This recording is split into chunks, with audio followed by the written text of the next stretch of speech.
It's your boy 10 Toes Down. You know what it is. Please, everybody, take a moment and like the video. Hit the subscribe button. Hit the bell so you can know when I go live. Please comment where you from to support this channel. Please give me a like and a comment. Let's go.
to the channel. This your boy 10 Toes Down.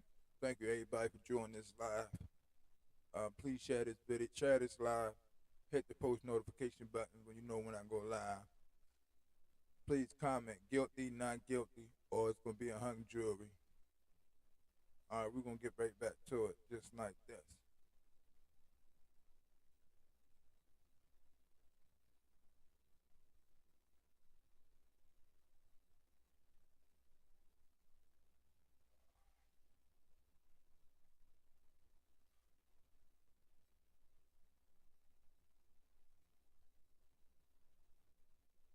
An issue occurred this morning we'd like to address with Your Honor. No issue, but go ahead. Okay. My understanding is that my client and Mr. Verdia's client were walked in shackles across the front of where the jurors are sitting waiting to come in. I didn't witness any of this myself.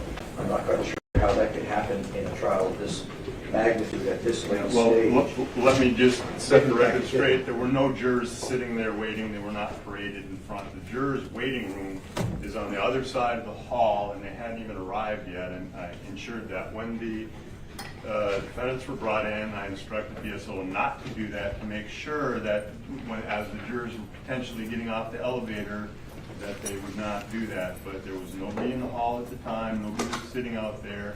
There's no way that the jurors would be sitting out in front of the courtroom here when their instructions are, and they always report to the reception area behind the elevators, which is all the way at the other end of the hall. So you clarified this with BSO that actually transported them, so Yes. we know they walked them away from where there would have been any views. Would there have been any jurors there? Correct. So there was no viewing by any jurors, but once I saw them come through, I said, make sure they come through the back so that it can't happen. But I was aware of them coming in and discussed that and made sure, because I'm as concerned as you are that they're not being inadvertent. We saw them follow your order regarding Mr. Goldbright. Yes, so they took him through and made it able do that way. They were able to do it. It wasn't impossible. Yeah, no, it was just the elevator here is kind of broken, and so I did it that way. The court's understanding that the jurors did not see the defendants is based on what BSO was telling them? There was nobody out in the hall at the time. No persons were out there. Because the waiting room that they sit in is eye shot of the hallway, and I would like them polled to make sure that they didn't see it. You want to bring them on and say, did any of you see our guys in shackles this morning? I want to make sure that that what BSO is telling you is true, because bottom line, it's coincidentally on the day that they're going to deliberate, for the first time in 9 weeks, they're brought in through the front door and not through the back door, which is the protocol. So I want to make sure that my client is not prejudiced from what the jury could have seen. And I'm sorry that I'm not going to take the word of the people that violated the protocol that's been in place all these weeks. So I don't know how we can remedy it, but I would really like a solution. Let me have one moment, Judge, if I might.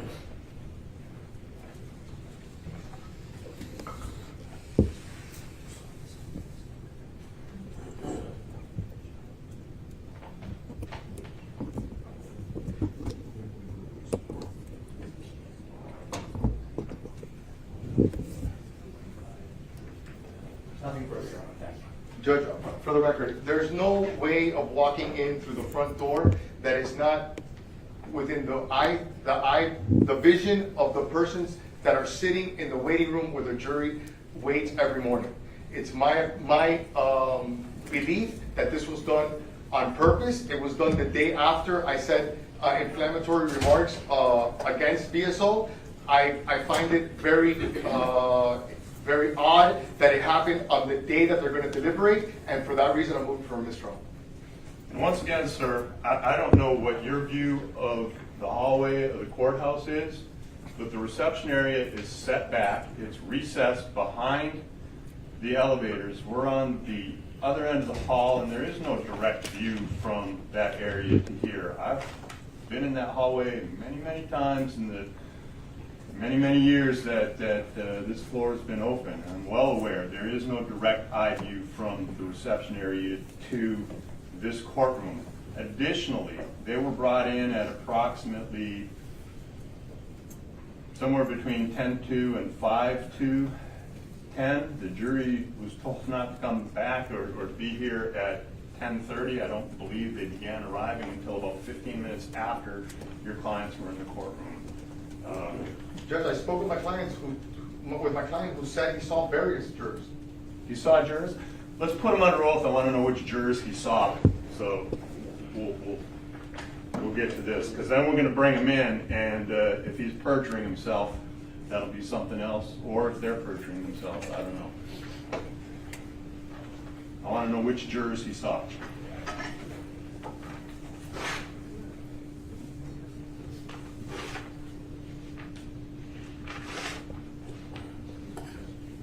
Judge, if you're gonna put him on the record, can we put on the record somebody from VSO to find out why this No, happened? hey, you just said your client saw, so No, I either didn't. saw or you didn't. I want to hear it.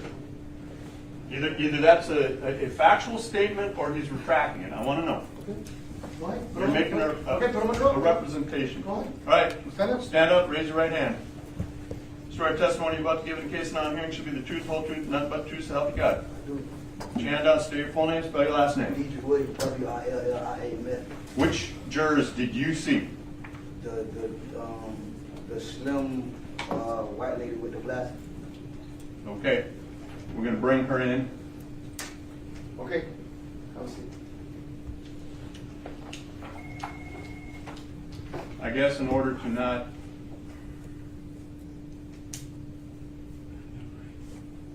single any juror out and make them feel uncomfortable, I suppose we should call all of them in and ask them if they saw any of the defendants congregating out in the hallway today. If you're going to do that, Judge, I understand, and I would suggest the question might be, have any of the jurors seen any of the defendants prior to you being called in here this morning today? Seen them today? Because if it's individual, one saw them, one didn't, we could isolate that juror and then talk about potential prejudice with that. Well, I would call them in individually. Whatever the court, it's only my suggestion, Judge, whatever you want to do. State what should be heard. Just briefly, Judge, Mr. Fitty is making a bold accusation that Broward Sheriff's Office did something improper when all the information that I've heard or that's been put on the record is at an elevator rope. To make that accusation, I guess there'd have to be some mechanics that were involved or tampered with, and I mean, it's ridiculous at this point. Saying that Mr. Williams saw a juror doesn't mean that she saw him. That's the first thing. There's been no specificity about the conditions upon which he claims that he saw her. For example, what was she wearing? How far away was he? Things that we would normally ask any quote-unquote eyewitness. It hasn't even been identified what time, if she was even present during this time, who else was present in the hallway, who he was walking with. These are none of the things that have been put on the record by Mr. Williams. Yes, what was she wearing? She had on a light color, like a light brown shirt. There was multiple people out there. And I'm sorry, I didn't hear the answer. She had on a light brown shirt. Also, there's cameras and surveillance in this courthouse in this hallway. So rather than place an idea and potentially prejudice the jury at this point by an interview, which I don't even think counsel has reached the burden to interview the jurors or to even ask for a mistrial. He hasn't put on the record how his client is prejudiced or anything. I would argue that at this point, if he's going to make that motion and go down that route, for him to do his diligence and to address it in the manner that it's normally addressed if there's going to be a motion for a mistrial. Additionally, we could attempt to see what happened. There's surveillance, there's other avenues that it can be addressed. And so I would ask for the court to, before we go down that road and interviewing the jurors, especially asking them things about if they saw defendants in the hallway congregating or anything like that, I would ask for there to be further inquiry in a way that doesn't necessarily involve the jury directly, especially because of where we're at and what stage we're at in the trial. Also, there's been no argument how this amounts to fundamental error or any type of prejudice as to any of the defendants. I'm aware of case law that even if there's an incidental, like an incidental fact that happens where the jury may happen to find out or know that defendants are in custody, which is not uncommon for these charges for first-degree murder for a defendant to be in custody. And no, we haven't paraded it, we haven't highlighted it, but I would argue that this is tantamount to incidental, and that the courts have found that an incidental fact being even revealed or known does not tantamount to fundamental error that would result in a mistrial. So because of that, I would ask for the court to do further inquiry, or at least just, if Mr. Padilla is going to make that argument, he has the burden to bring either the case law or the proper argument before this court as to why he's requesting the relief that he's requesting.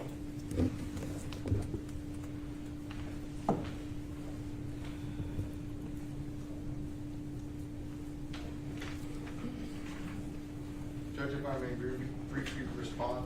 There are multiple different ways for the defendants to get into this courtroom. The fact that Mr. Boatwright was brought in under the correct manner, I think is something that should be noted for the record. I believe this to have been deliberate, and the issue of the elevator being broken, I heard for the first time out of Mrs. Ashio's mouth. So I really didn't want to be put in this position. I believe that having my client perp walked in shackles in front of the jury is extremely prejudicial, especially on the day that they're probably going to get the case to deliberate. And I just wanted that noted for the record. If the court wants me to do research and come back with case law, I'll be more than happy to. But I've been put in this uncomfortable position, and both me and my client didn't want to be in this position.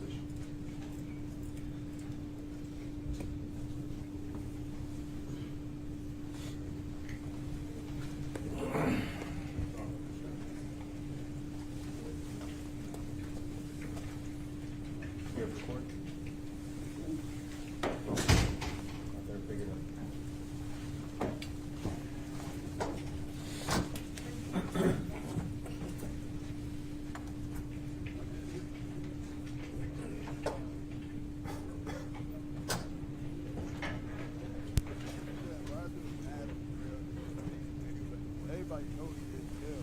That's just flat out. You know what I mean? You ain't kill, man. She don't even, she probably didn't even, he ain't her, but she probably didn't believe him. You know what I mean? You know what I mean? Like, for real, yo. Like, you need to stop it, boy. Don't try any and everything, man. You know what I mean? Like, call back. Elevator broke, it is what it is. Mr. Boy, just told it down. Let's get back there. I'm going back on me. But this man is crazy.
Case law since, Hold on. okay.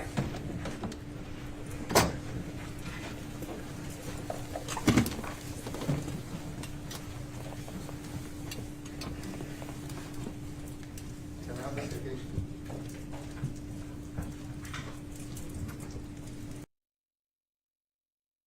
They doing all this for nothing, man. This stuff crazy.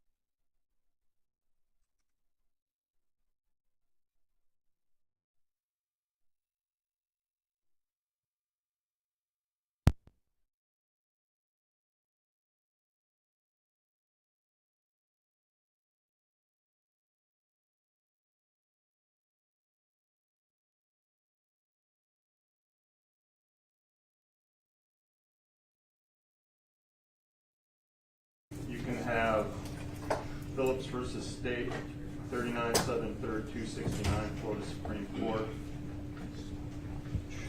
Jurors inadvertent view of defendant in shackles not so prejudicial as to warrant a mistrial.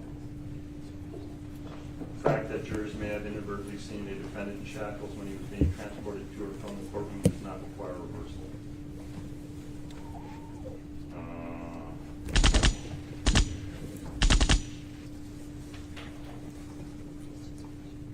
Jackson versus State, 698 Southern 2nd, 1299, 4th PCH, 1997.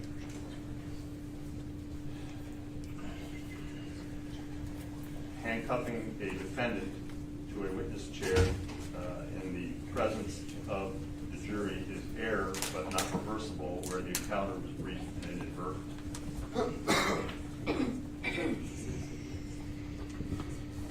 Judge, I'm really sorry. Could you give me the citation for the first case that you cited? Phillips? Phillips v. State, 39 Southern 3rd, 269, Florida Supreme Court, 2010.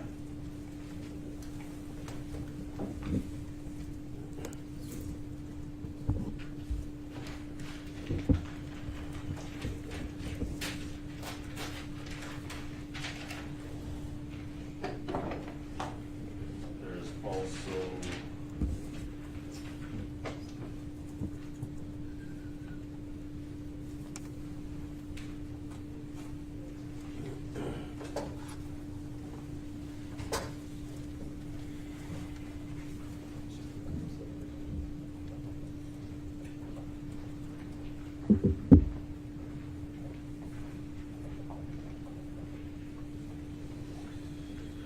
My opinion is they guilty, like flat out. That's my opinion. That's what I'm rocking. I think they guilty, all of them, flat out. I think all of them get by like 60, 70 years in prison. That's what it is. That's what they do.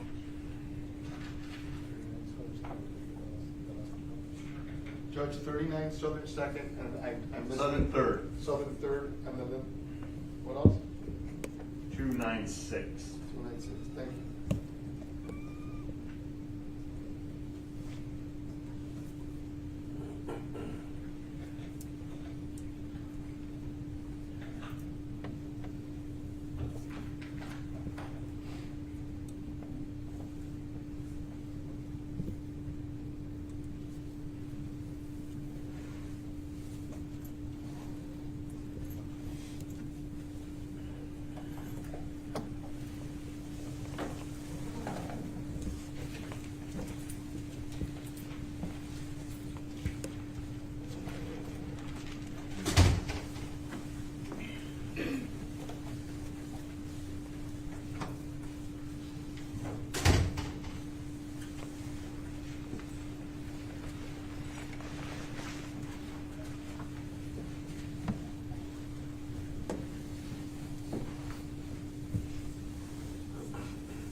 Also from Hernandez versus State, 4 Southern 3rd, 642, Florida Supreme Court, 2009.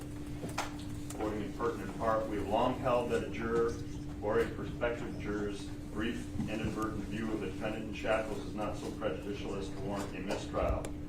See Singleton versus State, 783 Southern 2nd, 970, Florida Supreme Court, 2001, explaining jurors' brief glances of the defendant while he was being transported in prison garb and shackles were not so prejudicial as to require a mistrial. Stewart versus State, 549 Southern 2nd, 171, Florida Supreme Court, 1989, finding that a new trial is not warranted where defendant shackles were ruled unobtrusive. Haney, H.E. NEY versus State 447 Southern 2nd 210, Florida Supreme Court 1984, holding that the juror's possible inadvertent and brief sight of the defendant being transported into the courtroom in chains that would not justify a mistrial. Neary versus State 384 Southern 2nd 881, Florida Supreme Court 1980, concluding that the juror's inadvertent sight of the defendant being brought to the courtroom in handcuffs was not so prejudicial as to require a mistrial. So if you can find a single case going the other way, I'll entertain this further. At this point, I'm making findings on the record that the elevator was broken, that there was no motivated intent to bring them through the hallway, that I instructed them to avoid that if possible. I also asked the deputies that were making the transport at the time whether there was anyone else in the hallway, and they assured the court that it was not. And the court notes for the record that the jury, the reception area where the jurors are formed up is not within eye view of the courtroom door leading into this courtroom. Thank you. Now, if there's nothing further, we will proceed to closing. So the court said I have a motion for the... I'm denying the motion for mistrial. Yes, Thank sir. you. Mr. Kim, on. Yes, Judge. Bring them.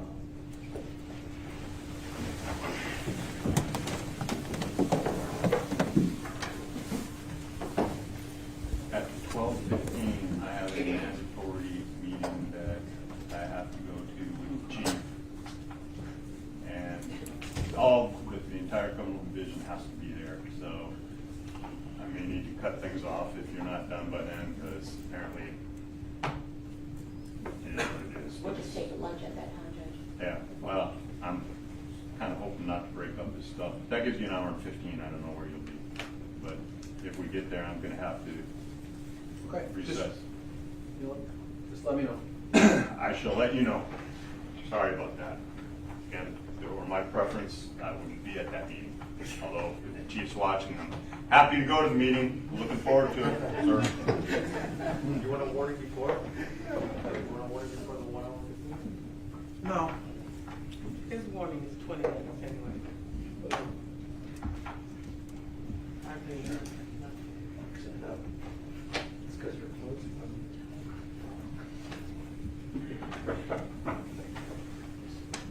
Jurors are entering.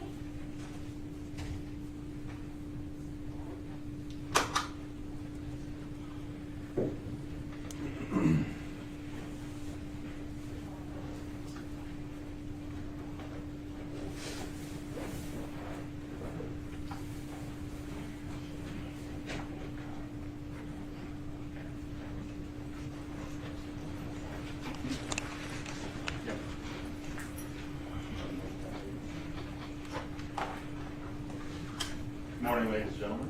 Welcome back. I trust you're all able to follow the court's timeline. Very good. All right. Mr.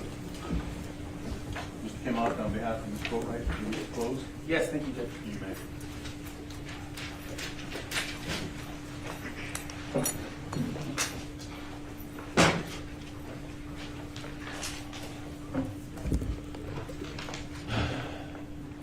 Good morning.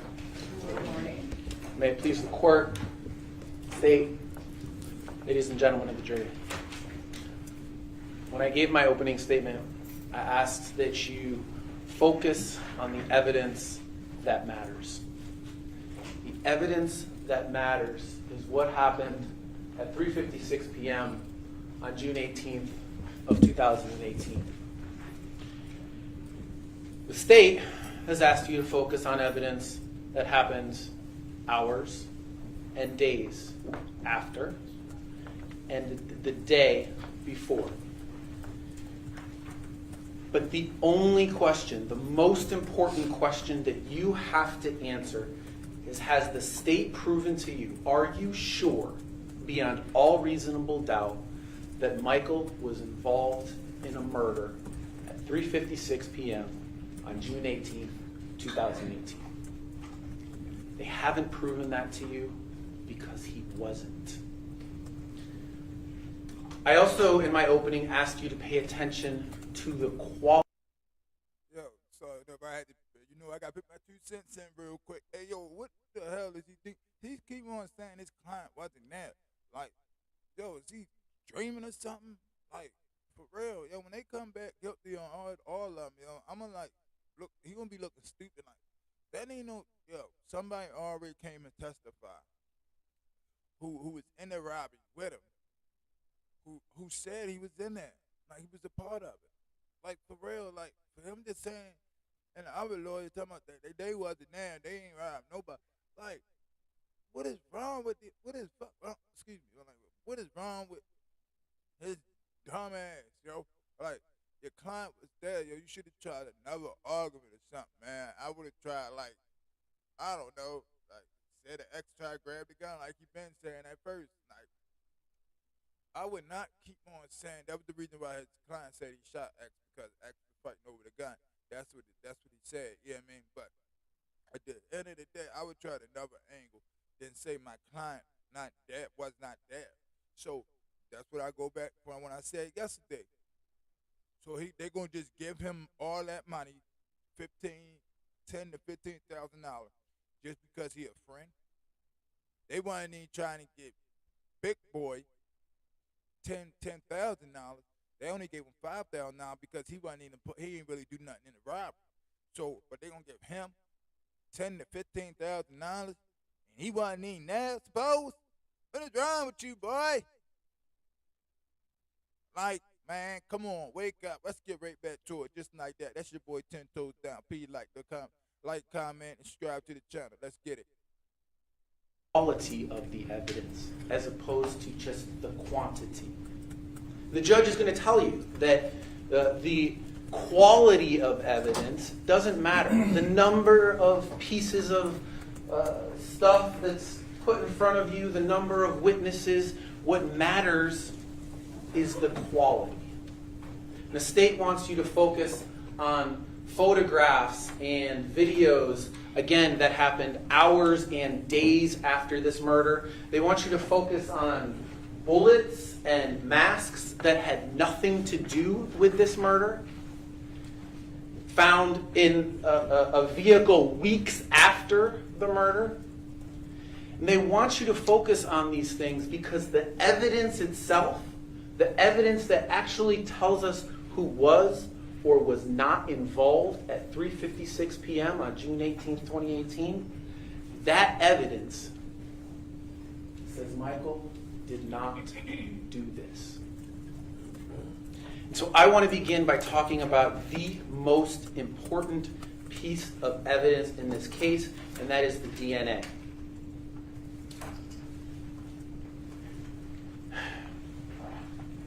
This was introduced into evidence. This is J0, and we talked a lot about this.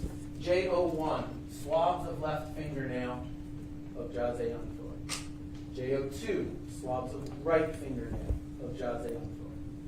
J03, swabs of neck of Jazay Anthroy. And J08A, swabs of the necklace. There is someone else's DNA in all 4 pieces of that evidence. There is someone else's DNA underneath Jazay Anthroy's left fingernails. There's someone else's DNA underneath Jazay Anthroy's right fingernails. There's someone else's DNA that was taken from his neck. There was someone else's DNA on the necklace. The state, in their closing argument, just kept saying, there's no DNA. There was no DNA there, right? And they made it this point throughout the trial to say, well, he was at the hospital, and maybe during the hospital process, DNA would have been wiped off. No, there was DNA there. There is foreign DNA there. So let's recap what we know. We know Jazay Anthroy fought back his attackers. All right? For 45 seconds, these 2 men struggled with Jazay Anthroy in the vehicle. And he struggled back. right? He didn't want to let go of the necklace. He was pushing back, and on the video for over 45 seconds, go ahead, go to the next one, you see him struggle with the two men. And what else do we know about those two men? They weren't wearing gloves. Right? We know that from Leonard Kerr. Leonard Kerr told us that's how he knew the race of those two men, was because they weren't wearing gloves. And we know from the DNA evidence that at least one of those men left their DNA. They left it under Mr. Onfroy's left fingernail. They left it under Mr. Onfroy's right fingernail. Really, he probably captured that DNA himself while he was fighting, while he was grappling. They left it on his neck while they were trying to grab the necklace off him, and they left it on the necklace. So, they left it on that necklace. So, law enforcement sees this video, right? I mean, this is one of the first things that they told you that they saw. And they can see that these two men are having a lengthy confrontation with Mr. Onfroy. And being homicide detectives, particularly being crime scene detectives, Marshall Walcott at the hospital does the obvious thing.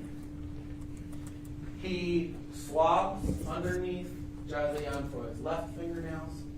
He swabs underneath Jose Onfroy's right fingernails. He swabs Mr. Onfroy's neck. And he swabs the necklace. And then all four of those swabs go to the crime lab. And thank goodness this was part of the evidence that made it to the crime lab.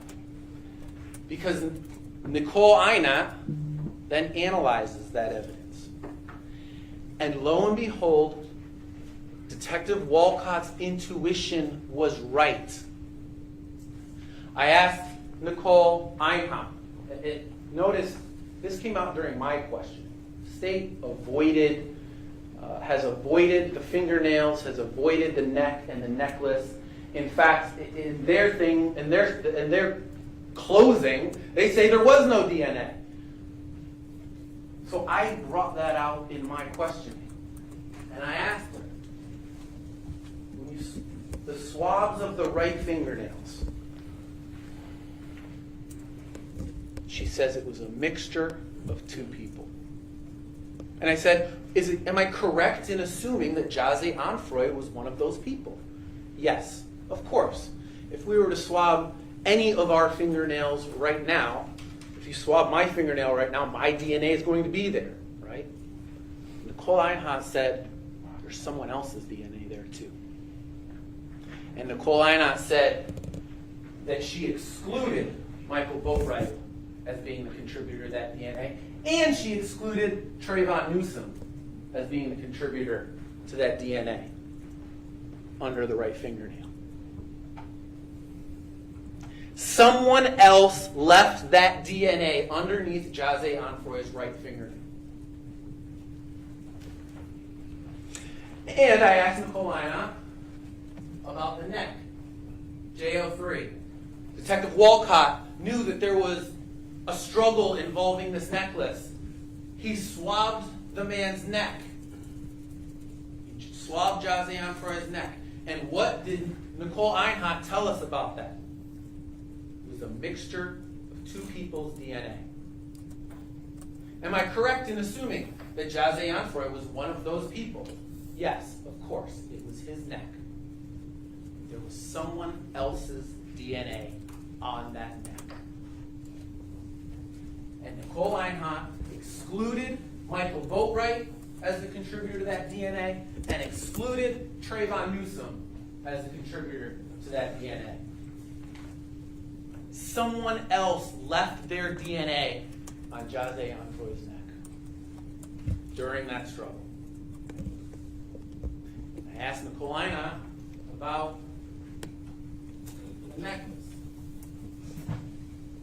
We can all see the struggle that's going on with that necklace. We've seen the necklace. Mr. Rears pointed out how hard and coarse that necklace is, right? And I asked Nicole Einheim. She told us there is a mixture of two people's DNA on that necklace. Am I correct in assuming that one of those is Jose Onfroy? Yes, of course. He was wearing the necklace. And Nicole Einheim excluded Michael Boatwright and excluded Trayvon Newsom as a contributor to the foreign DNA on that necklace. Yeah, Trayvon Newsom, let me get back here, I get it. Let me put my 2 cents in it. You know what I'm about to get. Trayvon Newsom, the one they call Chucky. Of course his DNA not going to be on the necklace because he was the driver. So he wasn't, you know what I mean? He wasn't the one that went to the car with the gun. See what I'm saying? And the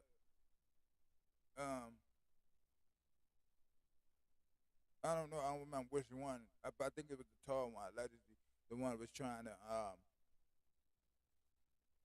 take the chain off X. You know what I mean? And the shorter one ran around the car and, you know what I mean, got the bag. So that's why, you know what I mean? And if you trying to fight over the chain, you know what I mean, doing all this, doing all that, yo, it might not gonna be on that, you know? But you naming people who they clued out, they wasn't trying to take the chain. And the other one was in the car driving. He wasn't, that's why he fingerprints or anything wasn't on the necklace. See what I'm saying? So I understand they trying to fight for their client, but you got to fight harder than that, man. I'm trying to tell you. That state's attorney going to chop y'all up when she get back up there. I'm trying to tell you, big facts. But we're going to get right back to it. You know what it is. It's your boy 10 Toes Down. Let's get it. Let's get it. Someone else's DNA is on that necklace. That necklace that you have seen many, many times these people struggling with, trying to get off.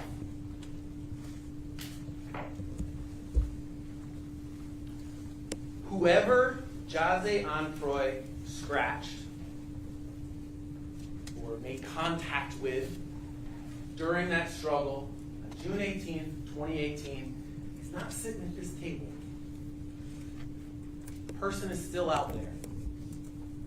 Whoever left their DNA on Jose Onfroy's neck is not sitting at this table. He's still out there. Whoever left their DNA on Jose Onfroy's necklace is not sitting at this table. He is still out there. The prosecutors can ignore this evidence all they want. They can try to avoid it during their questioning. They can even say it doesn't exist during their closing, but it doesn't make it go away. It doesn't make the foreign DNA that is underneath those fingernails, that is on that neck, that is on that necklace, it doesn't make that DNA go away. The DNA proves that someone, not named Michael Boatwright or Trayvon Newsom, participated in this murder. For that reason alone, you should find Michael not guilty. You can't convict a man when someone else's DNA is under the victim's fingernails, when someone else's DNA is on his neck, when someone else's DNA is on the necklace. Focus on the evidence that matters. Of course, there is more unknown DNA in this case. WC2A, the neoprene mask. We know that Dedrick Williams' DNA is on there. We also know that that is a mixture of two people. and they don't know who that second person is. Now, Mr. Padilla made a good point yesterday. They have the technology now, this star mix technology that Nicole Einhart told us would probably tell us who the, or may tell us who the second contributor is, but they haven't done that. Someone else's DNA is on the mask. The journey, the Dodge journey. The DNA, I went through the DNA very methodically, right? I labeled them because I knew how important it was. And the DNA collected in this journey proves at least one other person was in the journey.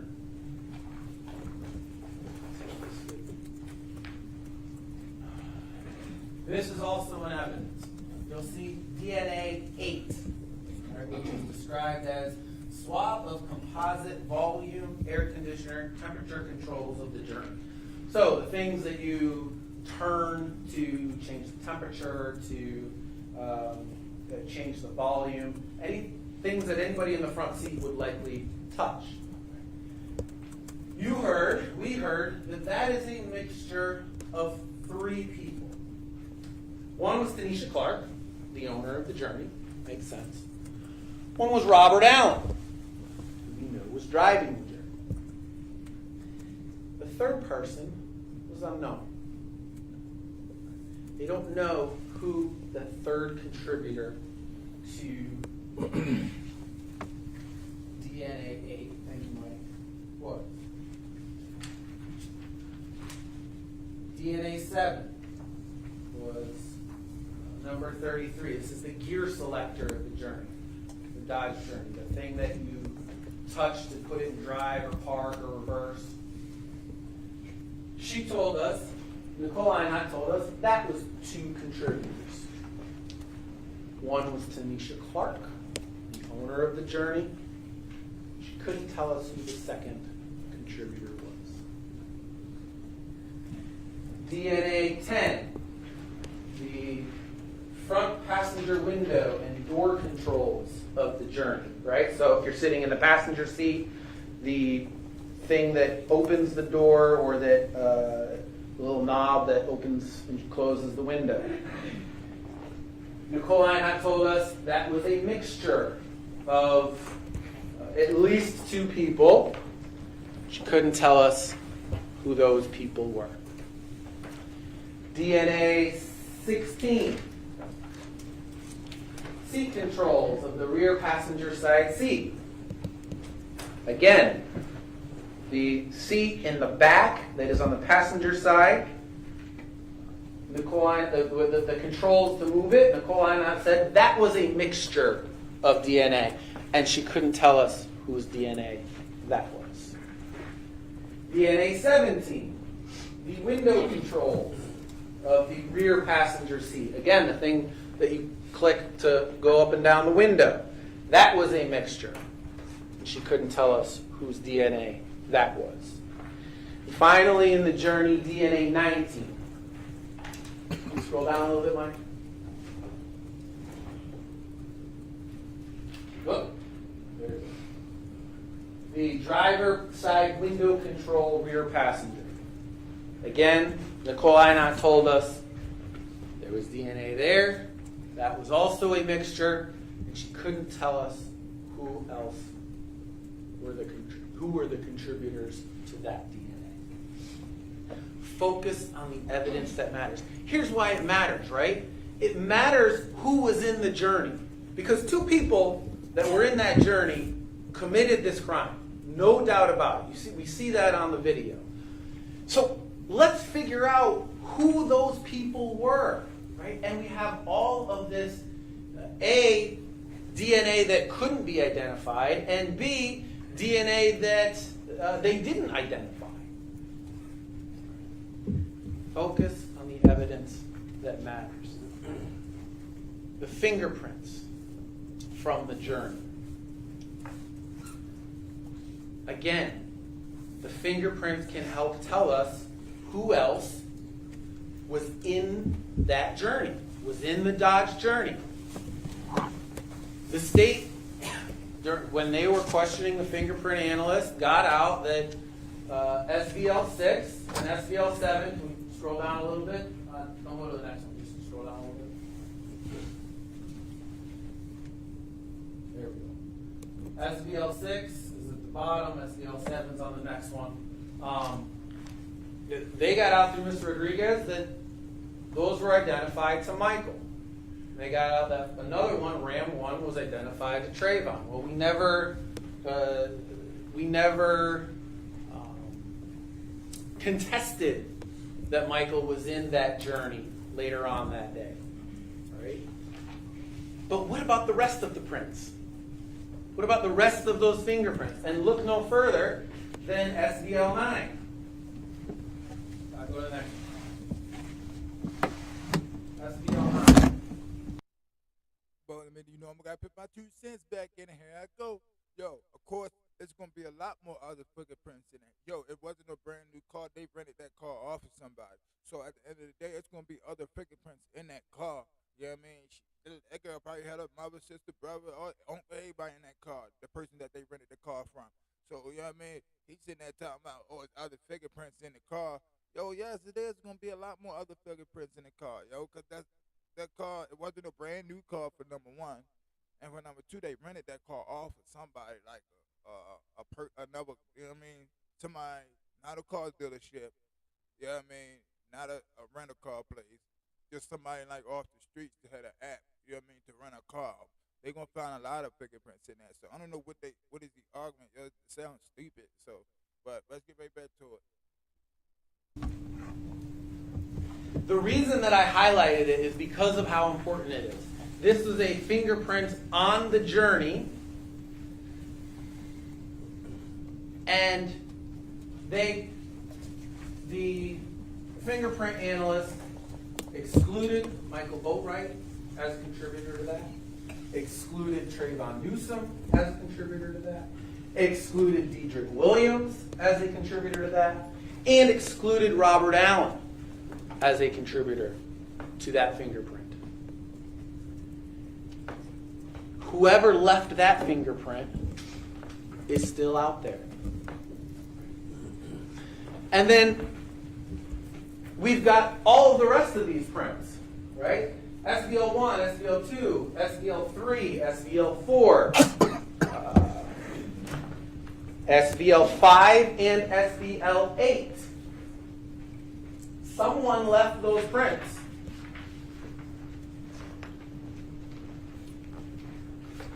And they have never been identified to us.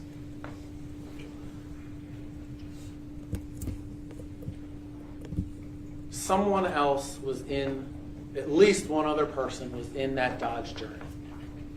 The DNA shows us that, the fingerprints show us that.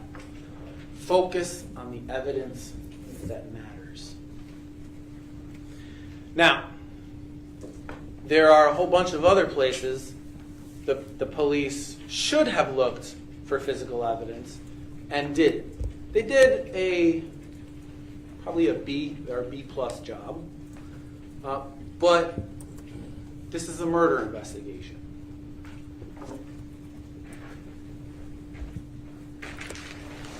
Detective Williams told you that he actually presented this jacket for courtroom presentation, right? He puts a bag around it, makes it look all secure, like we could, to try to preserve it. This is the jacket that the guy that was killed was wearing, that the guys that were struggling with him would have absolutely come into contact with. They never swabbed this for DNA. They never tried to get DNA. To this day, no one has ever taken a Q-tip and just run it along here to see if there's any foreign DNA on the jacket.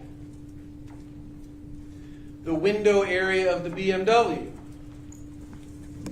We've got these two people right outside this area here, not wearing gloves, and no one ever thought to take a swab. and swabbed the outside of the BMW. Again, to see if either of these two individuals left their DNA. That could tell us who those two individuals are.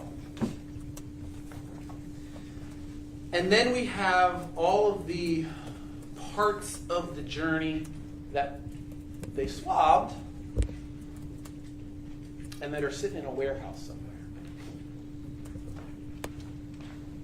DNA 3, seat controls of driver's seat. Again, guy sitting in the driver's seat, if he wants to move his seat up and down, those swabs are sitting in a warehouse somewhere. DNA 4,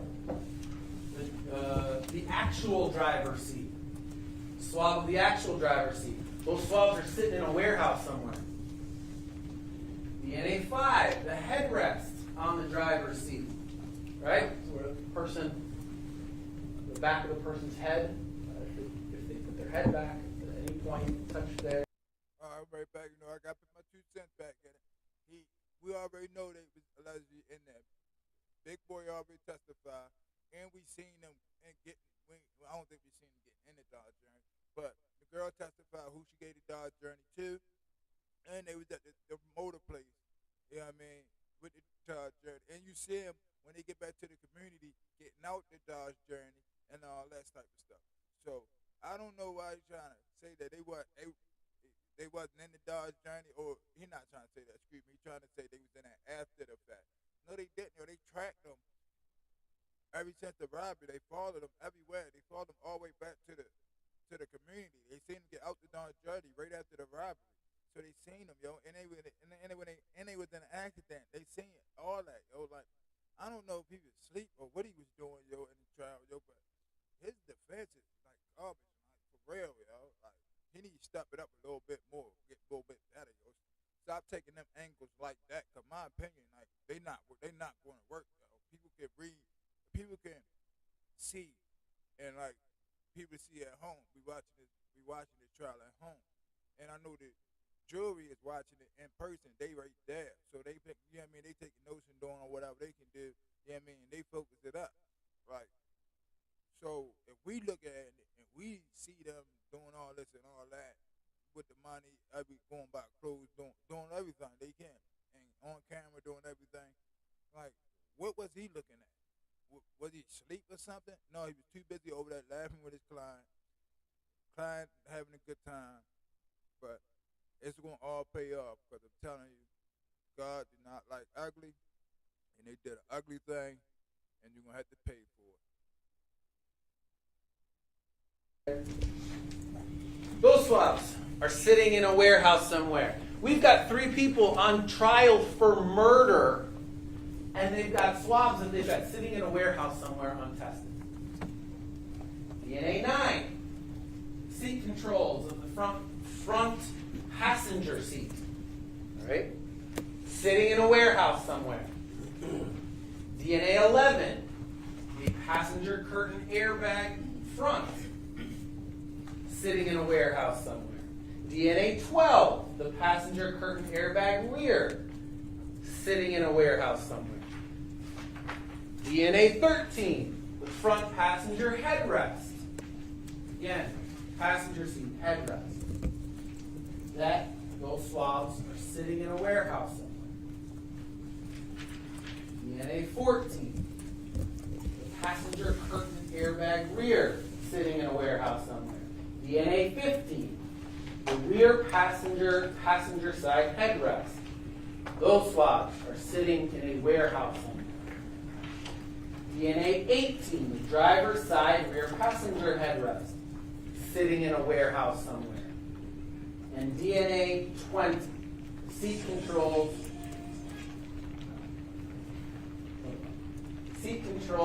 rear driver's side passenger. They're sitting in a warehouse somewhere.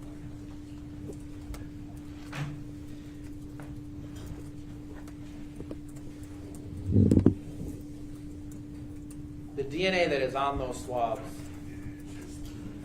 could tell us absolutely who else was inside that journey. The judge is going to tell you that reasonable doubt can come from the evidence, conflicts in the evidence or a lack of evidence. Over and over and over again, police took swabs. The detectives took swabs that they thought would be important. And then they put them in a warehouse somewhere. The Cadillac. Right? This is the Cadillac that is parked, the inoperable Cadillac that is parked outside of Mr. Boatwright's home. Detective Walcott told us, that he swabbed the whole thing because he knew that he couldn't assume who had access to that Cadillac. Right? And he's going to do that work to try to figure out who had access to that Cadillac. He was smart. And so what did he swab? He swabbed the driver, 2 swabs from the driver's seat, swabs from the front passenger armrest, swabs from the steering wheel and gear shaft, swabs from the center console, and then, smartly, swabs from the interior trunk lid. What you would have to touch in opening the trunk. He did that because he thought it was important to try to determine who had access to that Cadillac. And what do the higher-ups decide? We've got our guys, send them to the warehouse. That DNA that is sitting at the warehouse right now can tell us who had access to that Cadillac. Focus on the evidence that matters.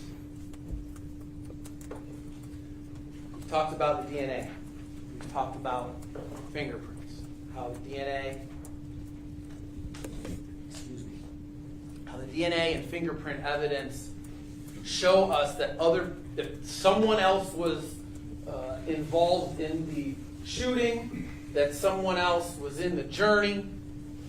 But not only does the DNA and fingerprint evidence point to somebody else, police talked to a witness who said Michael and Trayvon weren't there.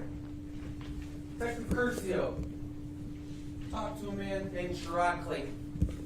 Remember about Sherrod Clayton? Sherrod Clayton was the man that was at Dedrick Williams' home when Robert Allen shows up with the journey with the other 2 men in the car. All right. The state's theory is that the 4 men meet up at Dedrick's house. They're at Dedrick's house for a while, and then they go to Riva together. And when Dedrick, Detective Curcio told us, when Dedrick is arrested, Dedrick told him that Sherrod Clayton was at his house, and that when he left, Sherrod Clayton was there watching the kids.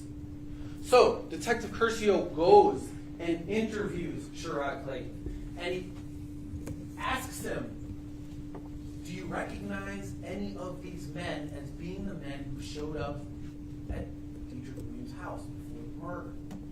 He gives him 2 lineups. He gives him a lineup with Trayvon Newsom's face in it. And Sherrod Clayton says no. That wasn't one of the men. He gives him a lineup with Michael Boatwright's face in it. Is this one of the men who showed up to Dedrick Williams' home before the murder? And Sherrod Clayton says no.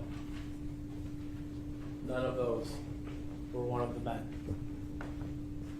Someone went with Robert Allen to Dedrick Williams' house. Someone met Dedrick Williams with them, and then they went to Riva together. It wasn't Trayvon Newsom, and it wasn't Michael Boatwright.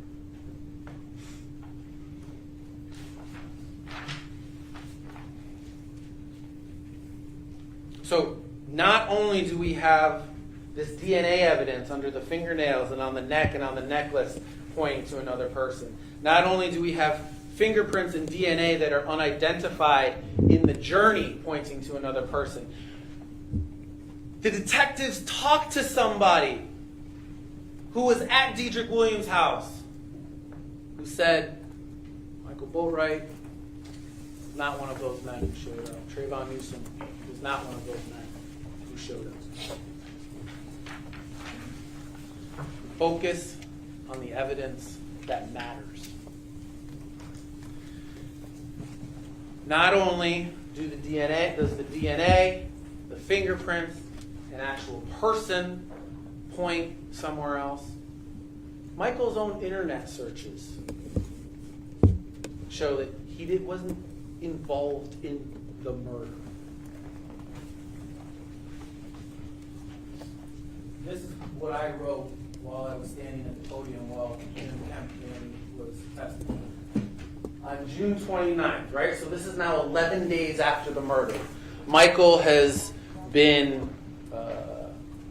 with Robert Allen that whole time, right? He has gone up to Georgia with him. They've put stuff in the back of a Cadillac that's at his house, and he starts getting worried that maybe he could be charged with accessory after the fact.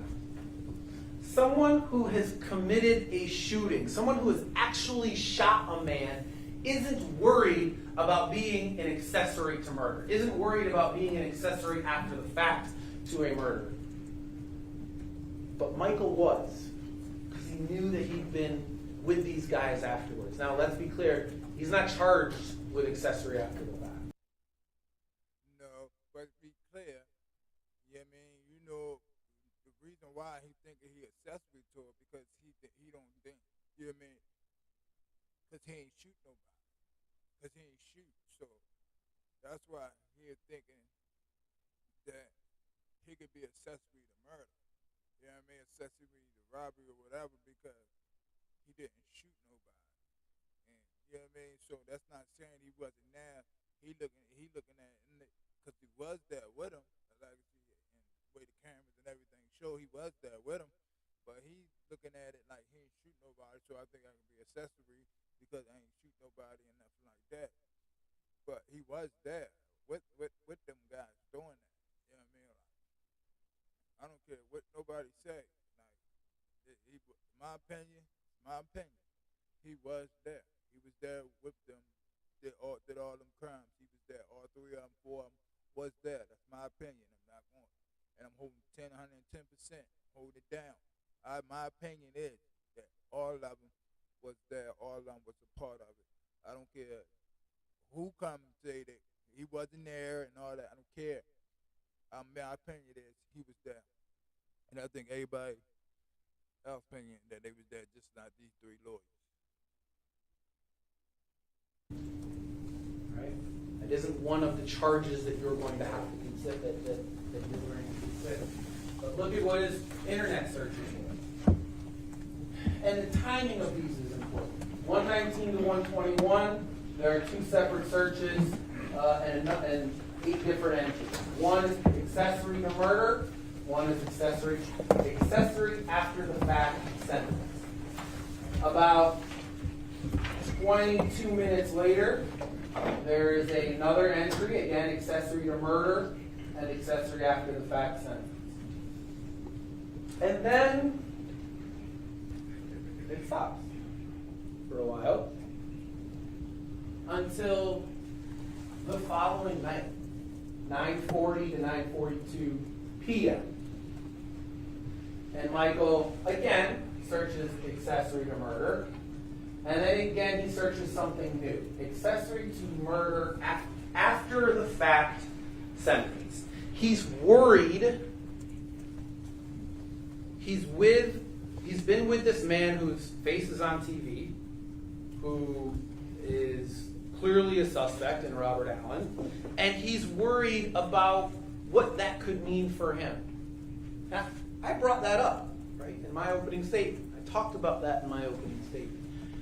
And then Robert Allen gets on the stand, and he tries to tell you that Michael did that for him. Did that out of the goodness of his heart for him. Well, first of all, the timing of that doesn't make sense. Right? Go back to left. They're separated by, it's one night and then the following night. So he's still looking, right? And if you believe that Michael would do a search for Robert because Robert was worried, even though Robert clearly had his own phone, I've got a bridge to sell you. And by the way, I asked him, is that something that you talked to the prosecutor about 2 days ago, after I did my opening? And he said, I don't remember. I don't remember if that's something I talked to the prosecutor about. This is evidence of a man who is worried that because he has been with Robert Allen this whole time, because he's been traveling with him, that he could be, Robert Allen, who is on TV, he could be an accessory. Someone who has shot somebody 3 times isn't worried about being an accessory after the fact. But Michael was. Focus on the evidence that matters. Now we can go to the evidence that I urge you to find doesn't matter. If someone lies to you about the small stuff, it is hard to believe them about the big stuff. That was ironically something that Detective Curcio told Robert Allen. Because obviously Detective Curcio was, at that time, concerned about the truthfulness of Robert Allen. This man lied about the small stuff, he lied about the medium stuff, he lied about the big stuff. And let's be clear about why he lied. I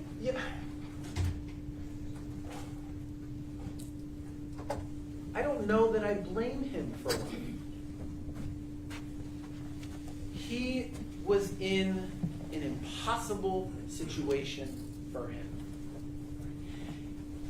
He'd been arrested. He was on surveillance video. He knew that if he was convicted of murder, it was a mandatory life sentence without the possibility of parole. He knew he would die in prison. And so, on October 23rd, 2018, he and his lawyer begged to get a deal. Went down to the police station. He swore to tell the truth. And he swore to tell the truth because he was trying to get a deal. And whatever he told them in October of 2018 was not what the police wanted to hear, because they didn't give him a deal. The police, he told the police during that time, you have heard, I feel like you are pressuring me to say something I don't know. And they were. You're smart. They absolutely were. So Mr. Allen goes and sits in jail for 4 more years. And I can't imagine what that was like for him. He sat in jail during COVID. He was on lockdown 23 hours a day for some of it. And so in July last year, 9 months ago, he goes again. And he meets with his prosecutor. He gives another statement. And then magically, the state changes his charge to murder in the 2nd degree. He pleads guilty. But they set off sentencing until after this trial. This trial that we are in right now. Right? So that he knows that what he testifies to will determine his sentence. He knows he has to say as much bad stuff as he possibly can about Michael to help himself. Because when this is done, he could be sentenced to anything. If they don't like what he has to say, they could recommend life in prison. If they do like what he has to say, they could recommend that he walk out the door. Time served. And he knows that. And he knows that they want him to say bad stuff about Michael. This man was facing a mandatory life sentence.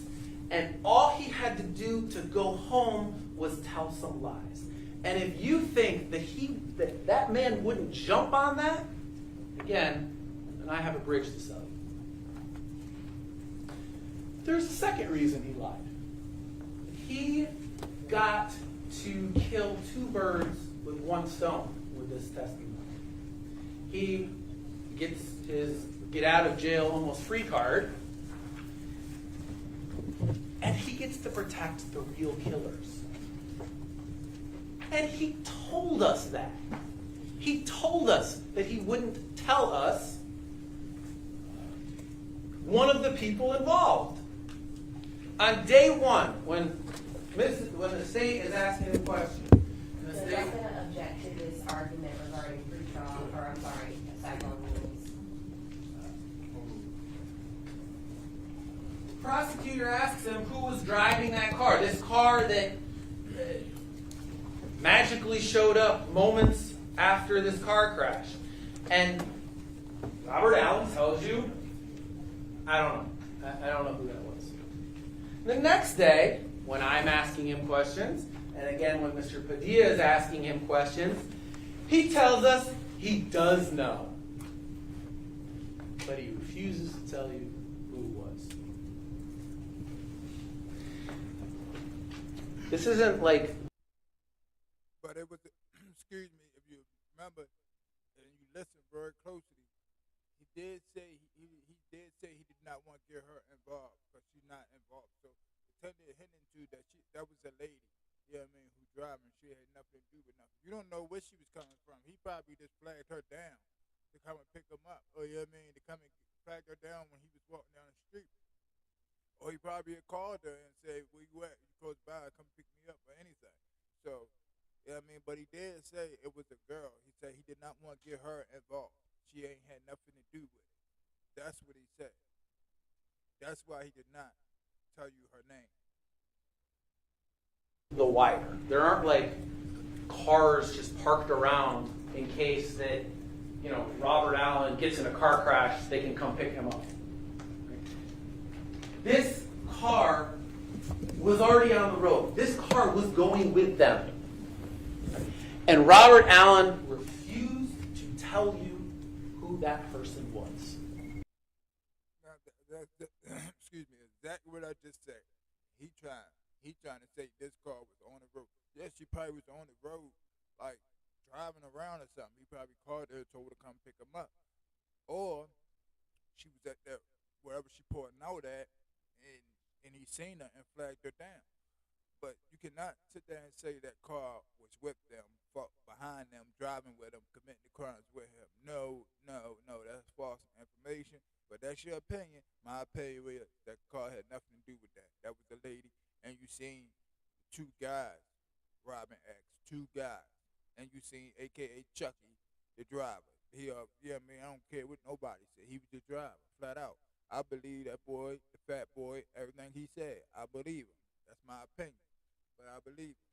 You know what I mean? And then you got to really look at it. If you sit, you got to know when the COVID hit, courts was all backed up. Courts was backed up for COVID was at least 2 years straight. You know what I mean? Like, be for real. COVID at least 2 years straight. For a murder trial and all that, you probably sit a year or two just to go to trial. So that time, you know what I mean? A lot of stuff happened during COVID. So, you know what I mean? I don't even know what he's talking about. So he gets to testify. He gets two things to testify. He gets two things out of his testimony. He gets a chance to go home, and he gets to protect the real people that were involved in this crime. And I hope that you could tell that he was agreeing with the prosecutor at every chance he got, right? That over and over and over again, the prosecutor was feeding him questions, feeding him what she wanted him to say. I'll give you two examples of that. One, Judge, I'm going to object. Can we please go sidebar? Yes.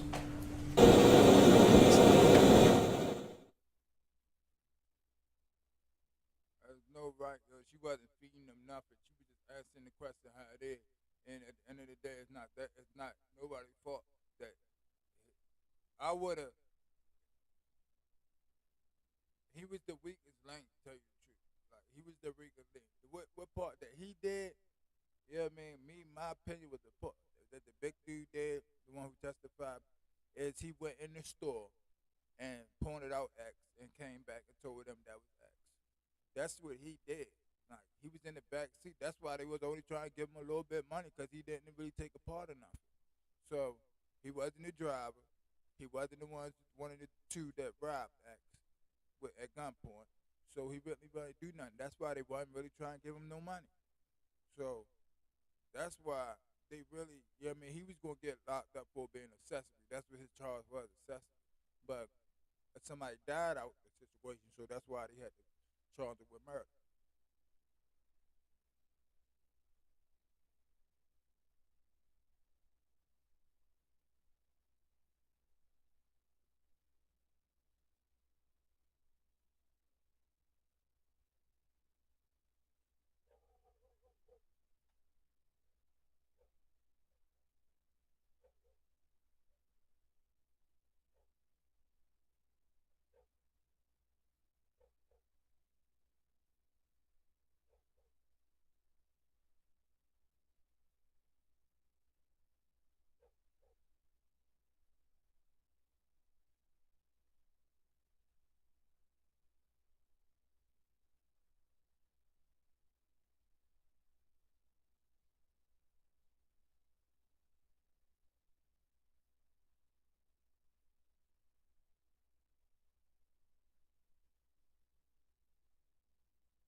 Objection sustained. Jury will disregard the last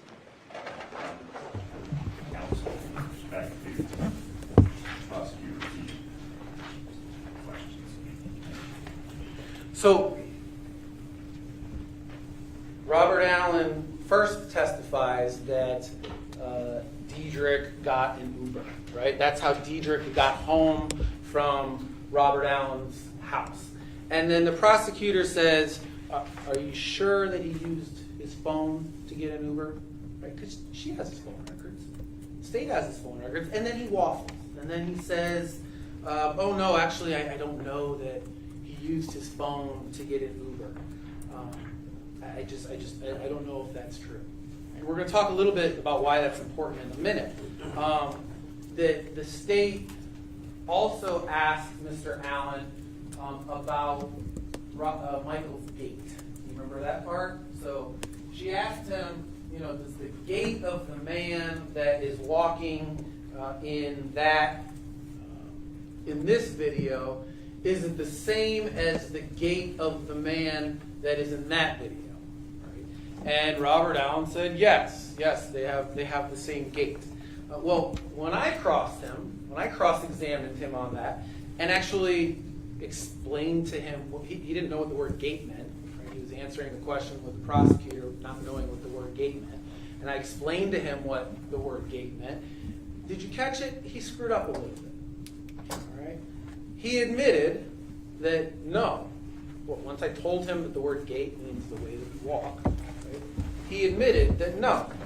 The man that is in, go back to the last one. The man that is in this video has a different gait than the shooter in this video. The truth slipped out. So let's talk about what a few of the things that he lied about. And we've already talked about one. Go ahead to the next one. He lied when he told you he didn't know who was driving that car. He told us the very next day that he did know who was driving. He lied about Trayvon's phone. He told you that, Trayvon's phone, I think Trayvon's phone was dead that day. It was dead. Well, the phone records prove that it wasn't. I mean, you've got the records in evidence. Right? But think about why he's doing that. He's doing that because he knows that the phone data doesn't support Trayvon being guilty. And so he's lying. He's lying to try to make the state happy, to try to get convictions that will help him. He lied when he told you the whole reason that this happened. Go ahead to the next one. He told you that when they pulled in, Diedrich saw Mr. Onfroy in the park. And it was then that they started to concoct this plan, right? And they were going to go in, make sure it was him. The surveillance video refutes that. Right? We look at the timestamp in the upper left-hand corner. This is Mr. Onfroy entering Riva. He enters at 3:31:58 p.m. The journey doesn't enter the parking lot until 3:32:39 p.m., 40 seconds later. So he's lying about anybody seeing X in the parking lot because they weren't in the parking lot to have been able to see him.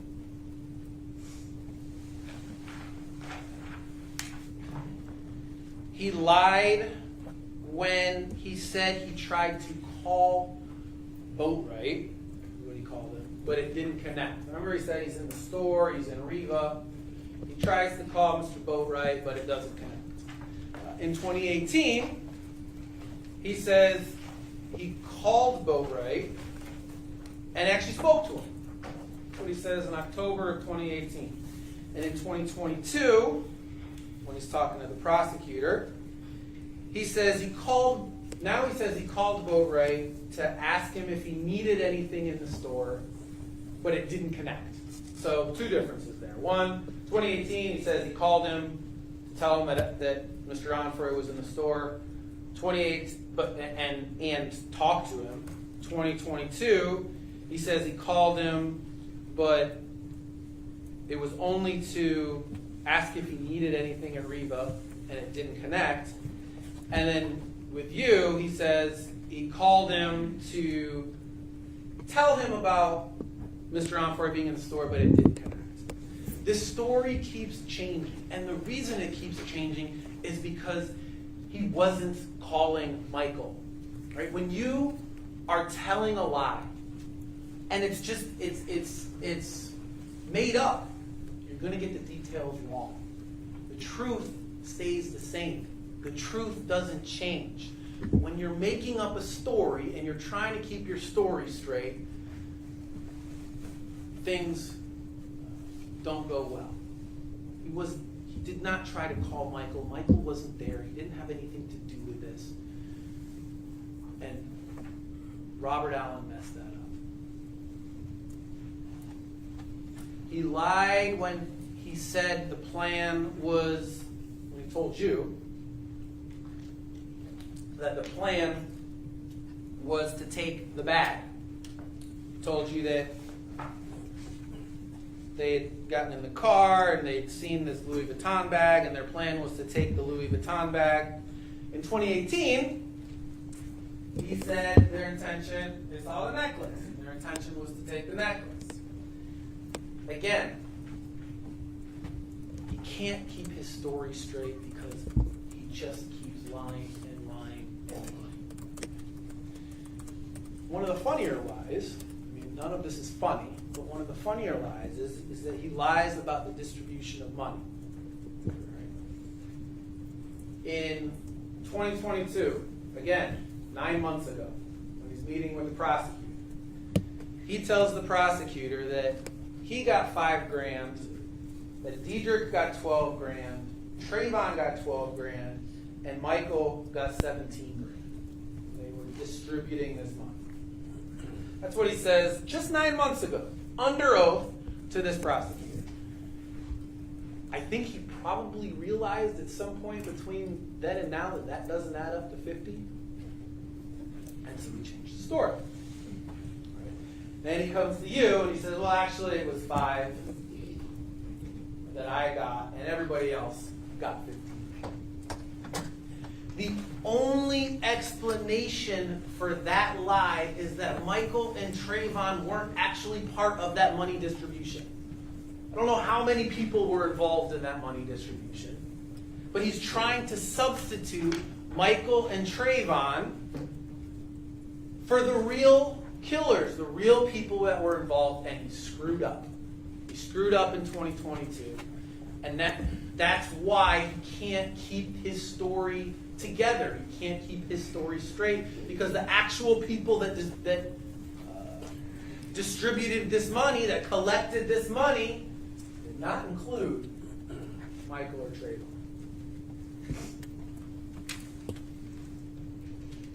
Robert Allen lied about Michael's clothing.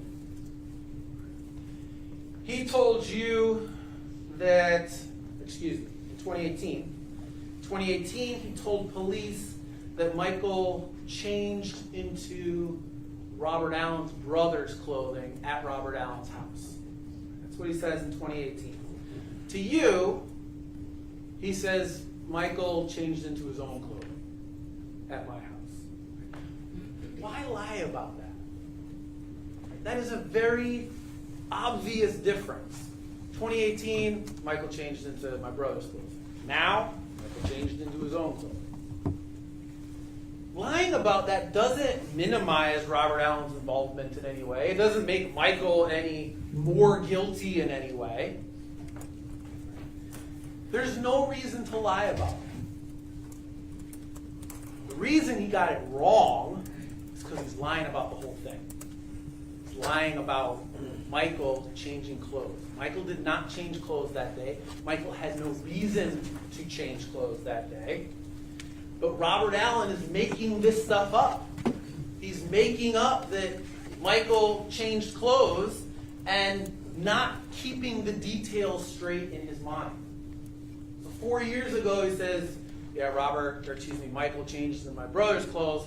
For you, he says, Michael changed into his own clothes. Michael didn't change clothes. He had no reason to change clothes. Robert is making that up. Robert Allen is making that up, and because it's a lie, he's getting the details wrong. The only direct evidence that puts Michael Boatwright at Riva on June 18, 2018 is that man. There's no surveillance video that puts him there. There's no DNA that puts him there. There's no fingerprints that put him in there.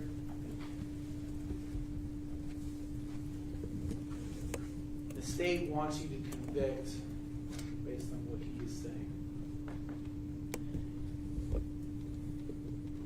Mr. Rearis said, you wouldn't buy a car from this man. I think that's a good metaphor. I think buying a car is a big investment. I would ask, would you buy a credit card from this man? Would you buy a credit card from him? And if the answer to that question is no, and I hope that we can agree that the answer to that question should be no,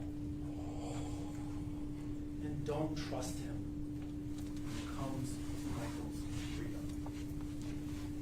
Don't base a conviction on what that man says. That man is a 12. That man who is a 12-time convicted felon. That man told you that he did fraud for a living. He came in here and he perpetrated a fraud on you.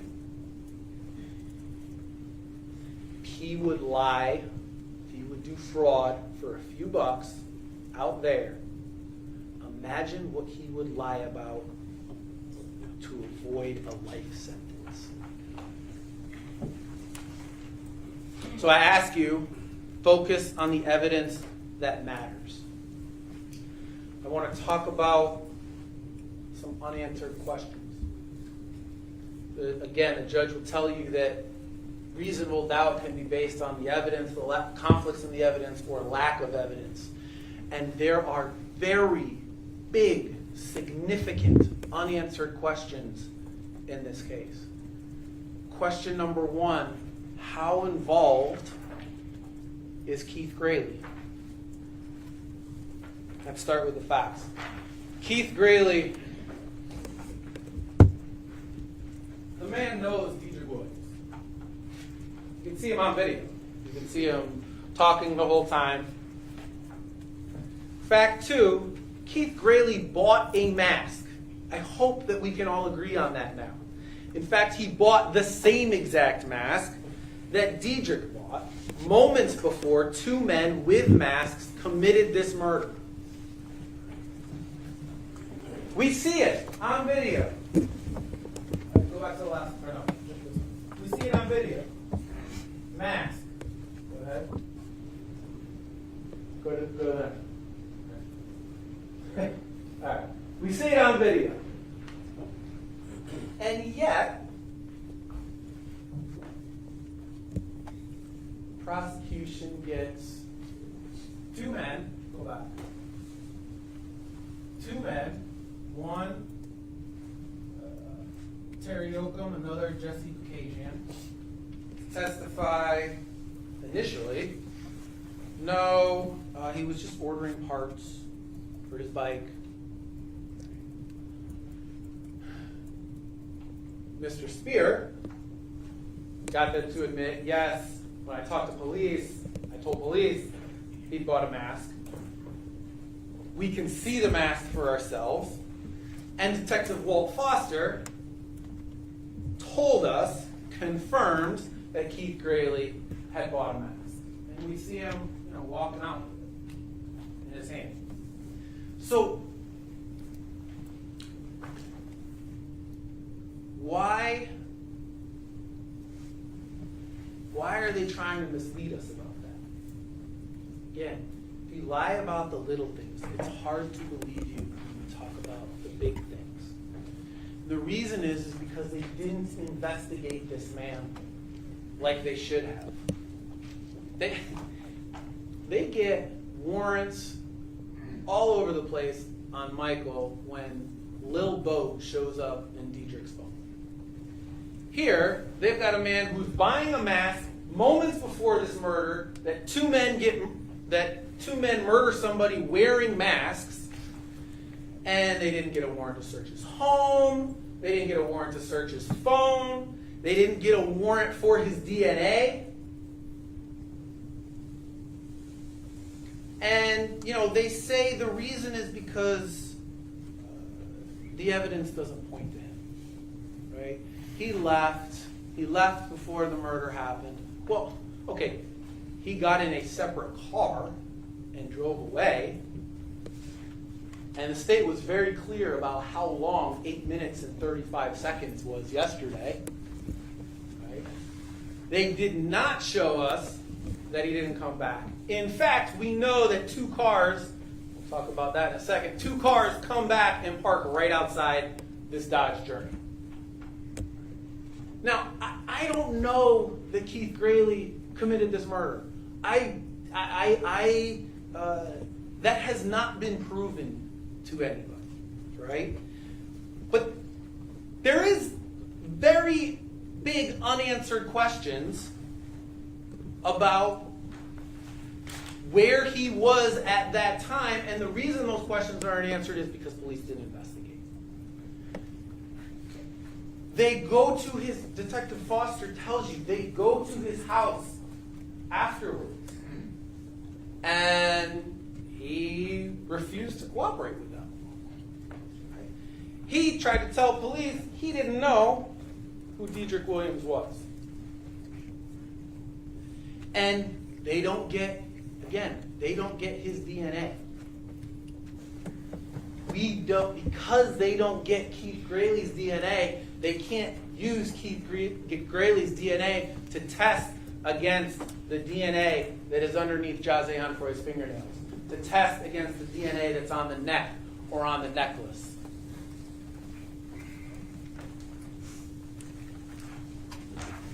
We don't know if his DNA is there or not because police did not do an investigation, because it didn't fit their narrative.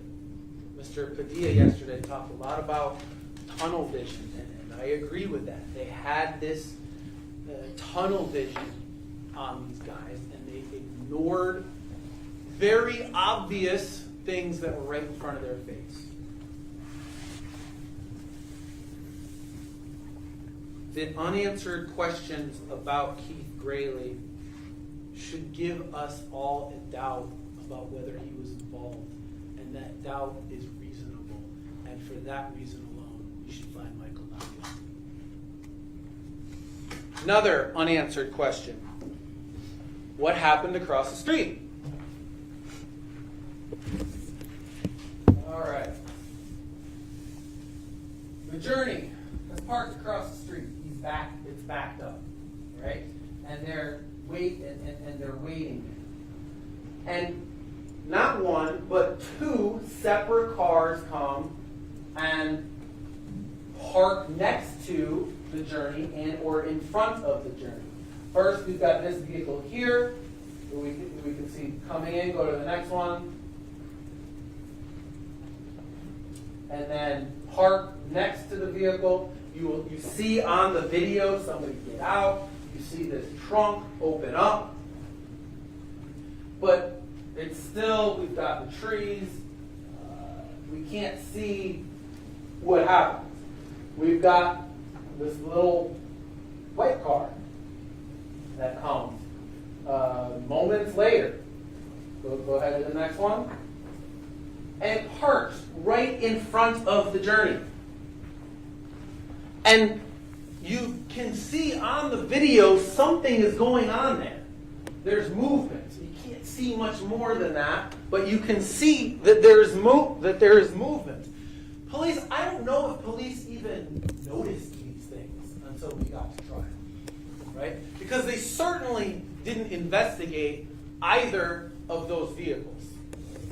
They didn't look for surveillance video to try to identify those vehicles. They didn't look at license plate readers to try to identify those vehicles, to try to identify who was in those vehicles and what they were doing right in front of a Journey that moments later would be involved in this murder. How is that not something that you would want to know if they were actually doing a full investigation? And of course it's something that you'd want to know. Maybe it's completely innocent. Maybe, the Journey just happened to be there. But the point is you don't know. We don't know. And maybe one of these cars brought Keith Grayley and put him in the Journey. Maybe one of these cars brought guns and put them into the Journey. Maybe one of these cars came and took somebody out of the Journey. We don't know because police didn't investigate them. They didn't find out anything about those cars. And if you have a reasonable doubt because you don't know what was going on there, if you have a doubt about their version of events because you don't know what was going on with that journey and that little white car, that is a reasonable thought. That is a reasonable doubt, and you should find Michael not guilty.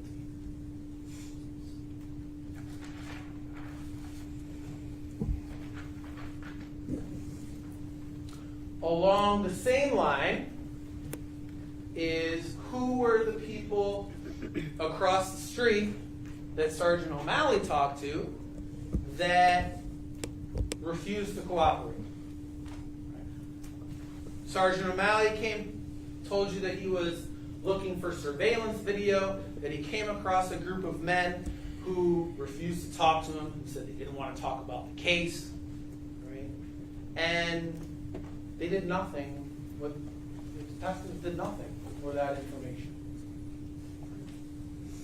Again, because it didn't fit their narrative. Unanswered question, I guess number 4. Who drove Dedrick Williams from Robert Allen's house? Again, their theory of events. The murder happens. They all drive down to Robert Allen's house. They're at Robert Allen's house, and then Dedrick goes back to his house. Clearly, Dedrick goes in a vehicle back to his house. It's not his vehicle because he came down in the journey. Right? Somebody drove Dedrick Williams from Robert Allen's house back up to Dedrick's house. And it is a very reasonable inference that that somebody was involved in the very thing that had just happened moments before. We know it wasn't the journey that brought him back because the journey stayed there. The police didn't investigate that. They didn't look at any type of surveillance video around that time that was leaving there. They didn't try to find license plate readers. They didn't investigate who drove Dedrick Williams back to Dedrick's house. They did get both Robert Allen and Dedrick Williams' social media pages. And those showed Dedrick Williams with a whole bunch of people not named Michael Boyd in the weeks and months leading up to this murder. There was not a single photograph of Dedrick Williams, Robert Allen, Michael Boatwright, and Trayvon Houston. These people that the state characterized as being thick as thieves, as always being together. Rather, the social media shows Dedrick and Robert with lots of other people. Go ahead to the next one. Here's Robert Allen with people not named Michael Boatwright. Go to the next one. Robert Allen with another person not named Michael Boatwright. Go ahead to the next one. Again, Robert Allen with somebody taller than him, not named Michael Boatwright. And finally, a photograph taken less than a month before the murder, showing Robert Allen, Dedrick Williams, and 2 other men, both of whom taller than taller than Robert Allen and Dedrick Williams, neither of whom named Michael Boatwright. Lots and lots of social media pictures with Dedrick and Robert Allen. None with the 4 of them together. And many, many, many with those 2 men with other men. If you have a reasonable doubt, if you have a doubt about how close Diedrich and Robert were with Michael because there's no real evidence that they hung out together beforehand, if you have a doubt that because these two men were hanging out with two taller men the month beforehand, that is reasonable. And you should find Michael not guilty.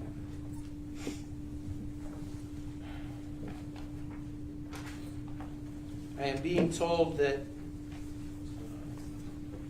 I'm going to have to cut it at 12:15 and I'm entering a longer section. So if we want to take a break now, it might be a good time, Judge. All right, ladies and gentlemen,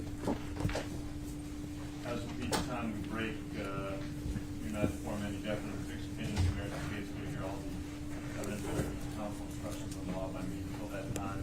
Do not discuss case even among yourselves. And of course, the trial will be great in recesses. We wish you permitted to separate from all personal affairs during recesses. Shall not discuss case with anyone nor permit anyone to stand to you in presence and have to. The jury has to stop. If they persist, leave them at once. Advise one my deputies to seek counsel with the defendants in the hallway. Those parties are not being included in the following orders of the court. It is 12:15. We will resume at 1:15. Thank you.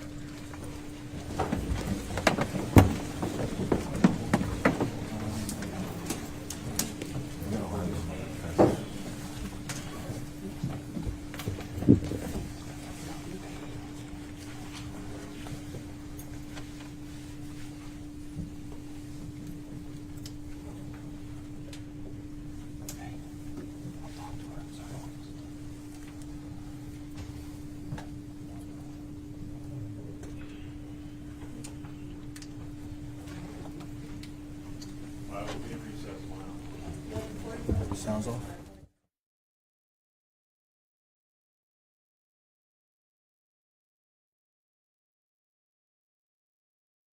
Mr. Williams was referring to as having a light brown shirt, is in fact wearing a white shirt underneath a black sweater. Thank you. Thank you, that's what I was going to point out for the record. Thank you.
Parties may be seated. Court will come to order. The parties present, jurors are present. Ladies and gentlemen, welcome back. Come on, you may proceed. Thank you, Judge.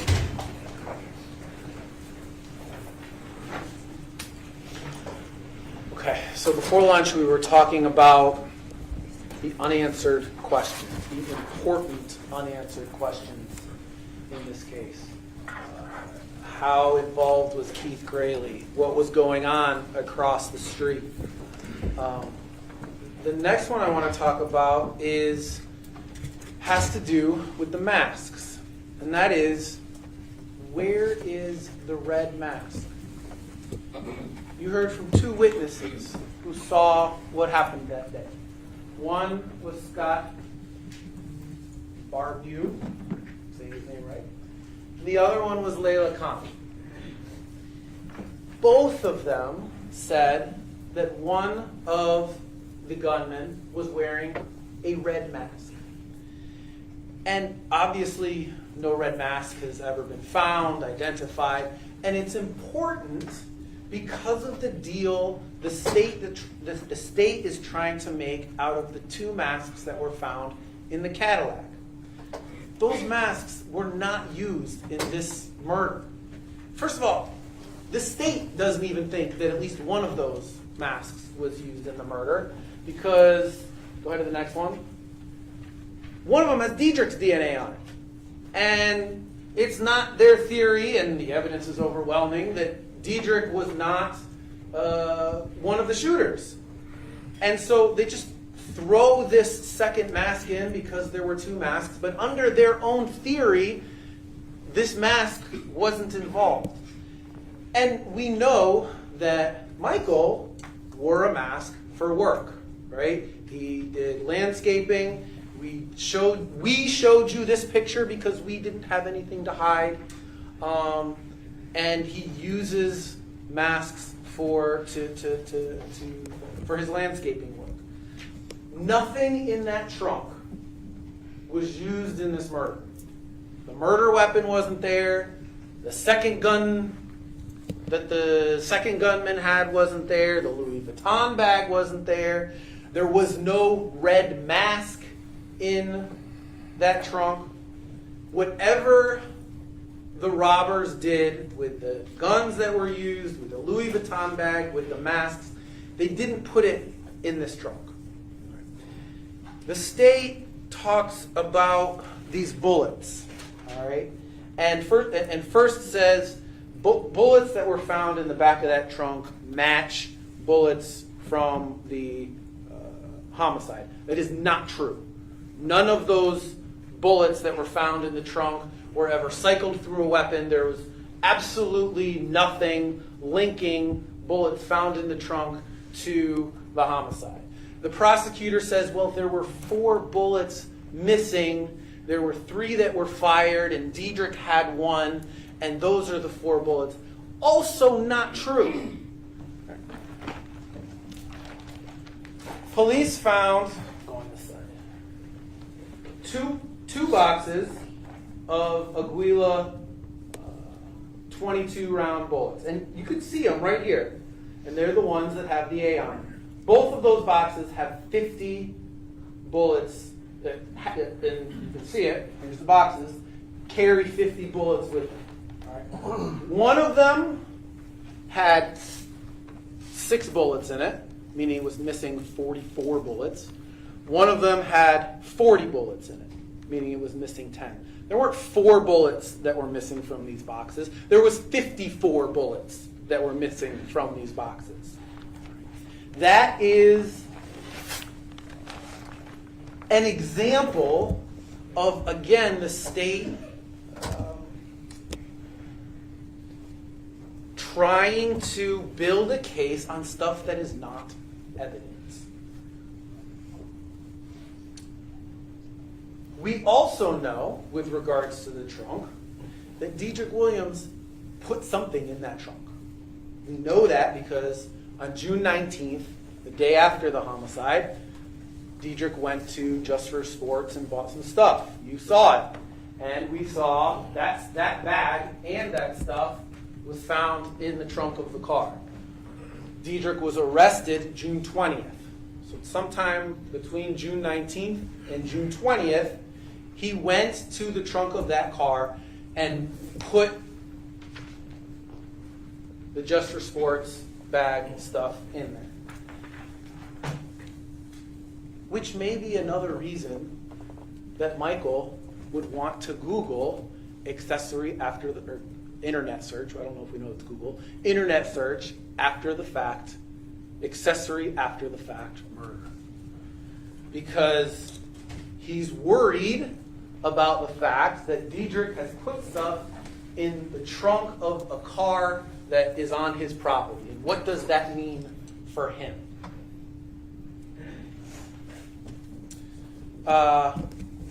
Next question, unanswered question, is about shell casings. You'll recall that the Mr. Onfroy was shot 3 times. There were 3 bullets that were found in his person. At the scene of the crime, only 2 shell casings were found.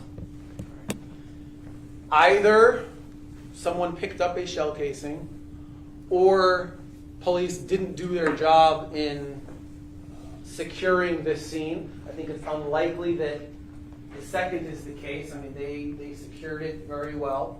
But we have 3 bullets, and we only have two shell casings. Either way, it is an unanswered question. I don't know what it means, but it is important for you to consider. Next unanswered question. Where's all of this cash that Michael is supposed to have gotten out of this murder? The state prosecutor went to pains to show you photograph after photograph, video after video of him with money, with cash. Where did it go? What did he spend it on? There's no new car. There's no fancy jewelry. There's no fancy clothing. They searched his house. They don't find a single $100 bill. There's no $100 bills on him when he is arrested. It's because the money wasn't his to spend. Look at the photographs and the videos that the state, all of those that the state put in front of you, and look at the data specifically. Not every single one of those photographs has one of 2 things in common. Either Michael is with Robert Allen, or Michael is at Robert Allen's house. For every single photograph of money and video of money that the state put before you, they are all either with Robert Allen or at Robert Allen's house. Not a single one of them is of Michael at his house. You will not see a single photograph of Michael with money at his house. You will not see a single photograph of Michael alone unless he's at Robert Allen's house. It's because it was Robert Allen's money.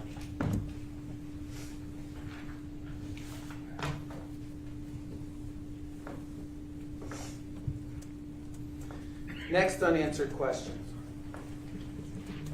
Where exactly did police get this cell phone from that they continually over and over again refer to as Boatwright's phone?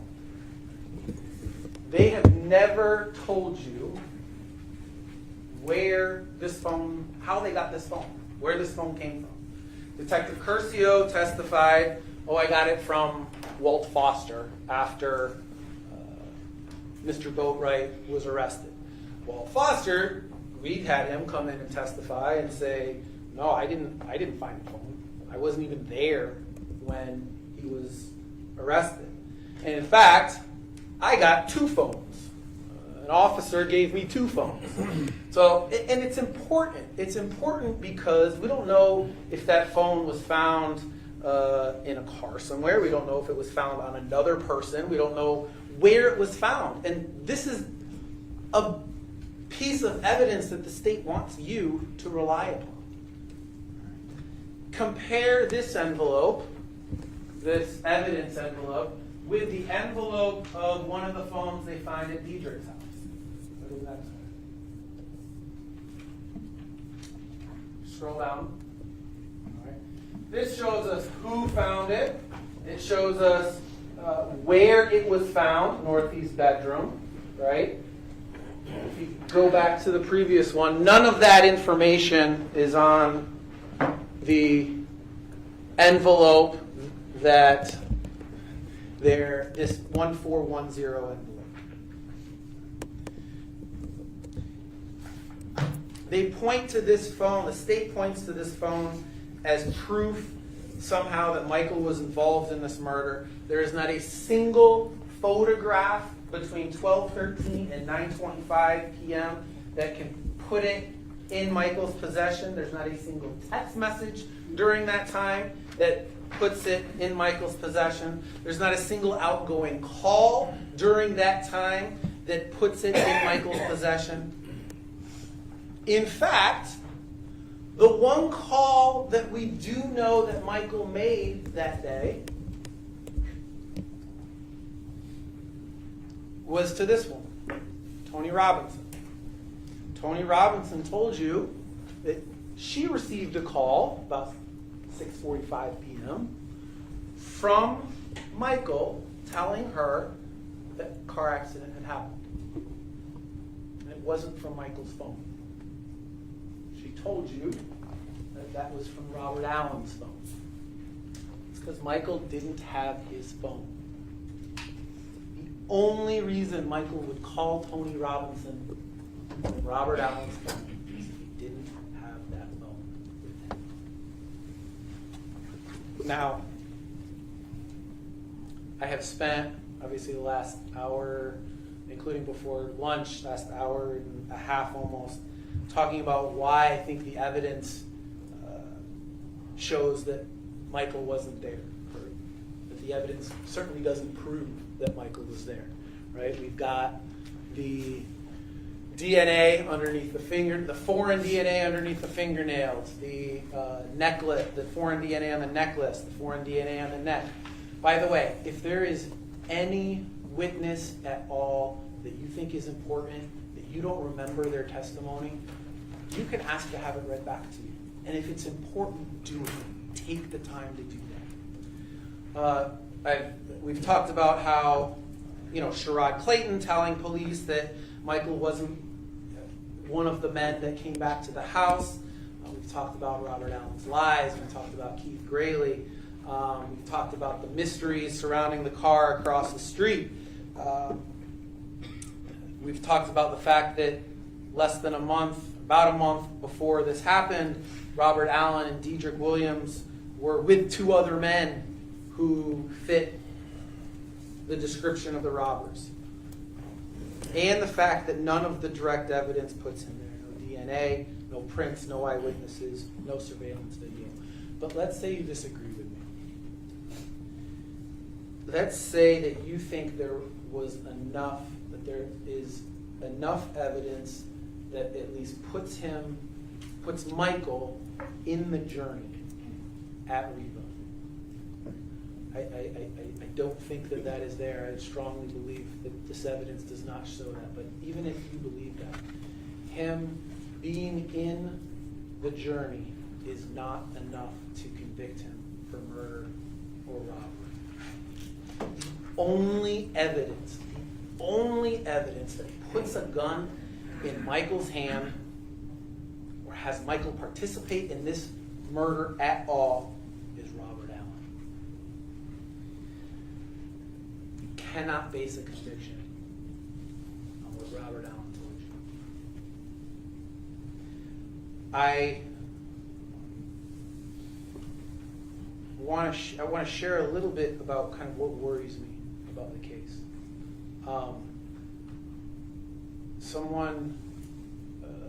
Jose Onfroy has died, a young man. He was somebody's son. He was somebody's friend. He had a lot of people who he meant a lot to. And he and his family deserve justice. the judge is going to tell you that you cannot base your decision on sympathy or bias, but we're all human. Convicting an innocent person doesn't bring anybody justice. I'm also worried about how emotion or sympathy of how you feel about Michael will play into your decision. Yesterday, the state talked about his character, called him a predator. Michael is also someone's son and someone's grandson. And you cannot, and I have faith that you will not base any decision on your feelings of sympathy or bias for anyone. The judge, well, I am also nervous about the celebrity of it, about the video cameras, about the show part of it. I'm not funny. I'm not a funny person. I'm worried about me having made a mistake that will convict an innocent person. But I also have faith in you. I have faith in you individually. I have faith in you as a whole to look at the evidence. The judge will tell you, again, it doesn't matter you should not look to the quantity of evidence, but the quality of it. The boxes and boxes and boxes of evidence, all of those photographs and videos that happened afterwards, the only question is what happened at 3:56 p.m. on June 18th, 2018, and the evidence of that is almost non-existent. We talked before trial that our Constitution in this country, everybody who is accused of a crime is presumed innocent.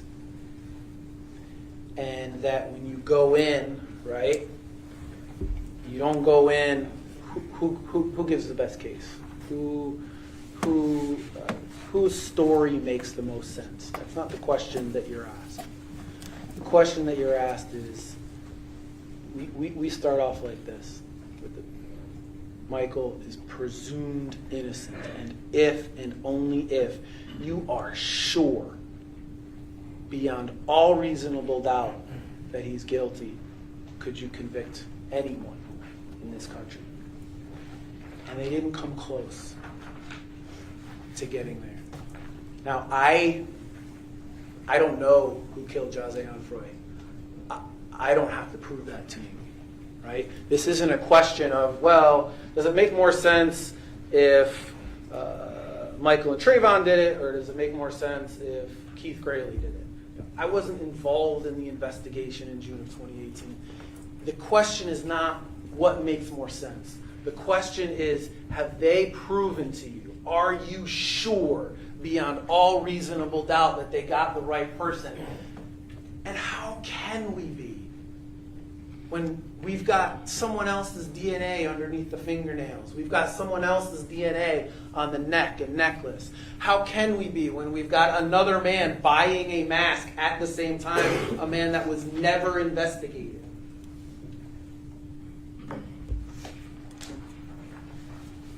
And so, if you believe, as I do, that the evidence hasn't proven Michael guilty at all, you should find him not guilty. As we talked about in jury selection, even if you think that the evidence shows you that Michael probably did it, I don't think that is the case. I don't think they came close to that.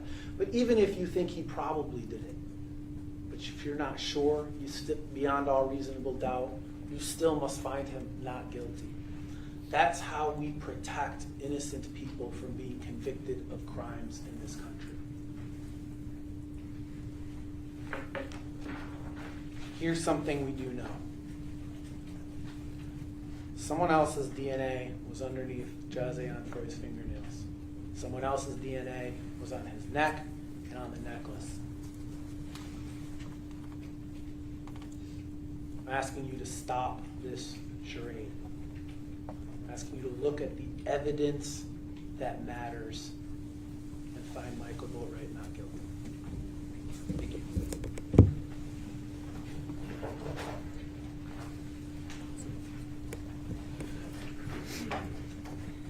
Steve?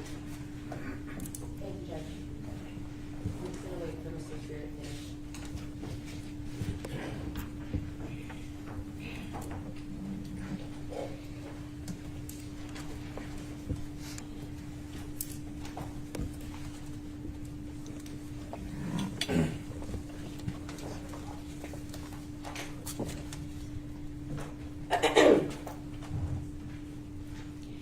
Plans hatched in hell do not have angels for witnesses.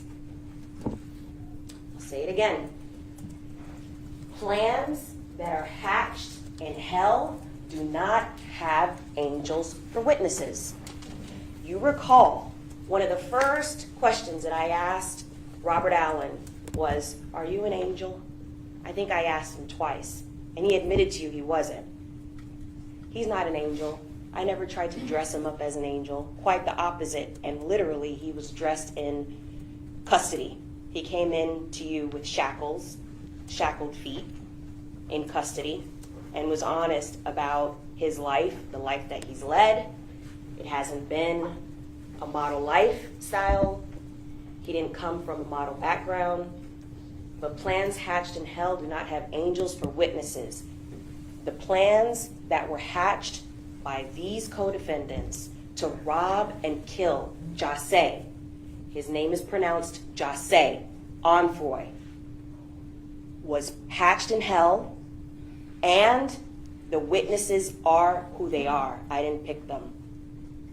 If I could, I don't have that much power, but if I could, I would have probably put somebody in front of you that's never been convicted of a felony, that's perfect, never has jaywalked, but that's not what we have.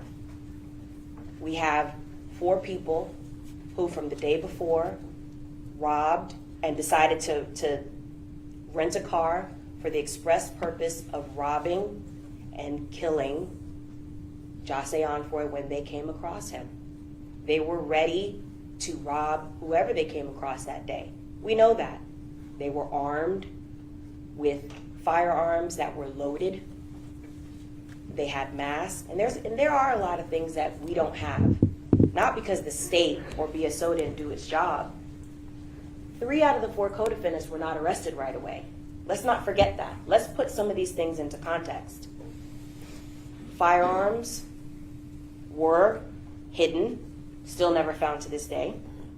Mask, red mask, 2 out of the 4 masks are gone. There are things that obviously we don't have. The biggest thing, the money. No, we did not find the money. We have evidence of who had the money immediately after the homicide. Those are pictures, and those will be memorialized forever from Michael Boatwright's phone and from social media and from Dietrich Williams' phone. But that doesn't mean that these defendants didn't kill the victim. That doesn't mean that these defendants didn't rob him. I'm going to go over not everything that we've heard from the defense counsel, but some of the salient points that I think are worth our time before you deliberate.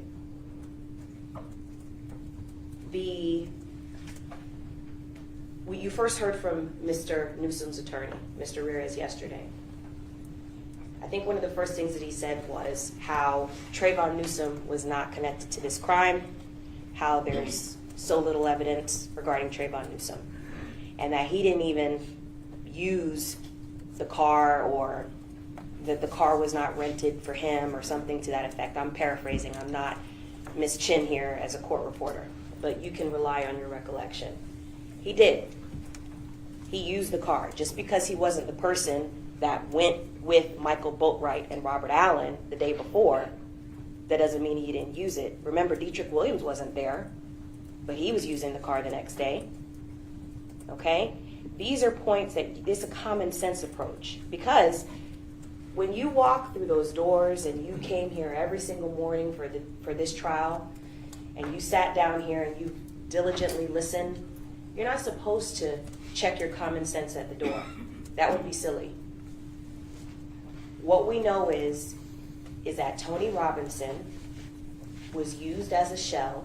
Tony Robinson was connected to Dietrich Williams, was used as a shell in order to rent the car. She was never with them the next day. She was at work at Hard Rock, if you recall.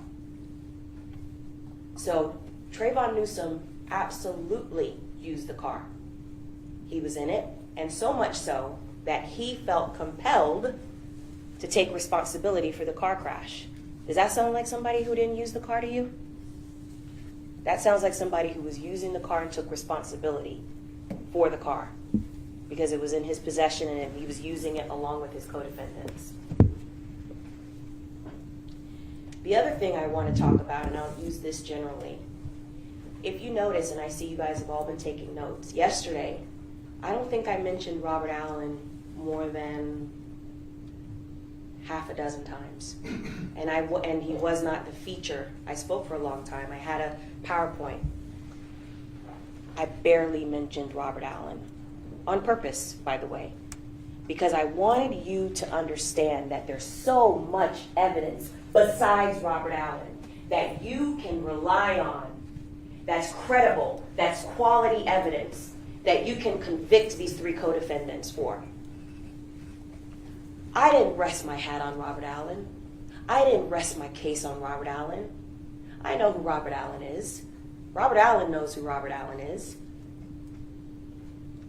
What we can do, though, and what I've asked and urged you to do, is to not necessarily throw away his testimony just because he's a convicted felon or just because he was convicted in this case, for example. You are the judges of the facts. Remember when we talked about at jury selection, one of the ways you can do that if you're telling whether a light is red or green, and we use that example. Well, Robert Allen, consider him the light. You can determine what he said is true, not just based on his background, because he's not an angel. But you can use the evidence that you have seen in this case. Fact check him. It corroborates what he said. He told you, for example, and I didn't get into it yesterday because, again, not relying solely on Robert Allen. So let's be clear about something. Whether or not you believe Robert Allen or you don't believe Robert Allen, you can still vote guilty of first-degree murder. That was the point of yesterday and everything I said yesterday, without barely mentioning Robert Allen. You still can convict them of first-degree murder. For example, one of the things that Robert Allen said, out of many that was corroborated by the evidence, the facts in this case, not conjecture, not my spin on it, not my argument. He talked about the track that all of the co-defendants left when they left Riva. He said that they went to his home, they divided up the proceeds of the robbery, and that Dietrich Williams left. Well, guess what corroborates that? The location data from Dietrich Williams' phone, the location data from Michael Boatwright's phone. When the phones are tracked together, what do? They go from Riva to Robert Allen's home, and then you see Dietrich Williams' phone break off. Now, how Dietrich Williams got from point A to point B, Robert Allen says it's an Uber. There were phone numbers that could have been associated with an Uber. Potentially could have been a friend or whatever that came and picked him up. But I think Mr. Kimmock, for example, titled it Unanswered Questions. That somehow this acquits Michael Boatwright. I don't see the connection, because guess what? Even though Robert Allen says that he left by an Uber, what's corroborated is Dietrich Williams left. That's the point. That's important. He didn't remain with the 3 co-defendants the entire time. That's the point. Also, speaking about Mr. Ramirez's argument, he said that Trayvon Newsom posed with money, which may or may not have been stolen money, and that he was not the brightest bulb in the pack. I'm using my phraseology, but not the brightest bulb in the pack for having posed with that money. Well, what do we know? He wasn't just simply posing with money. They were gloating at the fact that they had thousands of dollars. And it's also important to note that these weren't just like pictures and video that happened to just, coincide with other things. This was immediately after the homicide. Immediately after the homicide. That's a point worth underscoring. And now, these three co-defendants are not idiots. They're not. They knew what they were doing. They knew that they wanted to have it look a certain way and have the money and flash it, and they were laughing. I've said from the beginning that they knew what they were doing. That's the intent that I don't want you to ignore. They were fully aware of their actions that day, before, during, and after the homicide. And what they intended, they executed their plan, and they followed through with it, and then they gloated about it afterwards. And we do know, when he's saying he posed with the money that may or may not have been stolen, that text message that was referenced, and the reason why Detective Curcio and BSO searched Trayvon Newsom's home, he's referencing stolen money. You don't bury money in a backyard and talk about how you are going to be caught and somebody snitching on you for money that you worked hard for and you have to pay taxes on. I mean, that's just common sense. I've never seen that.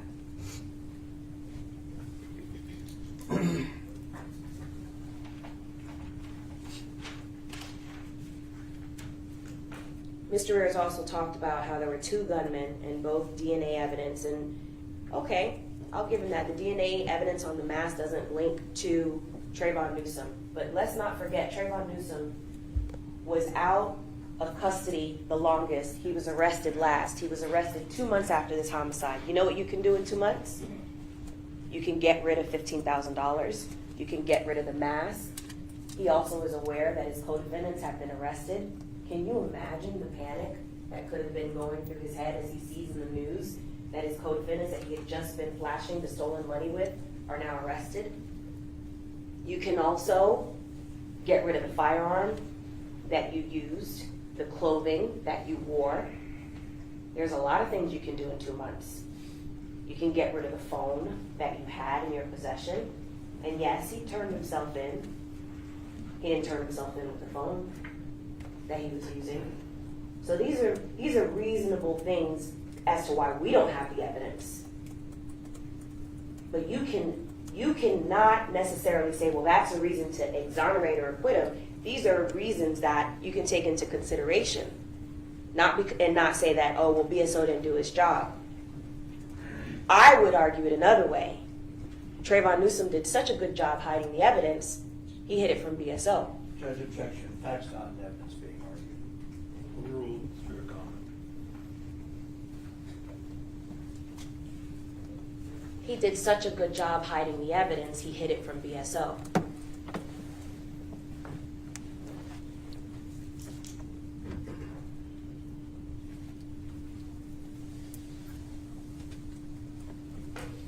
Mr. Rares argued, and there was other counsel that argued this too, that absence of DNA is a crucial defense. And Mr. Kimmock spent a lot of time today on that, right?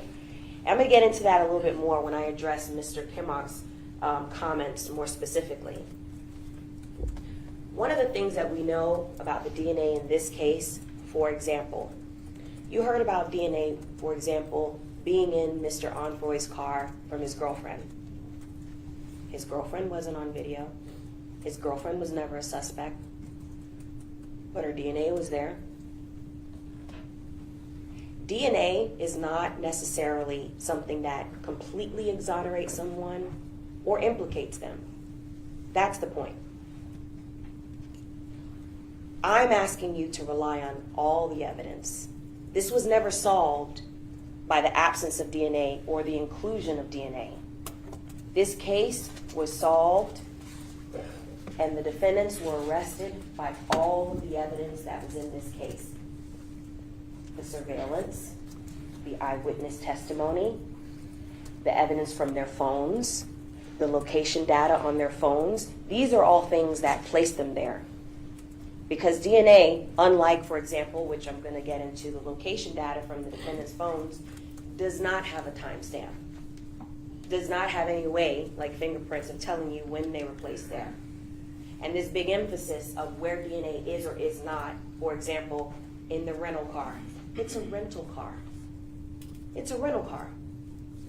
And that bears repeating because most of us have rented a car or at least been driven in a rental car. If you're a non-smoker and you get in a rental car and the car smells like smoke, and say now the person with you commits a crime that's also a non-smoker, so now they have the car. Does that mean that the person who committed the crime is a smoker? No. It just means that the car has been used by other people, possibly. That's what it could be from. Doesn't mean that the person that committed the crime is a smoker. So the analogies that that the defense is asking you to make, it just doesn't land when it comes to some of this stuff. Because, for example, the Dodge Journey was a car that was not only a rental car, but was being used by its owner. So,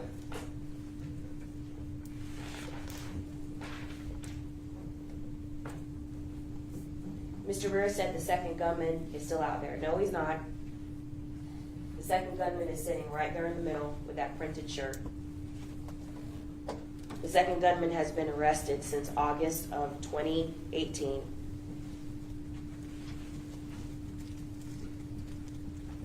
And you'll note that the evidence that we do have of the defendants in this case, even if you want to believe, maybe Robert Allen has more to do with it than what he told you. Remember, he's no angel. There are no other videos of Robert Allen with anyone else and the money from the day of the homicide. The people that are in social media from months ago, from before the homicide, he's not posing with them and money from the homicide. He's posing with the three people that are before you on trial. And that's important because it shows, it's another piece of evidence that it's a way of time stamping when these things occurred. Because we know from the metadata what dates these photos were taken, when these videos were taken, and who they were taken with, where they were taken.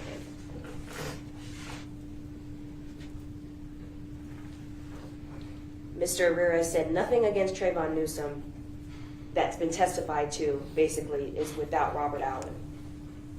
The only thing that I recall, and this is not because Robert Allen said it initially, Trayvon Newsom threatened Robert Allen, not the other way around.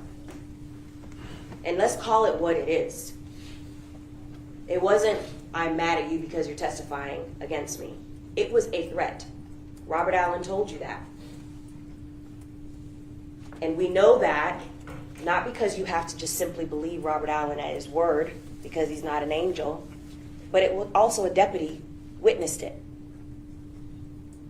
So the deputy came before you and said, this is what he saw, this is what he heard, and guess what? How strikingly similar to what Robert Allen said. So similar, the language that was used. And Robert Allen told you, I asked him, how did that make you feel? Did you feel threatened? And he said, yeah, a little bit. So it was a threat. It wasn't just between two friends. And look at the wording. Trayvon Newsom never said or yelled at to Robert Allen, tell him who really did this. Why are you lying on me? He used the phraseology that he meant to use, which is, you're snitching on me. What does that mean? You are telling what we did. That's what it means. You're telling the white man, that's what he said, what we did. What does that imply? That they robbed and killed the victim. That's what he's pissed about. That's what he's trying to confront Robert Allen about the first chance he gets.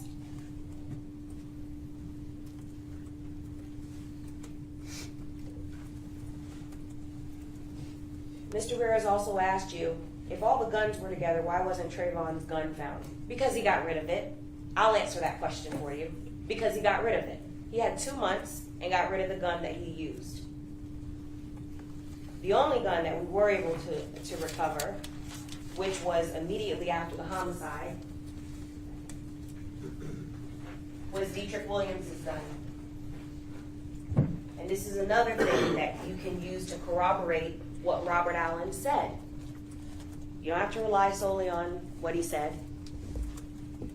He said to you that 2 of them had a revolver.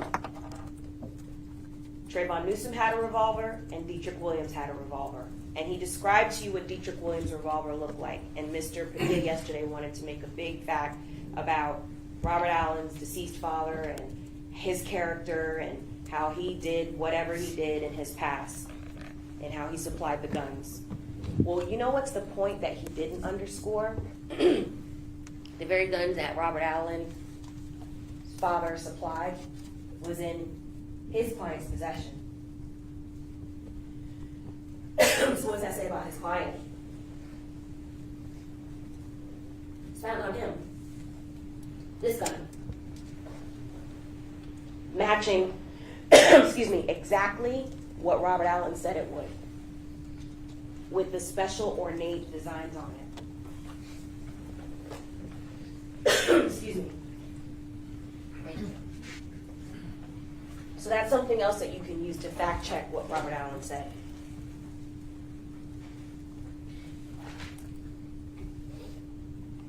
Mr. Ramirez also said DNA is not the only way that you can convict someone. I agree. Or that you should convict someone only with DNA. I agree. Excuse me. But that's not what I'm asking you to do. I never asked you to do that. From the beginning, from day one. I want you to look at all the evidence. I implore you to please look at all the evidence. Because when you look at all the evidence together, I think it's very compelling that you can and should convict all 3 defendants of first-degree murder and armed robbery.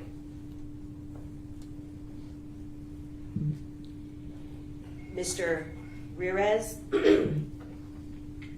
Mr. Padilla, and Mr. Kimmock, in particular Mr. Padilla and Mr. Kimmock,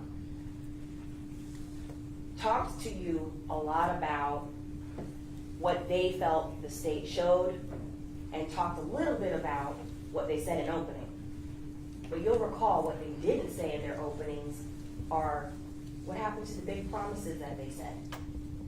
For example, Mr. Padilla saying, well, the first time you heard about Drake, the first time you heard about Migos was Mr. Shill brought it up. Is that true? Do you believe that? Do you remember it that way? From voir dire, he's been itching to try to talk to you about Drake.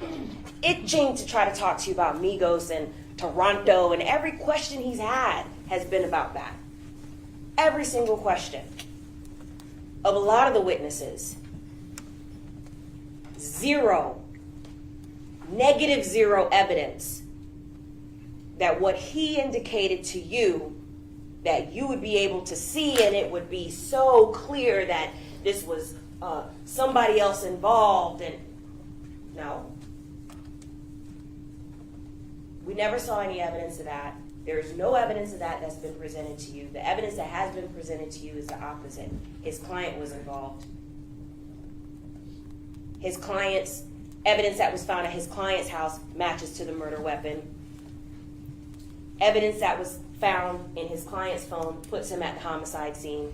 Didn't have anything to do with any rappers or people from Toronto, or whether or not somebody connected to a superstar threatened on social media in a Twitter beef. It's nonsense. That didn't have anything to do with this case.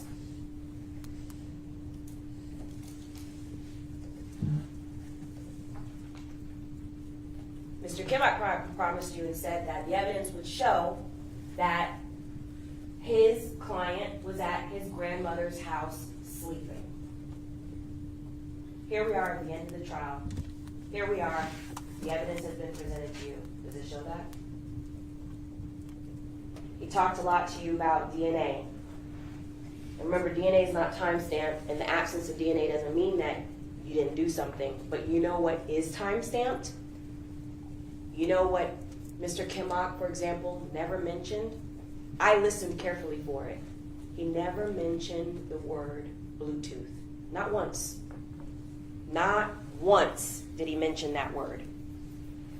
Because, for example, the Bluetooth from his client's phone does connect him to the homicide. His phone was connected to the Dodge Journey the entire time that the Dodge Journey was at Riva, and we see 2 armed gunmen approach the victim's car to rob and kill him. That, I would argue to you, is more compelling than DNA or the absence of DNA. That's evidence that you can look to, that I'm asking you to rely on, that's in addition to the other evidence that is compelling in this case.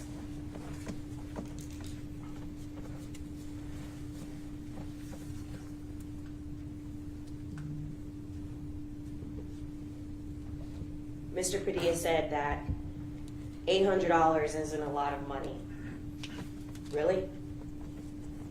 What's interesting about us trying this case in 2022 is all of the things that are happening in general in our lives, that you don't have to check that stuff at the door. Your life experiences, the fact that we're going through a recession, the fact that eggs cost twice or 3 times as much as what they normally cost.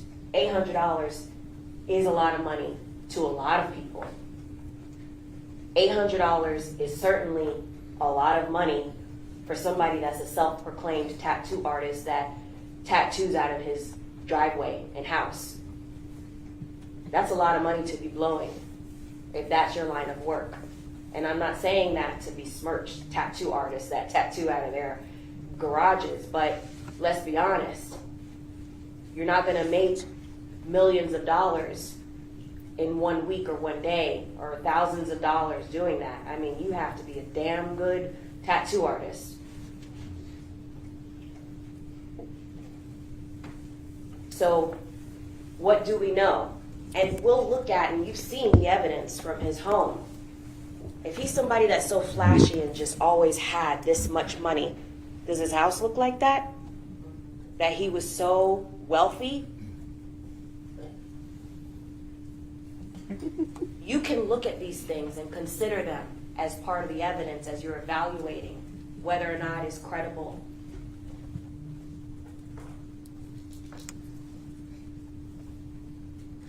Mr. Padilla said that if you want to put his client in the car, you have to believe Robert Allen. No, you don't. Yesterday, didn't hardly mention him.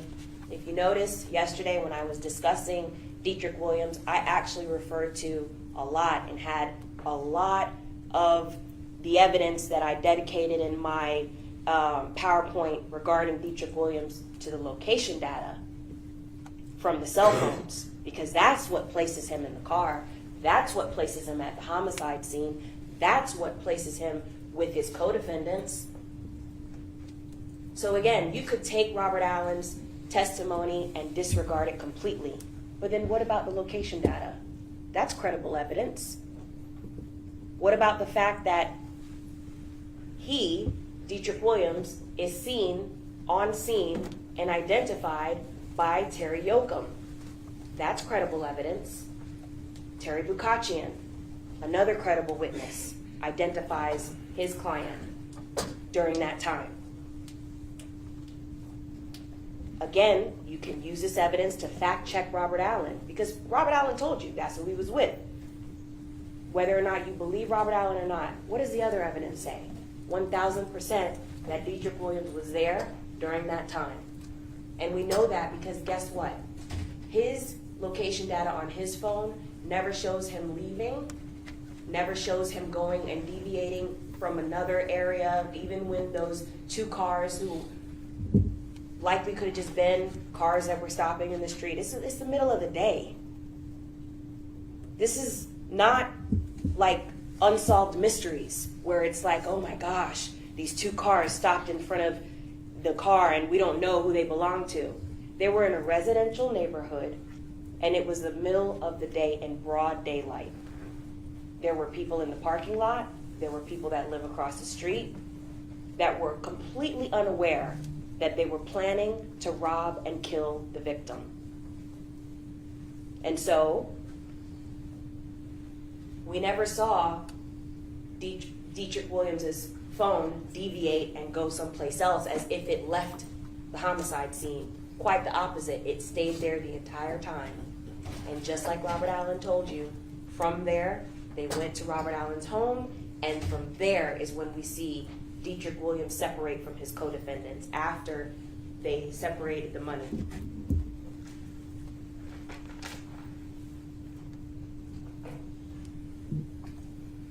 Mr. Padilla also said that it was dumb to post with money. I'm paraphrasing. And he talked about how it was a poor choice for Dietrich Williams to do that. Well, let's talk about the practicality of this. If that truly was money that was hard-earned by Dietrich Williams, most people that work and have their money, whether or not they keep it in the bank, wouldn't be flashing their money like that for fear that they will get robbed, for fear that somebody else might take their money, unless you're the person that's the robber, unless you're the person that's the killer, and you're not worried about that.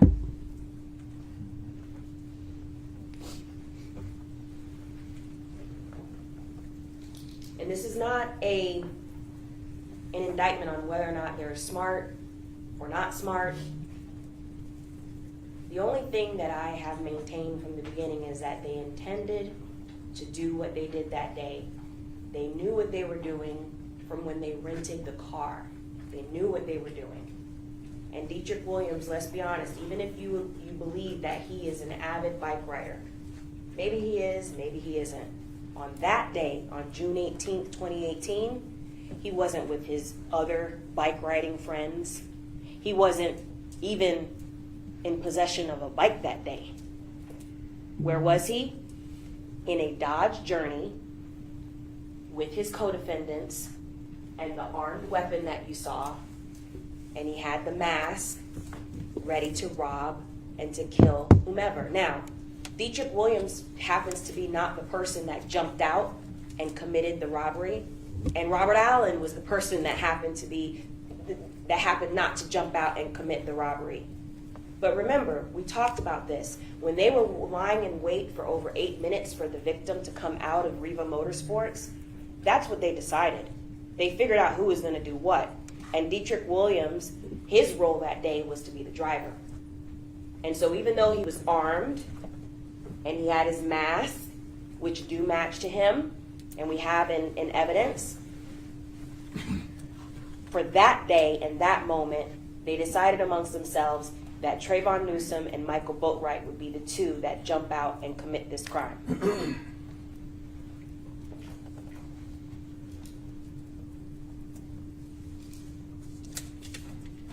Mr. Padilla also said that the mask doesn't have an association of guilt.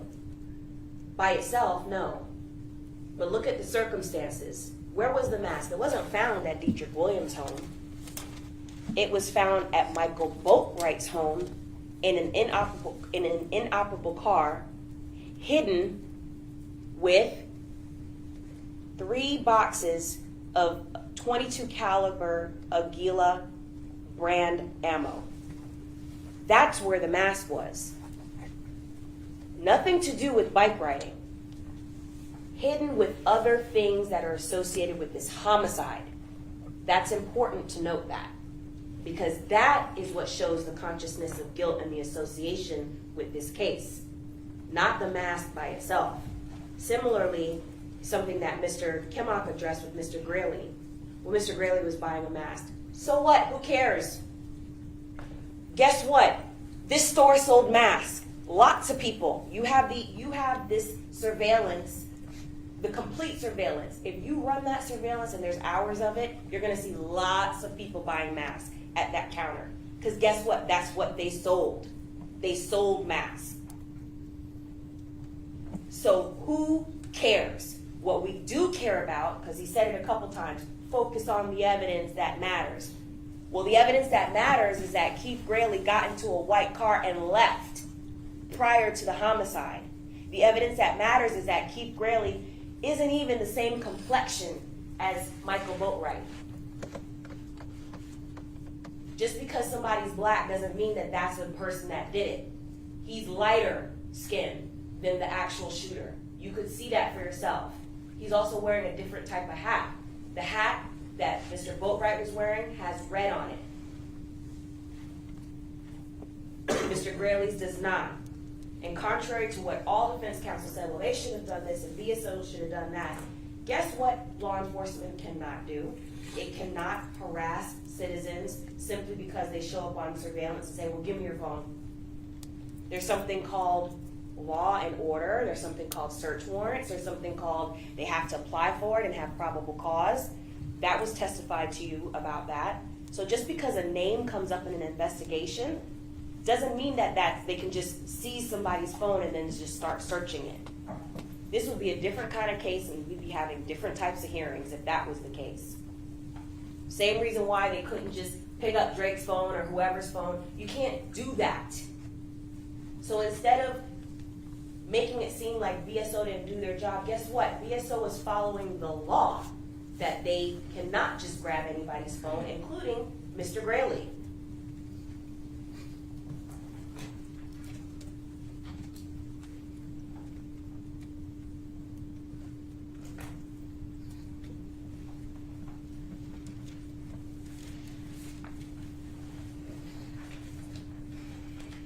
Mr. Padilla also made a lot of comments about Robert Allen and tattoos on his face.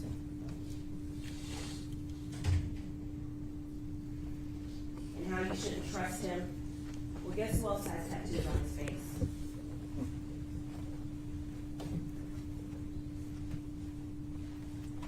Remember that? So now we're not to believe Robert Allen because of tattoos? If that's the rule, then what does that say about his client?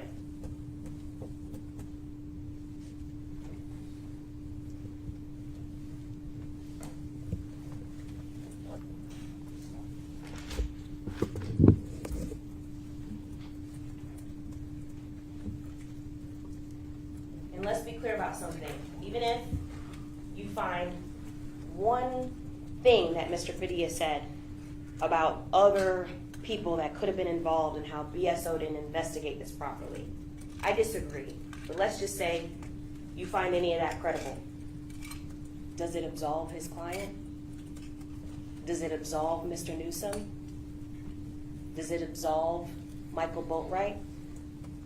That would be another trial, another jury, somebody else, or some other 12 members that would decide the fate of whoever this mysterious other person is that ordered this. That's not for your decision today.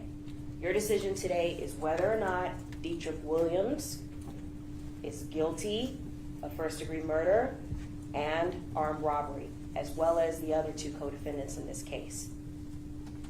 So if someone else happened to have been involved, because remember we gave that example of, for example, I think it was, we used The Godfather, the example of The Godfather in voir dire, and how we talked about the movie The Godfather, if Don Corleone was involved and had something to do with ordering and the underlinks. So let's just say Mr. Padilla is right and that somebody who is rich and powerful had something to do with it, then that means his client is an underling. Does that acquit him? No. He's still guilty of first-degree murder.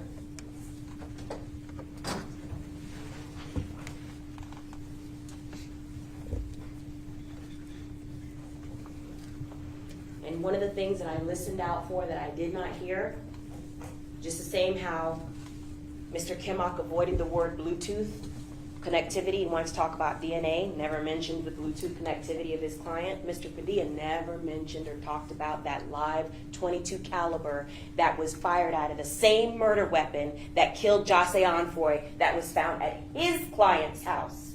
Never, ever mentioned that, not once. And why is that? Because that is something else that links his client to this crime. That's not called Robert Allen, by the way. That live .22 caliber was cycled out of the same firearm that the fired projectiles found at autopsy from Jose Onfoy. They were fired from the same murder weapon. That's important evidence. That's, by the way, one of the things that I talked about yesterday that didn't include Robert Allen. That's one of the things, by the way, that you can hang your hat on when you are going over the evidence and you're talking about whether or not Dietrich Williams, for example, is guilty of first-degree murder.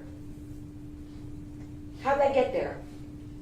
If he wasn't at the crime, if he wasn't with the shooter, if he wasn't around the ammo that was connected to this case, if he wasn't with the two gunmen, then how on earth did a live .22 caliber round that was cycled through the same murder weapon get in his house?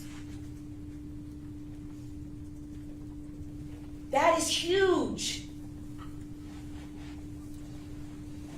And it doesn't have anything to do with Robert Allen. It's not Robert Allen's home. Robert Allen didn't testify about it. Robert Allen didn't have anything to do with the search warrant. That is Dietrich Williams' home. And that is evidence connected directly to this homicide. And what I did say is that this particular exhibit, I said it's consistent with, because it is. You don't have to take my word for it. Look at it yourself. You'll recall all the times that myself and Ms. Buckaloo put the firearms evidence on the screen. We talked about the A stamp that's on all of the ammunition. That's consistent with the firearms, the fire projectile in this case, and the evidence that was found at Dietrich Williams' home. It's the same brand, Aguila. It's the same caliber, .22 caliber. That's important evidence. That doesn't have anything to do with Robert Allen, by the way. That's important evidence that you can look at, that's compelling, and that you absolutely should take into consideration in convicting these three co-defendants. And I'm not going to take the time and count, but let's just be clear about something. There were 3 boxes of ammo that were found. 4 are missing. You can count them yourself. The boxes are here, and don't forget that there are some that Clint Williams put in here to make it easier for you to see what they look like, so you can see the A branding. So please don't forget to count those. So if you want to take the time to count how many there are and take into consideration what's missing, please, by all means, you'll have all the evidence, please do so.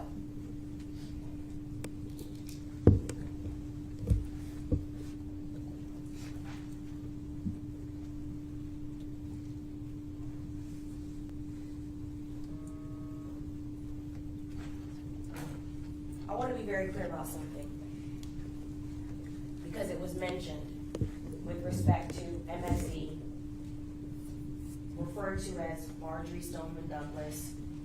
I don't think there's a person in this nation that hasn't heard about it. And all that I will say about it is this, because it was brought up by defense counsel as part of their defense, saying that PSO, Detective Curcio in particular, were overworked and that they missed steps. And that there's all these things that they didn't do in this investigation because of that. That case has nothing to do with this case. Two separate cases, and the implication that BSO, the first responders, the medical examiner's office, it was all hands on deck. The crime scene unit, that they can't walk and chew gum at the same time is ridiculous. The members of the sheriff's office, the crime scene unit, the people that worked on that case worked hard, they worked tirelessly, and instead of ridiculing them, for example, about how somebody buttons their jacket, trying to make, this like a comedy hour, we should be giving them our gratitude, not ridiculing them.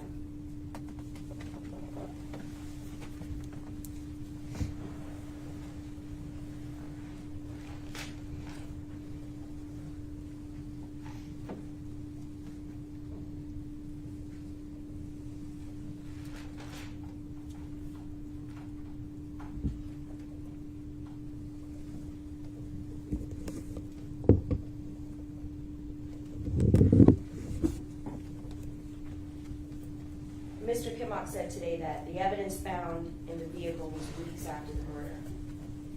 That's because you'll recall his client fled to Georgia immediately after the homicide. So just like Mr. Newsom, for example, who had the benefit of being out of custody for however many weeks and getting rid of evidence, so did Mr. Boatwright. Fortunately for us, he didn't get rid of everything, including his phone with all that evidence on there, and that, God forbid, word that Mr. Kimmock didn't want to mention, Bluetooth. But that's why the evidence was found weeks later. Not because, so it's, you can't have it both ways, the way they're arguing and trying to malign the character of the sheriff's office. Oh, they did a rush job. Nope, it took weeks to get this evidence. Nope, they didn't do anything. Oh, nope, they still haven't investigated all this stuff. The evidence came in and it was a fluid investigation. Detective Curcio told you that. And so as evidence came in, they checked it. Either they eliminated people or they included people, and then they followed up on credible leads.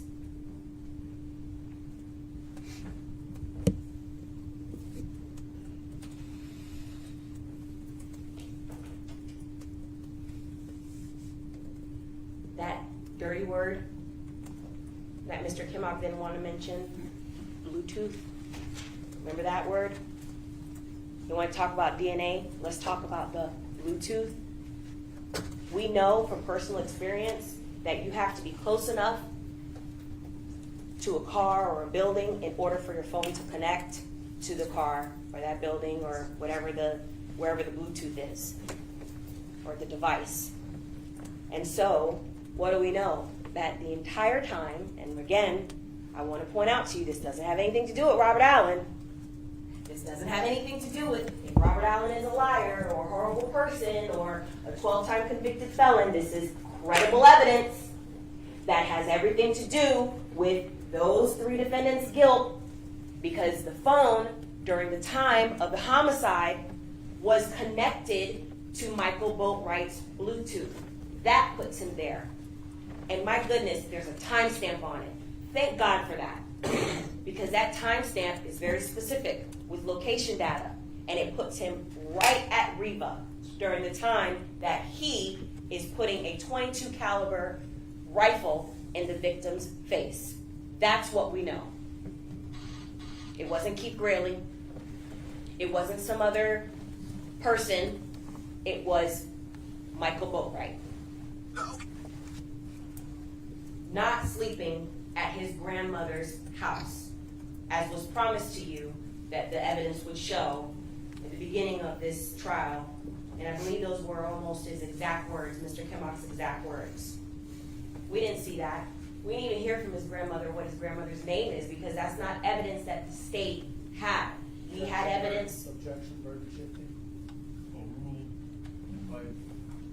We had evidence to show that Michael Boatwright was there. We showed you not only by that Bluetooth, that dirty word, but we also showed you by the location data of where his phone traveled to. Never traveled to grandma's house.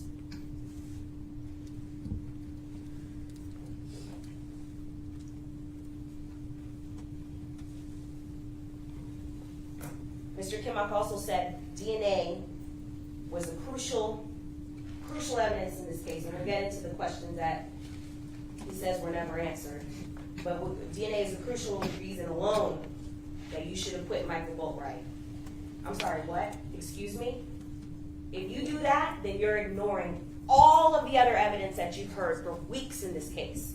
You're ignoring the testimony, the eyewitness testimony, and the identification of Mr. Boatwright by several people that put him connected not only to his co-defendants, but to the homicide with other links. You're discounting fingerprint evidence. You're discounting the evidence of Mr. Campvanny, who testified about location data. You're discounting evidence regarding Bluetooth connectivity. Remember that dirty word, okay? You're discounting evidence also of Mr. Allen.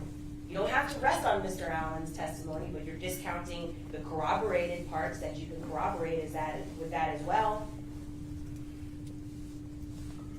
You're discounting all those countless videos. I happen to show you 4. You remember, you'll recall, and it's in evidence, there were dozens. There were dozens of videos from the day of the homicide. There were text messages from Mr. Boatwright's phone within an hour. I think it was a little over an hour, not quite an hour and a half, after he just killed Jose Onfroy and robbed him with his co-defendants, where he texts somebody and says, "Tell my brother I got the cash now." That text didn't come after we see him with some type of vest on. By the way, those pictures and the metadata from those are from months ago, prior to the homicide, where he's saying #workflow. And let's talk about that for a second. Just like a self-proclaimed tattoo artist that tattoos out of his garage or whatever, this is common sense. Does somebody that does landscaping, not owning their own business, would have thousands of dollars like that, flashing it? Judge, if I could ask you to admonish, if there's people in the gallery that can't compose themselves and not make comments, if you could please address that. Yeah, anyone in the audience who makes any comment will be removed from the courtroom and be subject to contempt hearings. You may proceed. Thank you, Your Honor. The evidence that you've heard is that, and that you've seen rather, there were thousands of dollars in his hands. That's the evidence that came from his phone. And there were pictures and video with him and his co-defendants, unlike what Mr. Kimmock said. He said that the only pictures that you'll see is when he's with Robert Allen. Not true. You remember the 2 pictures that were side by side, and you can see it for yourself very easily, that as soon as you let one play where he's by himself, but he appears to be in a car, and then you play Trayvon Wilson's, they're in the same car, listening to, it's like the song like Continued. And they're together in the same outfits that they were in earlier that day. So he wasn't by himself. You can make that type of deductive reasoning because the evidence is there for you to look at, play, rewind, play again.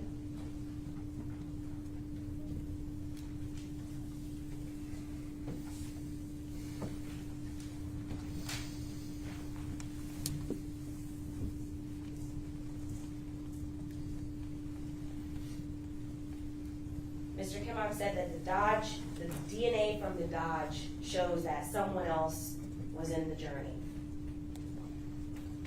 Remember that dirty word, Bluetooth? That shows that Michael Boatwright was in the journey at the time of the homicide. That's what it shows. And the DNA or the absence of doesn't mean that somebody was or was not doing something that we've accused them of.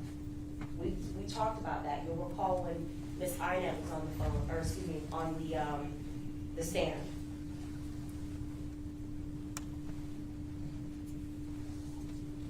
Specifically talking about the DNA and all the things and all the lists and the numbers and what's at a warehouse and who contributed to what DNA. Let's talk about the actual evidence that you heard. In the vehicle, the gear selector in the victim's vehicle, there were 2 contributors. Both of those contributors were resolved. That's what Ms. Inett testified to. One was to the victim, and the other was to his girlfriend. And this is my point that I keep driving home with DNA. His girlfriend wasn't even on scene that day, but her DNA was there. So there, but that doesn't make her a suspect. You know who else was on scene, but whose DNA was not on that selector? Leonard Kerr. We see him in the car with our own eyes. He testified. His DNA is not there. So does that mean that Leonard Kerr wasn't there? No.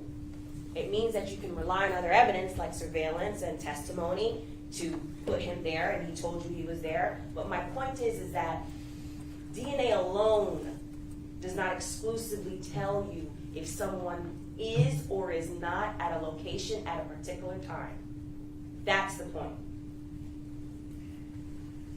The media knob that was in the victim's car, 2 contributors. That is the only, I believe, unknown that was there, or unknown DNA. And let's talk about the unknown DNA or what the profiles were. It wasn't that BSO is leaving out there a suspect that can't be arrested. You'll recall, Ms. Inett said some of these DNA profiles were so small and so minuscule that they couldn't move on to the next stage to be able to be identified because there just wasn't enough DNA.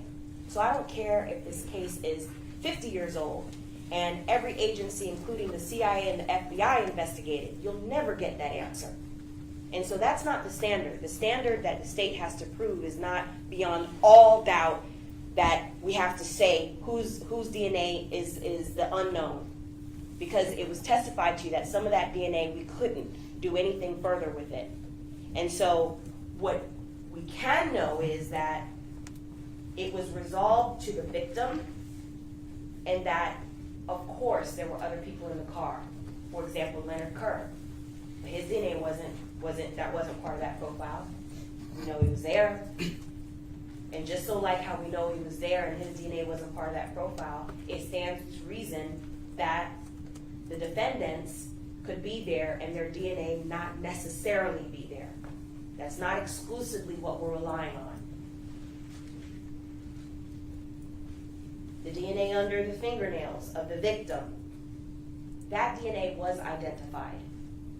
I don't know what trial Mr. Kimmock was sitting at where he said that if the victim was scratching someone. We never heard testimony about that the victim was scratching someone. I guess hypothetically, I wish that if he had been able to put up a fight, that maybe we could have gotten some of that evidence. But remember, Mr. Boatwright and Mr. Newsom, they quickly, very quickly, in a blitz fashion, attacked him.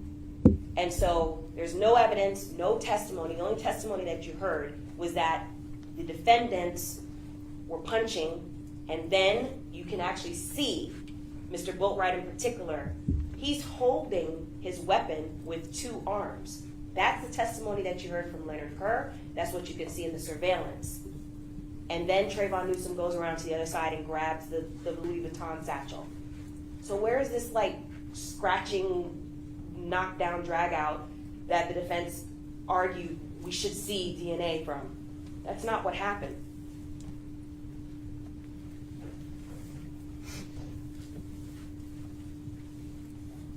The DNA from the right fingernails, that was DNA that was resolved. Go back, please, over your notes from when Ms. Inett testified. She resolved that DNA. The left nails, there were only 2 contributors. And it was the victim's DNA, and then, remember, she talked about insufficient, and that's the reason why it was unknown. There was insufficient amount of DNA So no matter how long you investigate this case, that DNA is never going to be resolved. That's very different than saying VSO didn't do their job. Very, very different. The necklace. There were 2 contributors on the necklace. That DNA was resolved. So I don't want you to go into the back deliberating thinking that VSO didn't do his job and that there's some unknown gunman that's been around Broward County for 5 years. The 2 contributors to that necklace were the victim and his girlfriend.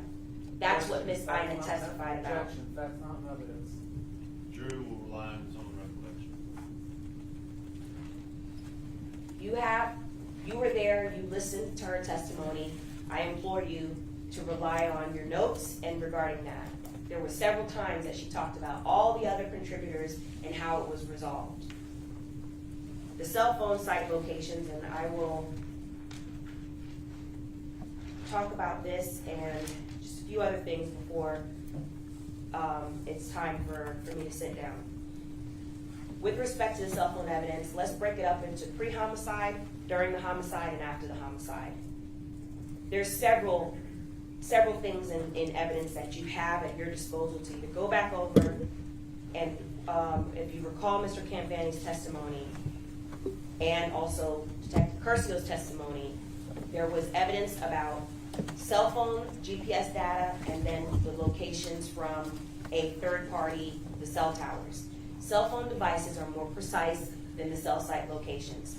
That's what was testified about. From the phones, from the cell site locations, Mr. Newsom's phone was with Mr. Williams' phone at 1:55. And the only way that you can get that from the cell towers is if the phone is in use. However, for cell site, for the GPS, it doesn't have to necessarily be.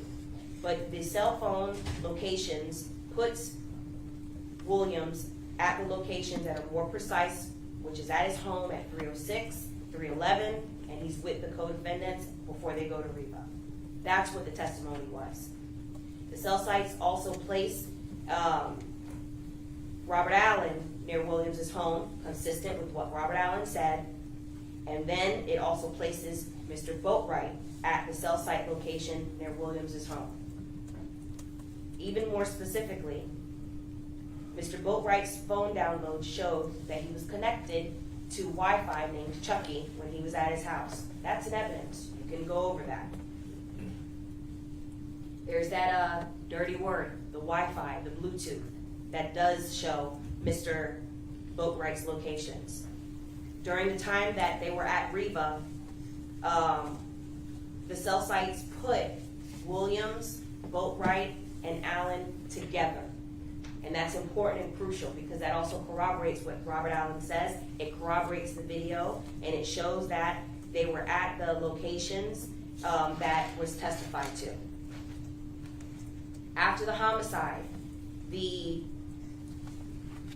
cell site for Mr. Newsom's phone hits near a tower, and I think Mr. Ramirez was saying, well, what about the fact that, it was some location? I believe most of you, if not all of you, and you can use this experience, were from Broward, particularly the Lauderhill area. You either worked in that area or know that area. You can rely on just a general experience, not for you to do any additional investigations, but 31st Avenue and 19th Street are not far from each other at all. And if you're familiar with that area, you'll know, and you have mapping in evidence, you can see for yourself that the location that Mr. Newsom's phone pings at during that time is not far from the location where it was testified to that the defendants were, so it does place them there.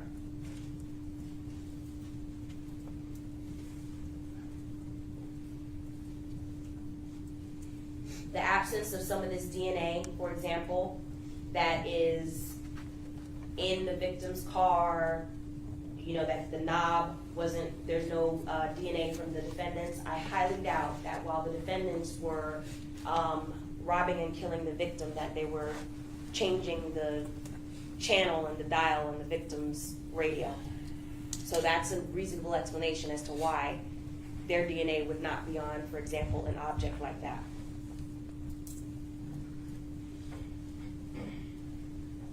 Also, there was some argument about, well, why is it that during the specific time frame, Mr. Kimmock said, well, that Mr. Boatwright had no activity, no text messages. I think I wrote this down. He said no text messages, no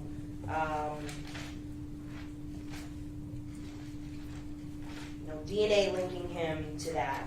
No, you gave a list of stuff. No DNA, no witnesses, no eyewitnesses testimony.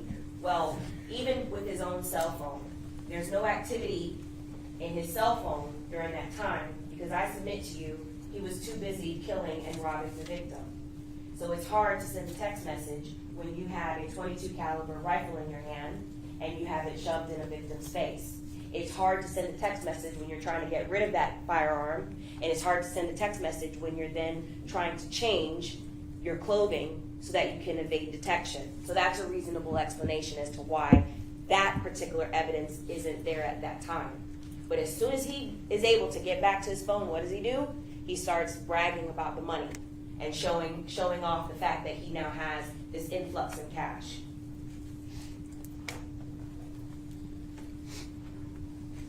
And also, besides all the other evidence that shows the defendants together, and the text message that immediately after the homicide where Mr. Boatwright says, "Tell my bro I got the money for the new phone," Williams and Williams is texting Boatwright also about the homicide, about the news story about the homicide. This is all in evidence and you can look at it.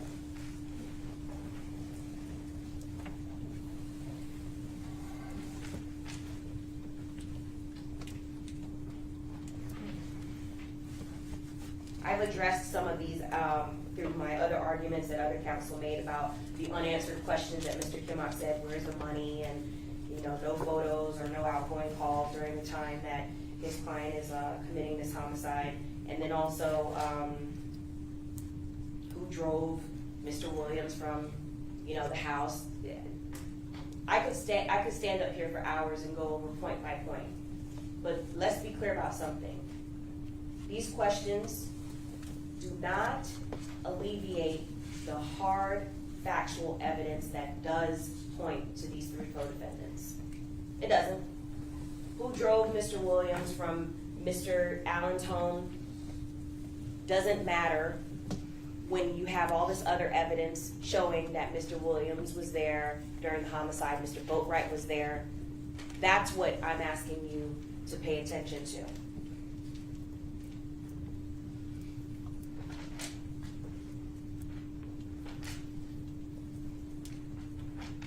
I believe that when you look at all of these things, ladies and gentlemen, that you will be able to come to the conclusion that we talked about from the beginning, that these defendants are guilty of first-degree murder, that they were principals to each other, that they are guilty of armed robbery.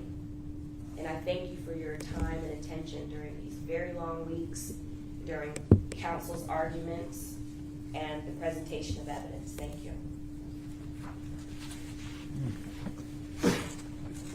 All right, ladies and gentlemen, the next thing to do is for me to read you the law. It's going to take a few minutes. Would you like to come for break, or do you want me to go right into it? You'd like to come? All right, we'll take a 5-minute break.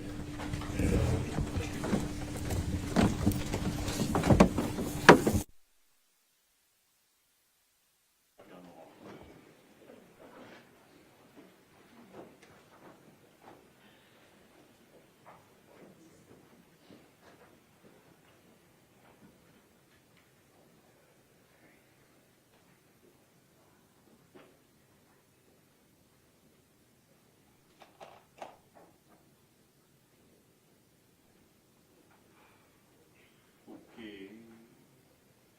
Parties present, jurors are absent. I just want those of you in the audience to also know that once jury instructions start, you're not allowed to get up, you're not allowed to leave, you're not allowed to come in, nobody's allowed to do any movement.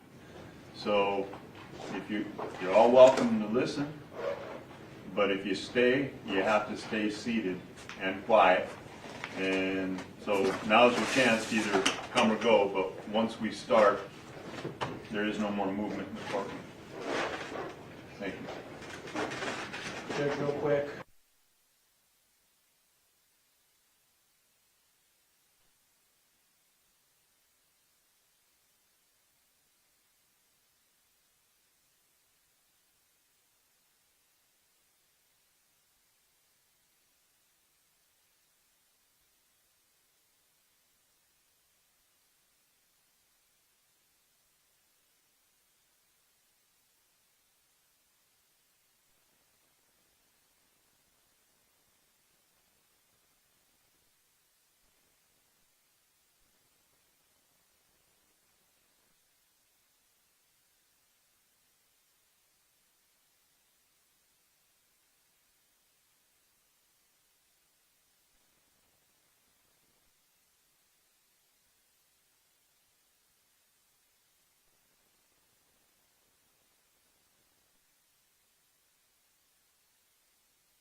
Good, doors.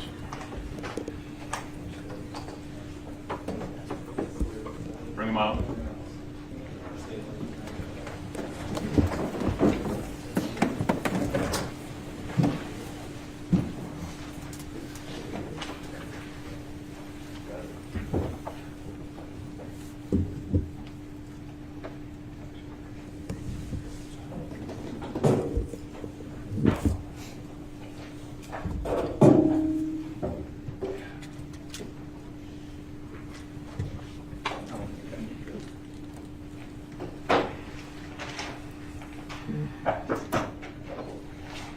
Jurors are entering.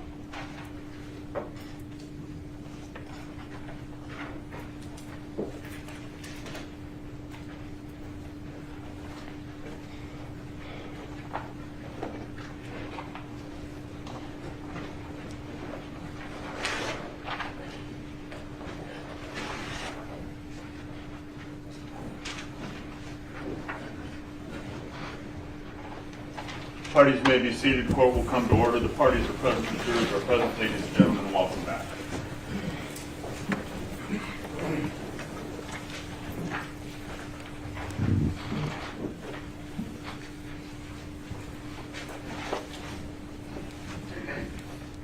Members of the jury, I want to thank you for your attention during this trial. Please pay attention to the instructions I'm about to give you.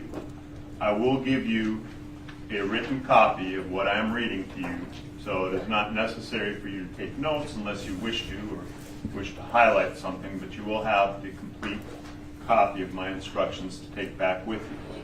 One thing I will tell you now is that you are not to write on any of these instructions. At the end of the case, they have to be returned back to me with the verdict forms that are in here. Those are the only things that you're allowed to actually write on. Okay.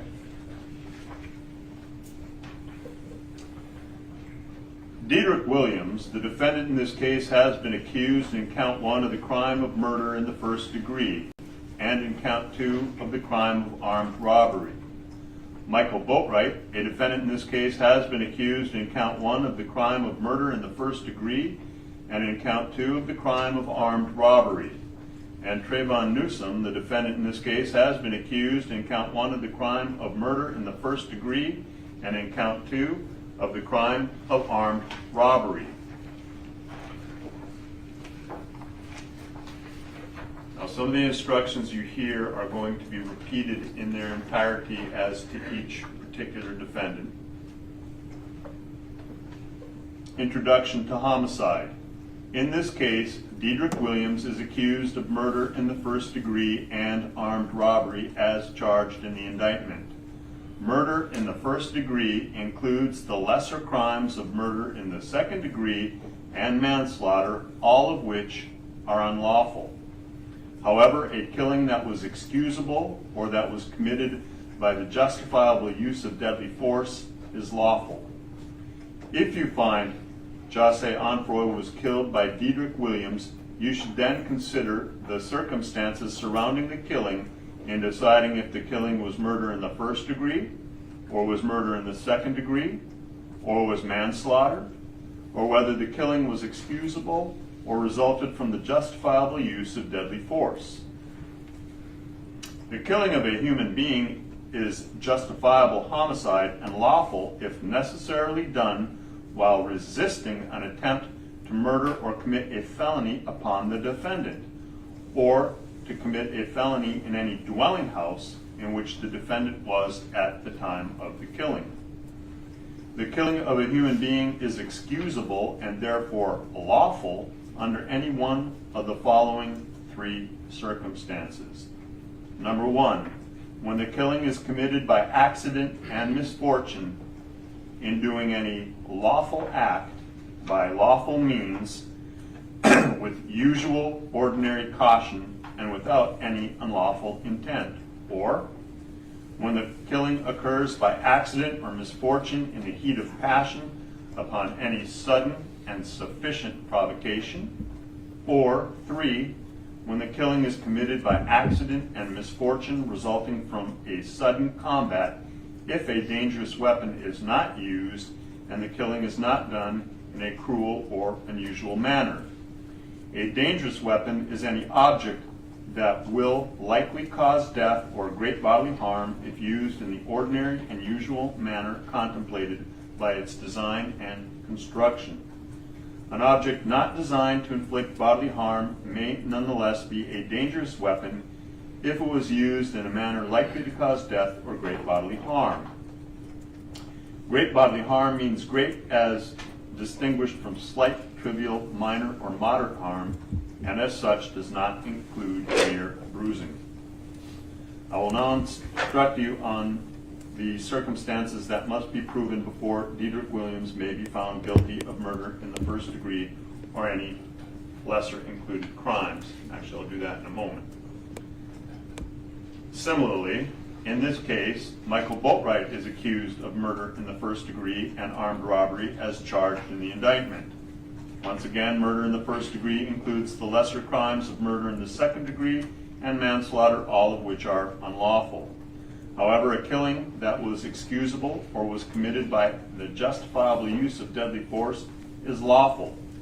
If you find José Onfroy was killed by Michael Boatwright, you should then consider the circumstances surrounding the killing in deciding if the killing was murder in the first degree, or was murder in the second degree, or was manslaughter, or whether the killing was excusable or resulted from the justifiable use of deadly force.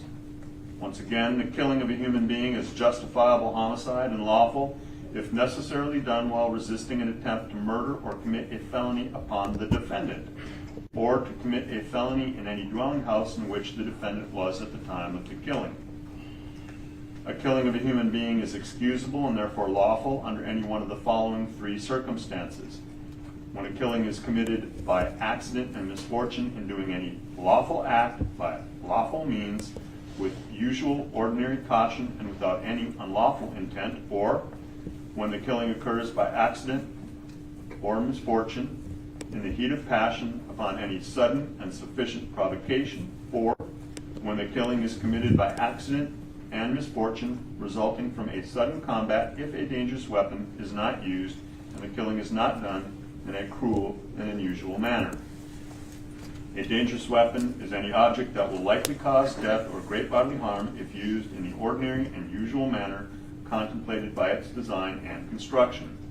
An object not designed to inflict bodily harm may nonetheless be a dangerous weapon if it was used in a manner likely to cause death or great bodily harm. And great bodily harm means great as distinguished from slight, trivial, minor, moderate harm, and as such does not include mere bruising. I will instruct you on the circumstances that must be proven before Michael Boatwright may be found guilty of murder in the first degree or any lesser included crime. And once again, in this case, Trayvon Newsom is accused of murder in the first degree and armed robbery as charged in the indictment.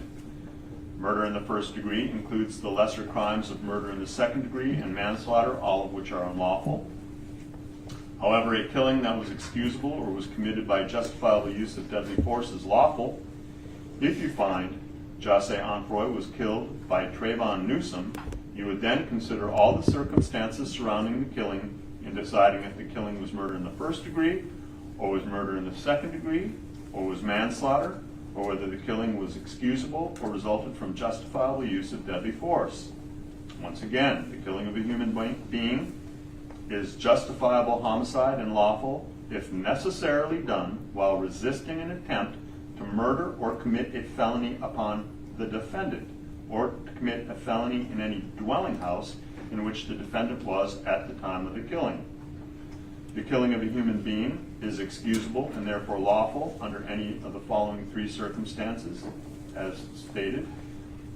When the killing is committed by accident and misfortune in doing any lawful act by lawful means with usual ordinary caution and without any unlawful intent, or when the killing occurs by accident or misfortune in the heat of passion upon any sudden and sufficient provocation, or when the killing is committed by accident and misfortune resulting from sudden combat if a dangerous weapon is not used and the killing is not done in a cruel or unusual manner. A dangerous weapon is any weapon that, taking into account the manner in which it is used, is likely to produce death or great bodily harm. An object not designed to inflict bodily harm may nonetheless be a dangerous weapon if it was used in a manner likely to cause death or great bodily harm. Great bodily harm means great as distinguished from slight, trivial, minor, or moderate harm, and as such does not include mere bruises. I will now instruct you on the circumstances that must be proven before Trayvon Newsom may be found guilty of murder in the first degree or any lesser included crimes.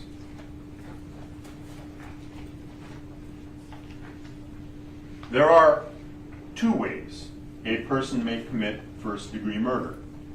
One is known as first-degree premeditated murder, and the other is known as first-degree felony murder.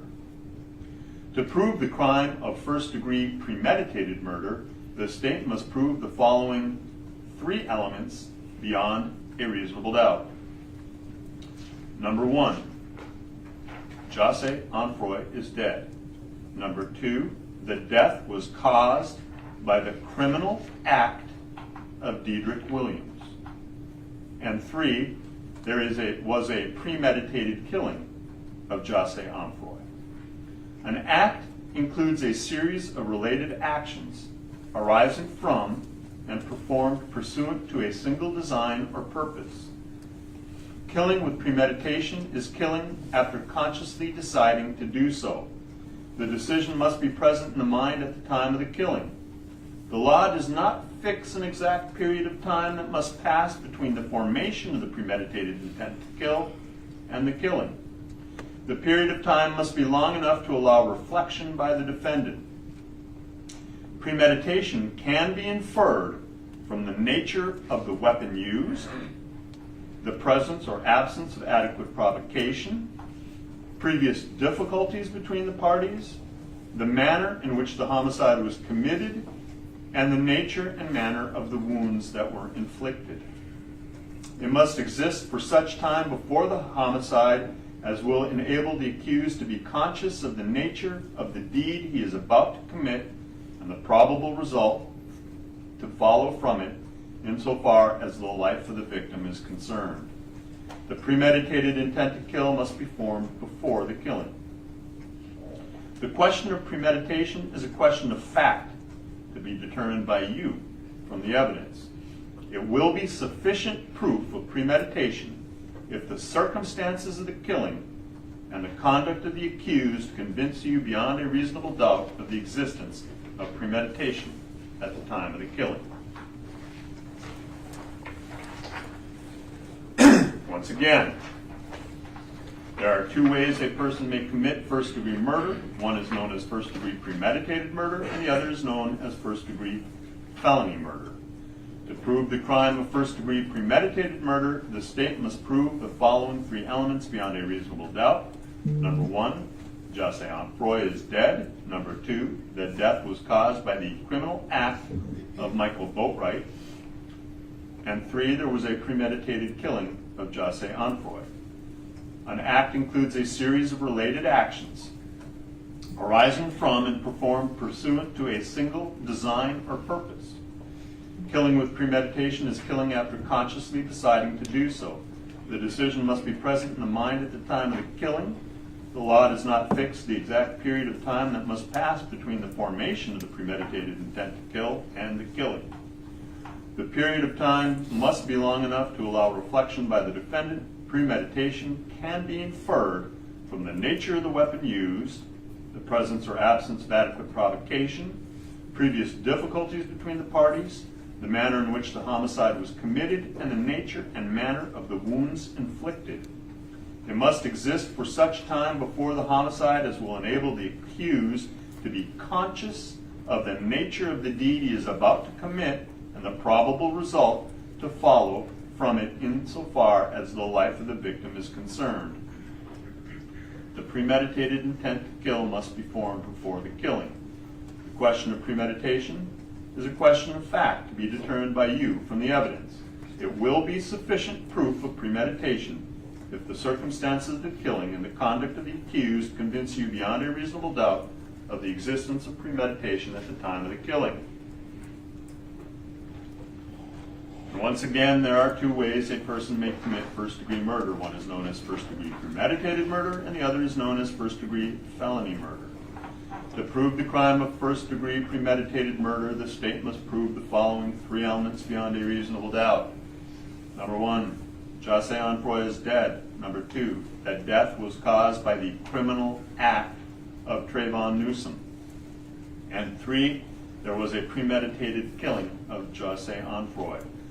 An act includes a series of related actions arising from and performed pursuant to a single design or purpose. Again, killing with premeditation is killing after consciously deciding to do so. The decision must be present in the mind at the time of the killing. The law does not fix the exact period of time that must pass between the formation of the premeditated intent to kill and the killing. The period of time must be long enough to allow reflection by the defendant. Premeditation can be inferred from the nature of the weapon used, the presence or absence of adequate provocation, previous difficulties between the parties, the manner in which the homicide was committed, and the nature and manner of the wounds inflicted. It must exist for such time before the homicide as will enable the accused to be conscious of the nature of the deed he is about to commit and the probable result to follow from it insofar as the life of the victim is concerned. The premeditated intent to kill must be formed before the killing. The question of premeditation is a question of fact to be determined by you from the evidence. There will be sufficient proof of premeditation if the circumstances of the killing and the conduct of the accused convince you beyond and to the exclusion of a reasonable doubt of the existence of premeditation at the time of the killing. The second way a first-degree murder can be proven is felony murder. To prove the crime of first-degree felony murder, the state must prove the following three elements beyond a reasonable doubt. Number one, Jose Onfroy is dead. Two, while engaged in the commission of a robbery, Diedrich Williams caused the death of Jose Onfroy. And three, Jose Onfroy was killed by a person other than Diedrich Williams, but both Diedrich Williams and the person who killed Jose Onfroy were principals in the commission of the robbery. In order to convict the defendant of first-degree felony murder, it is not necessary for the state to prove that the defendant had a premeditated design or intent to kill.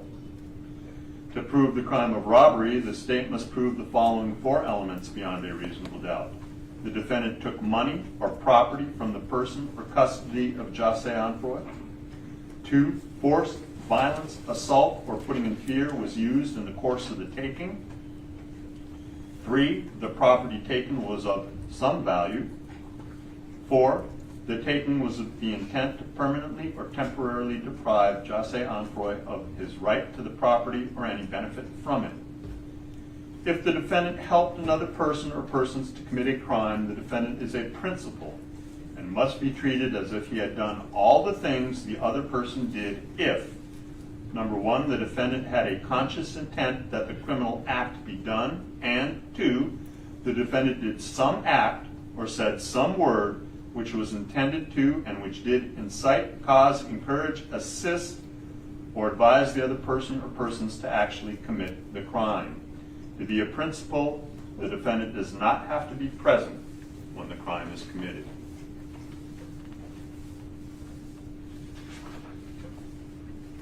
Again, to prove the crime of first-degree felony murder, the state must prove the following three elements beyond a reasonable doubt.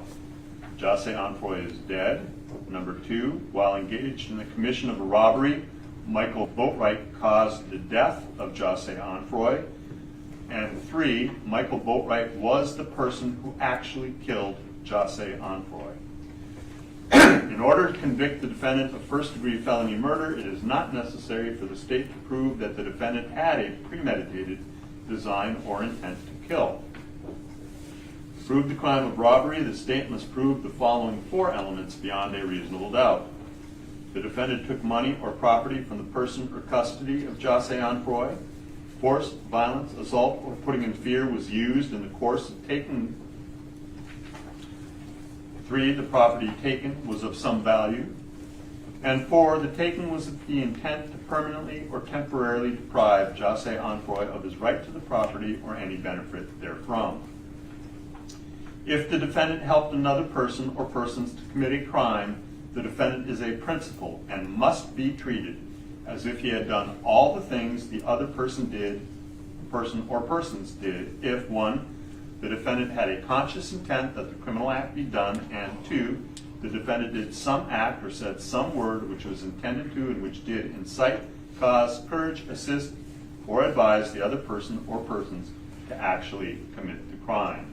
To be a principal, a defendant does not have to be present when the crime is committed. And again, to prove the crime of first-degree felony murder, the state must prove the following 3 elements beyond a reasonable doubt. Number 1, Jose Onfroy is dead. Number 2, while engaged in the commission of a robbery, Trayvon Newsom caused the death of Jose Onfroy. And 3, Jose Onfroy was killed by a person other than Trayvon Newsom, but both Trayvon Newsom and the person who killed Jose Onfroy were principals in the commission of the robbery. In order to convict the defendant of first-degree felony murder, it is not necessary for the state to prove that the defendant had a premeditated design or intent to kill. To prove the crime of robbery, the state must prove the following 4 elements beyond a reasonable doubt. Number 1, the defendant took money or property from the person or custody of Jose Onfroy. 2, force, violence, assault, or putting in fear was used in the course of the taking. 3, the property taken was of some value. And 4, the taking was with the intent to permanently or temporarily deprive Jose Onfroy of his right to the property or any benefit from it. If the defendant helped another person or persons to commit a crime, the defendant is a principal and must be treated as if he had done all the things the other person or persons did if 1, the defendant has a conscious intent that the criminal act be done, and 2, the defendant did some act or said some word which was intended to and which did incite, cause, encourage, assist, or advise the other person or persons to actually commit the crime. To be a principal, a defendant does not have to be present when the crime is committed. So those 3 instructions are with respect to count 1 of the indictment, and there was a separate instruction for each defendant. With respect to count 2. To prove the crime of robbery, the state must prove the following 4 elements beyond a reasonable doubt. Number 1, Dedrick Williams took certain property of value from the person or custody of Jose Onfroy. 2, force, violence, assault, or putting in fear was used in the course of the taking. 3, the property taken was of some value. And 4, the taking was with the intent to permanently or temporarily deprive Jose Onfroy of his right to the property or any benefit from it.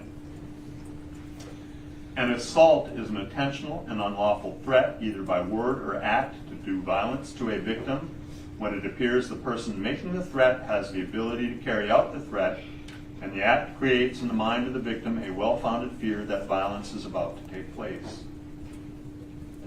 If the circumstances were such as to ordinarily induce fear in the mind of a reasonable person, then a victim may be found to have been in fear, and actual fear on the part of the victim need not be shown.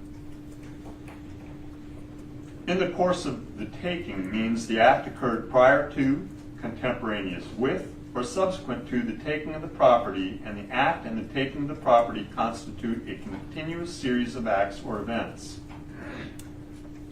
The taking must be by the use of force or violence so as to overcome the resistance of a person, or by putting the person in fear so that he or she does not resist. The law does not require that the victim of a robbery resist to any particular extent, or that the victim offer any actual physical resistance if the circumstances are such that a victim is placed in fear of death or great bodily harm if he or she does resist. But unless prevented by fear, there must be some resistance to make the taking one done by force or violence. In order for a taking by force, violence, or putting in fear to be robbery, it is not necessary that the taking be from the person of the victim.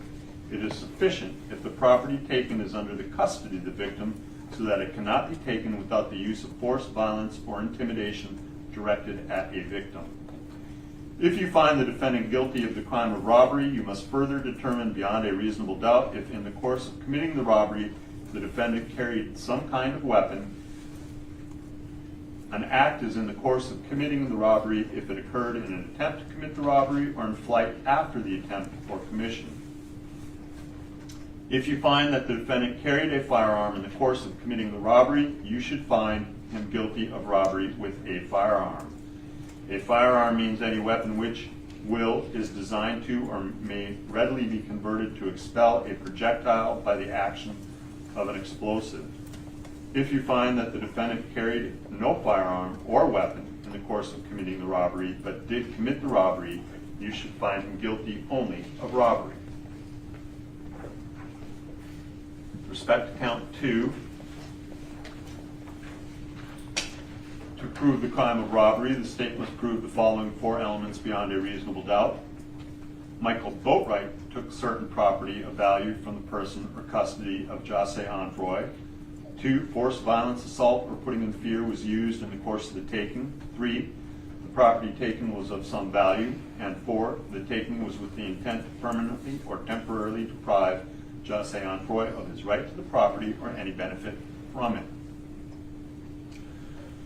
An assault is an intentional and unlawful threat, either by word or act, to do violence to a victim when it appears the person making the threat has the ability to carry out the threat, and the act creates in the mind of the victim a well-founded fear that violence is about to take place.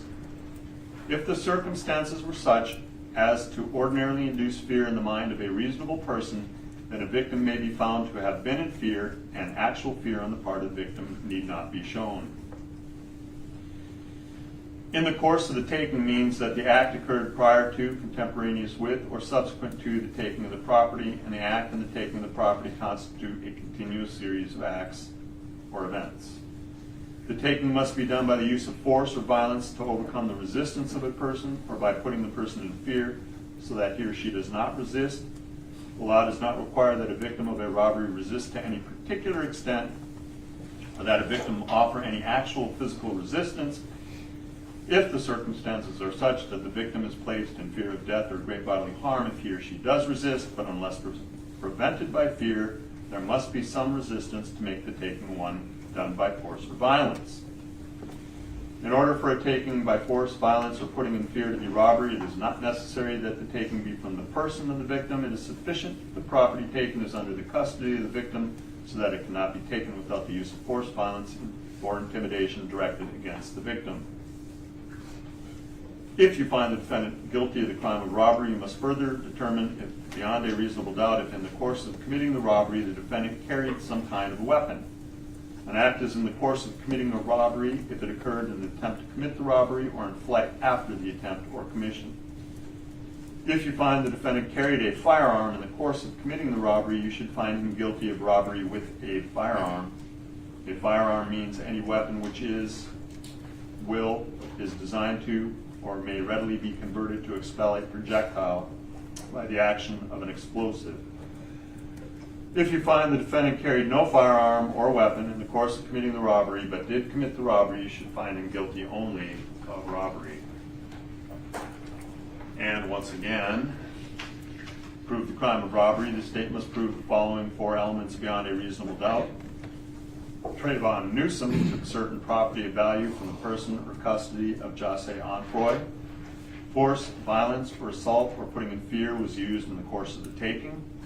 The property taken was of some value. The taking was with the intent to permanently or temporarily deprive Jase Onfroy of his right to the property or any benefit from it. An assault is an intentional and unlawful threat, either by word or act, to do violence to a victim when it appears the person making the threat has the ability to carry out the threat, and the act creates in the mind of the victim a well-founded fear that violence is about to take place. If the circumstances were such as to ordinarily induce fear in the mind of a reasonable person, then a victim may be found to have been in fear, and actual fear on the part of the victim need not be shown.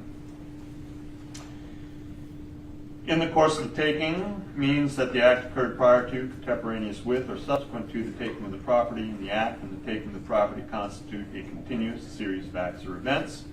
The taking must be by the use of force, violence, so as to overcome the resistance by the person. or by putting a person in fear so that he or she does not resist.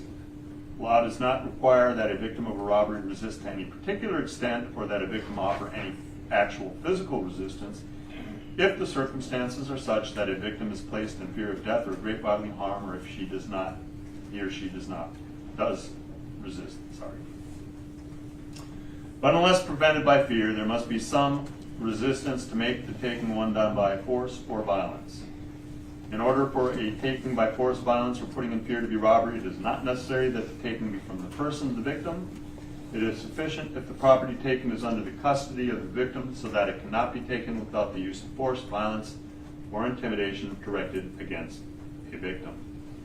If you find the defendant guilty of the crime of robbery, you must further determine beyond a reasonable doubt if in the course of committing the robbery the defendant carried some kind of weapon.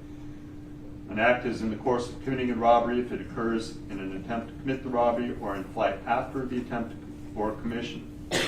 If you find that the defendant carried a firearm in the course of committing the robbery, you should find him guilty of robbery with a firearm. A firearm means any weapon which is designed to or may readily be converted to expel a projectile by the action of an explosive. If you find that the defendant carried no firearm or weapon in the course of committing the robbery but did commit the robbery, you should find him guilty only of robbery. When there are lesser included crimes or attempts. In considering the evidence, you should consider the possibility that although the evidence may not convince you that the defendant committed the main crimes of which he is accused, there may be evidence that he committed other acts that would constitute a lesser included crime. Therefore, if you decide that the main accusation has not been proven beyond a reasonable doubt, you would next need to decide if the defendant is guilty of any lesser included crime. The lesser included crimes indicated within the definition of murder in the first degree are murder in the second degree and manslaughter. The lesser included crimes indicated within the definition of armed robbery are robbery, petty theft, and assault.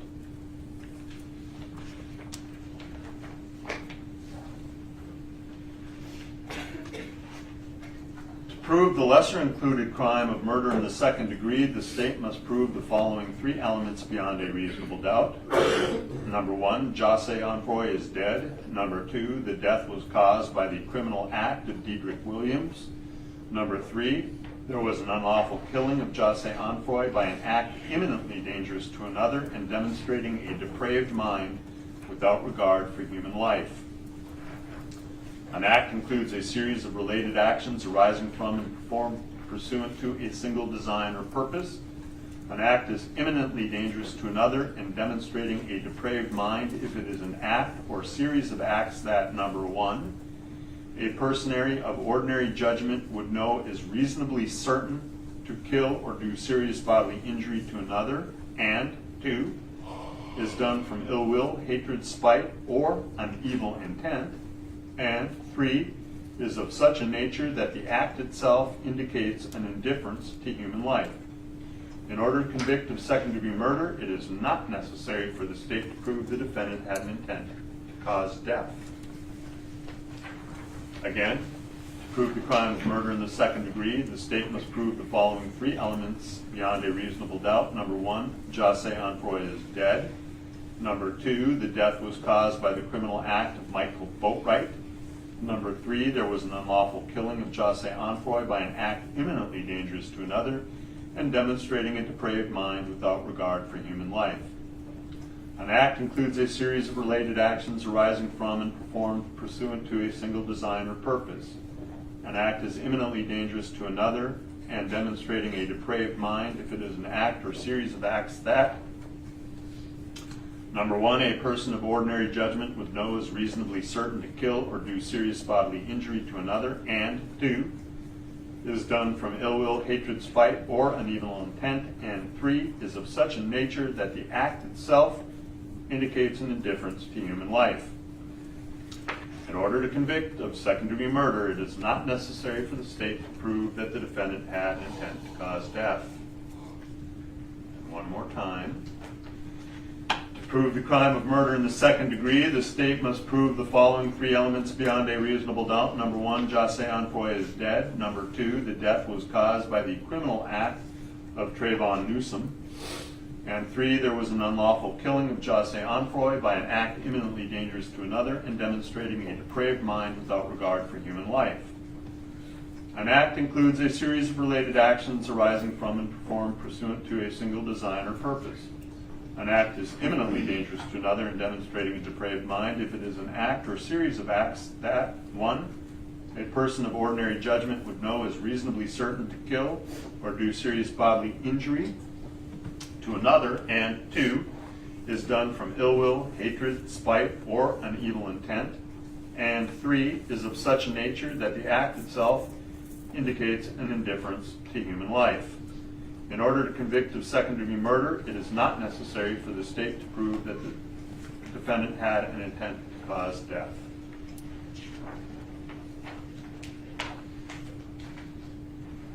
To prove the lesser included crime of manslaughter, the state must prove the following two elements beyond a reasonable doubt. Number one, Jose Onfroy is dead. And number two, Dedrick Williams intentionally committed an act or acts that caused the death of Jose Onfroy.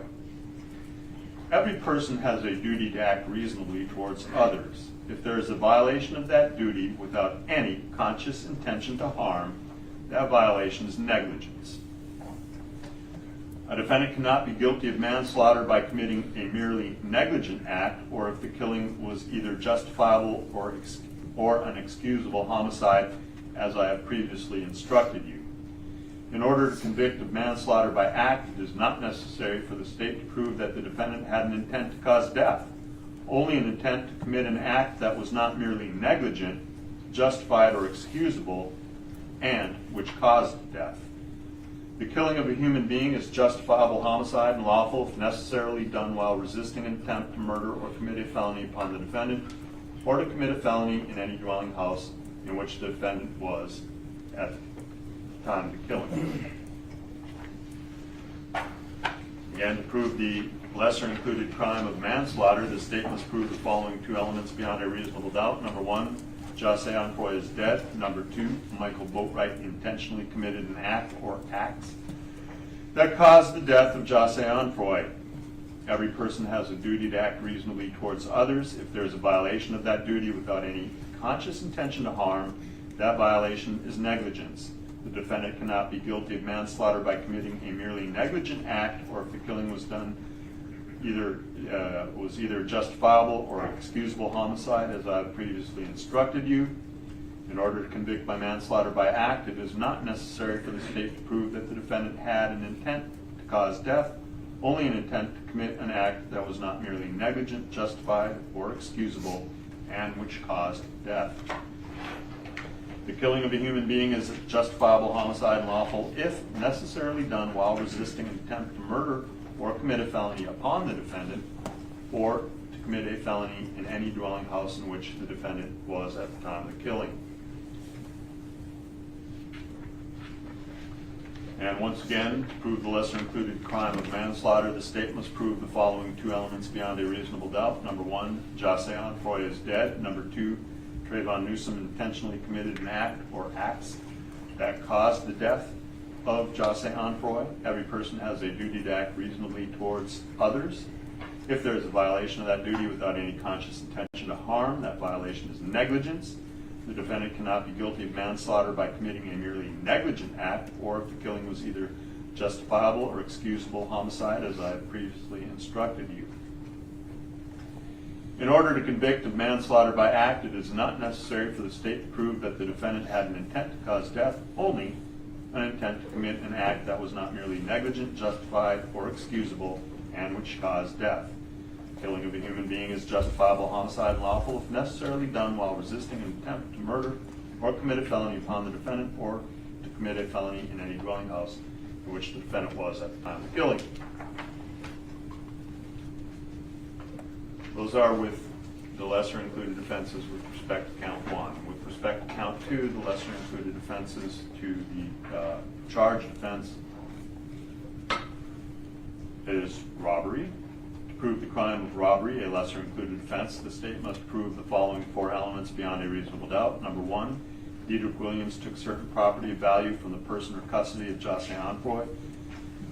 2, force, violence, assault, or putting in fear was used in the course of the taking. 3, the property taken was of some value. 4, the taking was with the intent to permanently or temporarily deprive Jocelyn Onfroy of his right to the property or any benefit from it. An assault is an intentional and unlawful threat, either by word or act, to do violence to a victim when it appears the person making the threat has the ability to carry out the threat. The act creates in the mind of the victim a well-founded fear that violence is about to take place. If the circumstances were such to an ordinarily induce in the mind of a reasonable person fear, then a victim may be found to have been in fear, and actual fear on the part of the victim need not be shown. In the course of the taking means that the act occurred prior to, contemporaneous with, or subsequent to the taking of the property. The act and the taking of the property constitute a continuous series of acts or events. Taking must be by the use of force or violence so as to overcome the resistance of a person, or by putting the person in fear so that he or she does not resist. The law does not require that a victim of a robbery resist to any particular extent, or that a victim offer any actual physical resistance if the circumstances are such that a victim is placed in fear of death or great bodily harm, or if he or she does resist. But unless prevented by fear, there must be some resistance to make the taking done by force or violence. In order for a taking by force or violence or putting in fear to be robbery, it is not necessary that the taking be from the person of the victim. It is sufficient if the property taken is under the custody of the victim, so that it cannot be taken without the use of force, violence, and intimidation directed against the victim.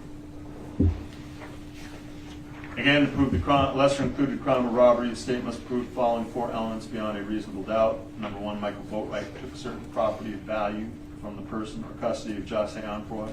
2, force, violence, assault, or putting in fear was used in the course of the taking. 3, property taken was of some value. 4, the taking was with the intent to permanently or temporarily deprive Jocelyn Onfroy of his right to the property or any benefit from it. An assault is an intentional and unlawful threat, either by word or act, to do violence to a victim when it appears the person making the threat has the ability to carry out the threat. The act creates in the mind of the victim a well-founded fear that violence is about to take place. If the circumstances were such as to ordinarily induce fear in the mind of a reasonable person, then a victim may be found to have been in fear, and actual fear on the part of the victim need not be shown. In the course of the taking means the act occurred prior to, contemporaneous with, or subsequent to the taking of the property, and the act and the taking of the property constitute a continuous series of acts or events. The taking must be done by the use of force or violence so as to overcome the resistance of a person, or by putting the person in fear so that he or she does not resist. The law does not require that a victim of a robbery resist to any particular extent, or a victim offer any actual physical resistance if the circumstances are such that a victim is placed in fear of death or great bodily harm, or if he or she does resist.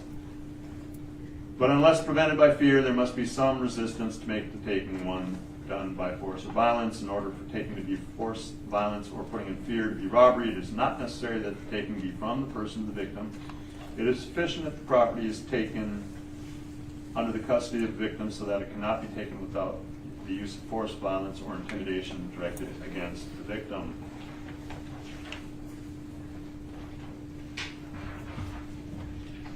In order to prove the lesser included crime of robbery, the state must prove the following 4 elements beyond a reasonable doubt. Number 1, Trayvon Newsom took certain property of value from the person or custody of Jocelyn Onfroy. 2, force, violence, assault, or putting in fear was used in the course of the taking. 3, the property was taken was of some value. 4, the taking was with the intent to permanently or temporarily deprive Jocelyn Onfroy of his right to property or any benefit from it.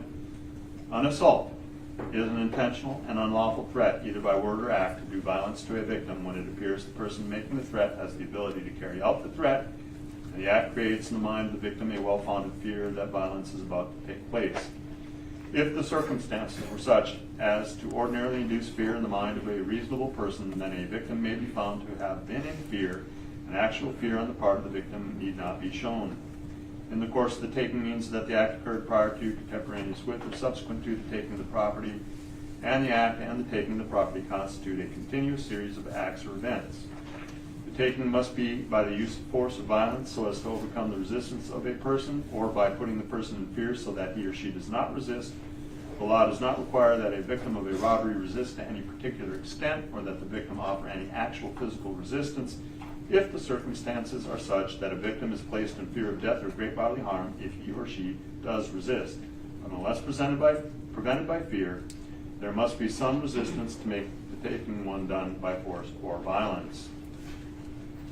In order for a taking by force or violence or putting in fear to be robbery, it is not necessary that the taking be from the person, the victim. It is sufficient if the property taken is under the custody of the victim so that it cannot be taken without the use of force, violence, or intimidation directed against the victim. To prove the crime of petty theft, the state must, a lesser included offense, the state must prove the following two elements beyond a reasonable doubt. Number one, Diedrich Williams knowingly and unlawfully obtained the property of José Onfroy. Two, he did so with the intent to either temporarily or permanently deprive José Onfroy of his right to the property or any benefit from it. To prove the crime of petty theft, a lesser included offense, the state must prove the following two elements beyond a reasonable doubt. That Michael Boatwright knowingly and unlawfully obtained the property of José Onfroy. Two, he did so with the intent to either temporarily or permanently deprive José Onfroy of his right to the property or any benefit from it. And again, to prove the lesser included crime of petty theft, the state must prove the following two elements beyond a reasonable doubt. That Trayvon Newsom knowingly and unlawfully obtained the property of José Onfroy. And two, he did so with the intent to either temporarily or permanently deprive José Onfroy of his right to the property or benefit therefrom. And finally, to prove the lesser included crime of assault, the state must prove the following three elements beyond a reasonable doubt. Number one, Diedrich Williams intentionally and unlawfully threatened, either by word or act, to do violence to José Onfroy. Two, at the time, Diedrich Williams appeared to have the ability to carry out the threat. And three, the act of Diedrich Williams created in the mind of José Onfroy a well-founded fear that violence was about to take place. To prove the lesser included crime of assault, the state must prove the following three elements beyond a reasonable doubt. Number one, Michael Boatwright intentionally and unlawfully threatened, either by word or act, to do violence to José Onfroy. Two, at the time, Michael Boatwright appeared to have the ability to carry out the threat. And three, the act of Michael Boatwright created in the mind of José Onfroy a well-founded fear that the violence was about to take place.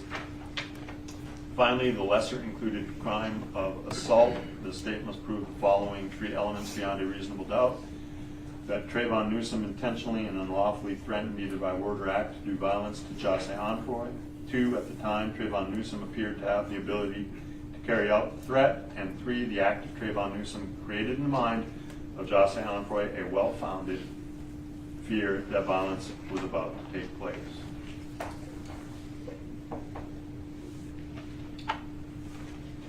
Now, aggravation of a crime by carrying or using a firearm.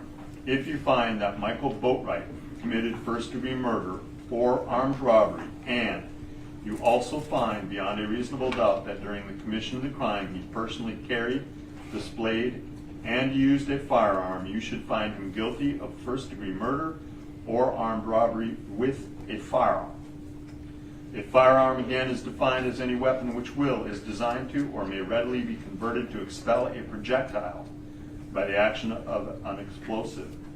If you find that Michael Boatwright committed first-degree murder or armed robbery, but you're not convinced beyond a reasonable doubt that he personally carried, displayed, or used a firearm, then you should find him guilty only of first-degree murder or robbery. If you find that Trayvon Newsom committed first-degree murder or armed robbery, and you also find beyond a reasonable doubt that during the commission of the crime he personally carried and displayed a firearm, you should find him guilty of first-degree murder or armed robbery with a firearm.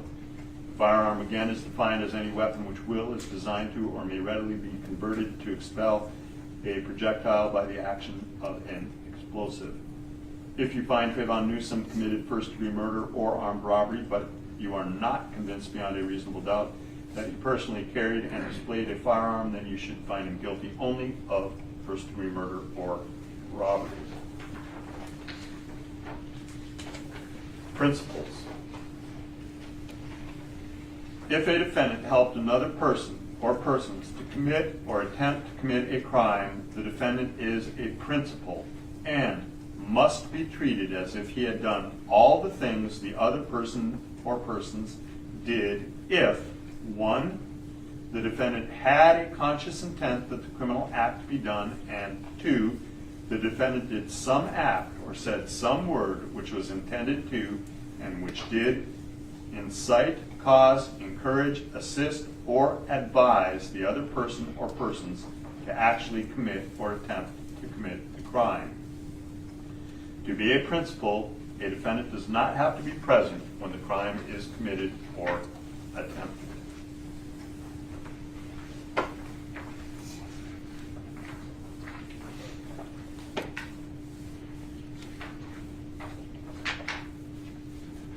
The defendants in this case have entered pleas of not guilty. This means you must presume or believe the defendants are innocent. The presumption stays with the defendants as to each material allegation in the indictment through each stage of the trial, unless it has been overcome by the evidence to the exclusion of and beyond a reasonable doubt. To overcome the defendant's presumption of innocence, the state has the burden of proving the crime with which the defendants are charged were committed, and the defendant is the person who committed the crimes. The defendants are not required to present evidence or to prove anything. And whenever the words reasonable doubt are used, you must consider the following. A reasonable doubt is not a mere possible doubt, a speculative, imaginary, or forced doubt. Such a doubt must not influence you to return a verdict of not guilty if you have an abiding conviction of guilt. On the other hand, if after carefully considering, comparing, and weighing all of the evidence, there is not an abiding conviction of guilt, or if having a conviction, it is one which is not stable, but one which wavers and vacillates, then the charge is not proven beyond every reasonable doubt, and you must find the defendant not guilty because the doubt is reasonable. It is to the evidence introduced into this trial and to it alone that you are to look for that proof. A reasonable doubt as to the guilt of the defendant may arise from the evidence, conflicts in the evidence, or the lack of evidence. If you have a reasonable doubt, you must find the defendant not guilty. If you have no reasonable doubt, you should find the defendants guilty. It is up to you to decide what evidence is reliable. You should consider your common sense in deciding which is the best evidence and which evidence should not be relied upon in considering your verdict. You may find some of the evidence not reliable or to be less reliable than other evidence. You should consider how the witnesses acted as well as what they said. And some things you should consider are, number 1, did the witness seem to have an opportunity to see and know the things about which the witness testified? Number 2, did the witness seem to have an accurate memory?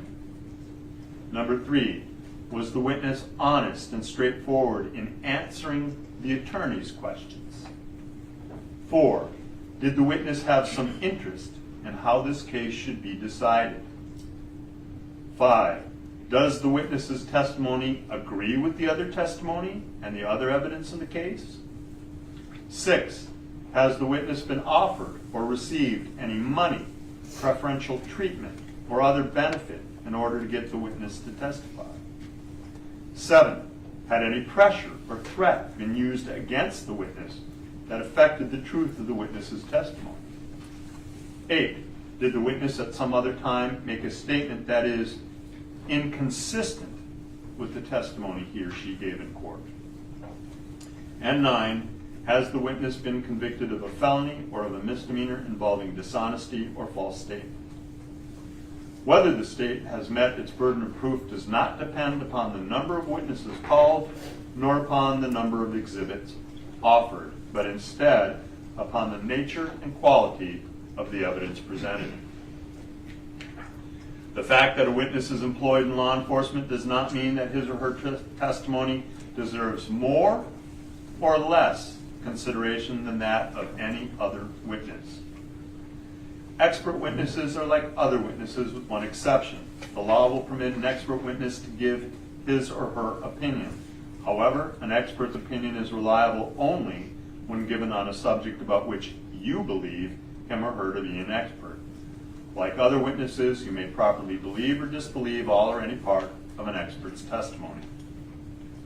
You must consider the testimony of some witnesses with more caution than others. For example, a witness who claims to have helped the defendant to commit a crime or hopes to gain a more favorable treatment in his or her own case may have a reason to make a false statement in order to strike a good bargain with the state.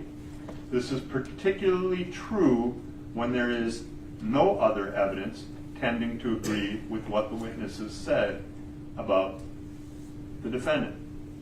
So, while a witness of that kind may be entirely truthful when testifying, you should consider his or her testimony with more caution than the testimony of other witnesses. However, if the testimony of such a witness convinces you beyond a reasonable doubt of the defendant's guilt, or the other evidence in the case does so, then you should find the defendants guilty. It is entirely proper for a lawyer to talk to a witness about what testimony the witness would give if called to the courtroom. A witness should not be discredited by talking to a lawyer about his or her testimony. And again, you may rely upon your own conclusion about the credibility of any witness. A juror may properly believe or disbelieve all or any part of the evidence or the testimony of any witness. The Constitution requires the state to prove its accusations against each defendant. It is not necessary for the defendants to disprove anything, nor are the defendants required to prove their innocence. It is up to the state to prove a defendant's guilt through evidence. Each defendant can exercise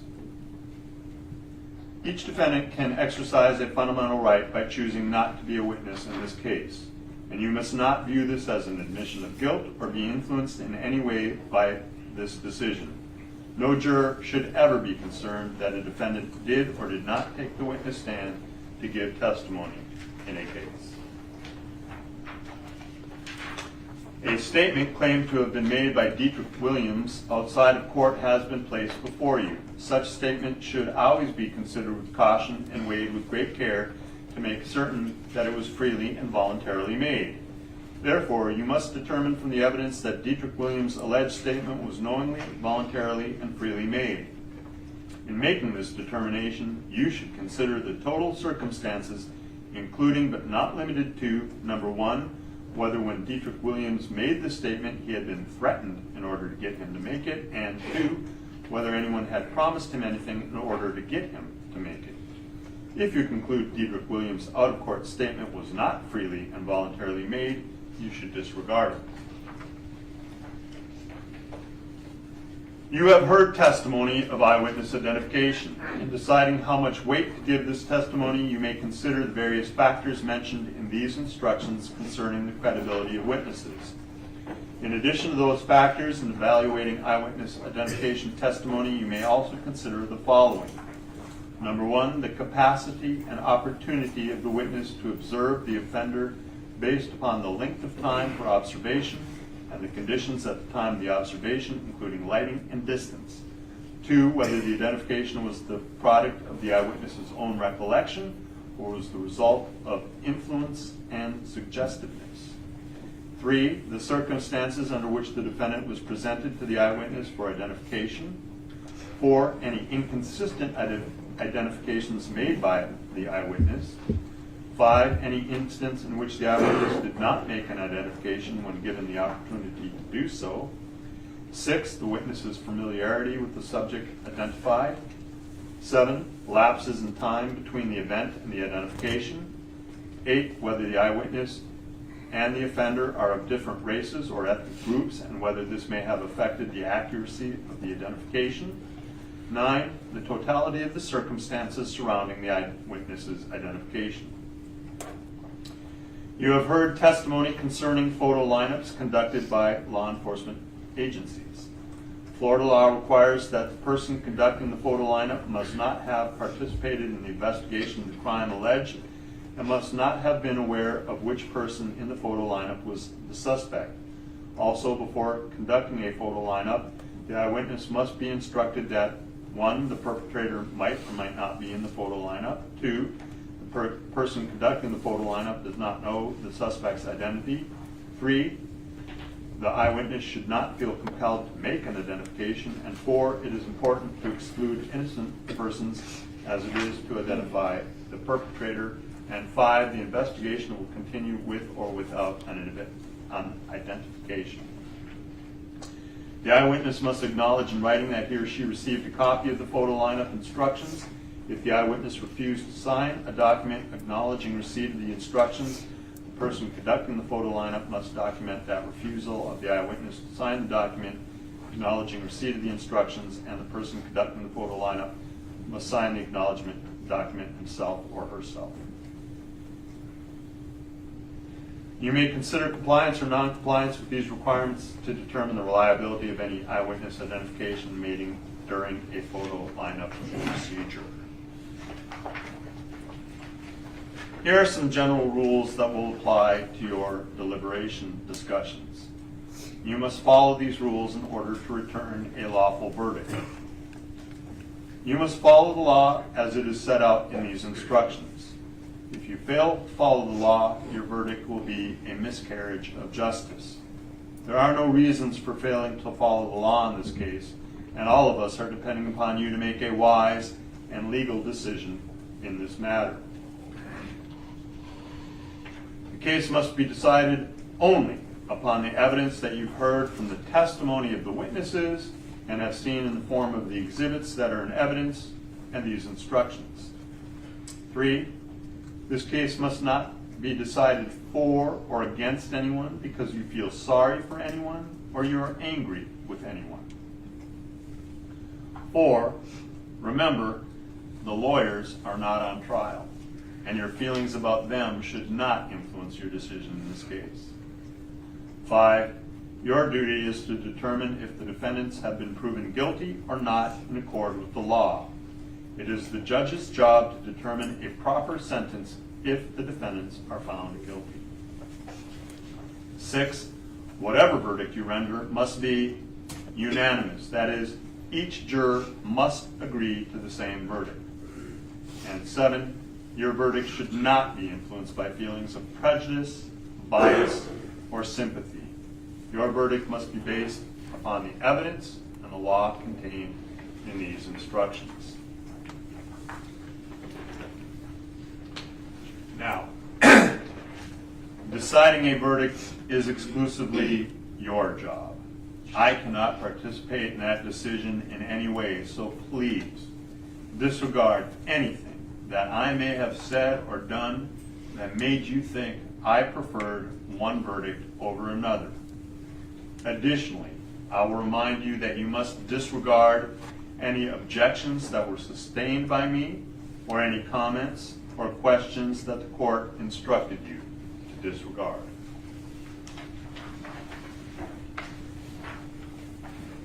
You may find the defendants guilty as charged in the indictment or guilty of such lesser included crimes as the evidence may justify or not guilty. If you return a verdict of guilty, it must be for the highest offense which has been proven beyond a reasonable doubt. If you find that no offense has been proven beyond a reasonable doubt, then of course your verdict must be not guilty.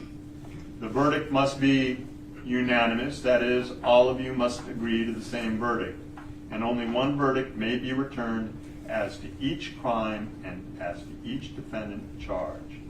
The verdict must be in writing, and for your convenience, the necessary verdict forms have been prepared for you to fill out. And I'm going to go over those with you in a second. But also understand that if you return a verdict of guilty to the charge of first-degree murder, it is not necessary that all of you agree that the state proved first-degree premeditated murder, and it is not necessary that all of you agree that the state proved first-degree felony murder. Instead, what the law requires is that all of you agree that the state proved either first-degree premeditated murder or first-degree felony murder. So the verdict forms are as follows, and to help you keep the instructions in order as you look at them, and if you move them around and you want to figure out what came first or second or whatever, we did put page numbers on here. So the verdict forms start on page 45.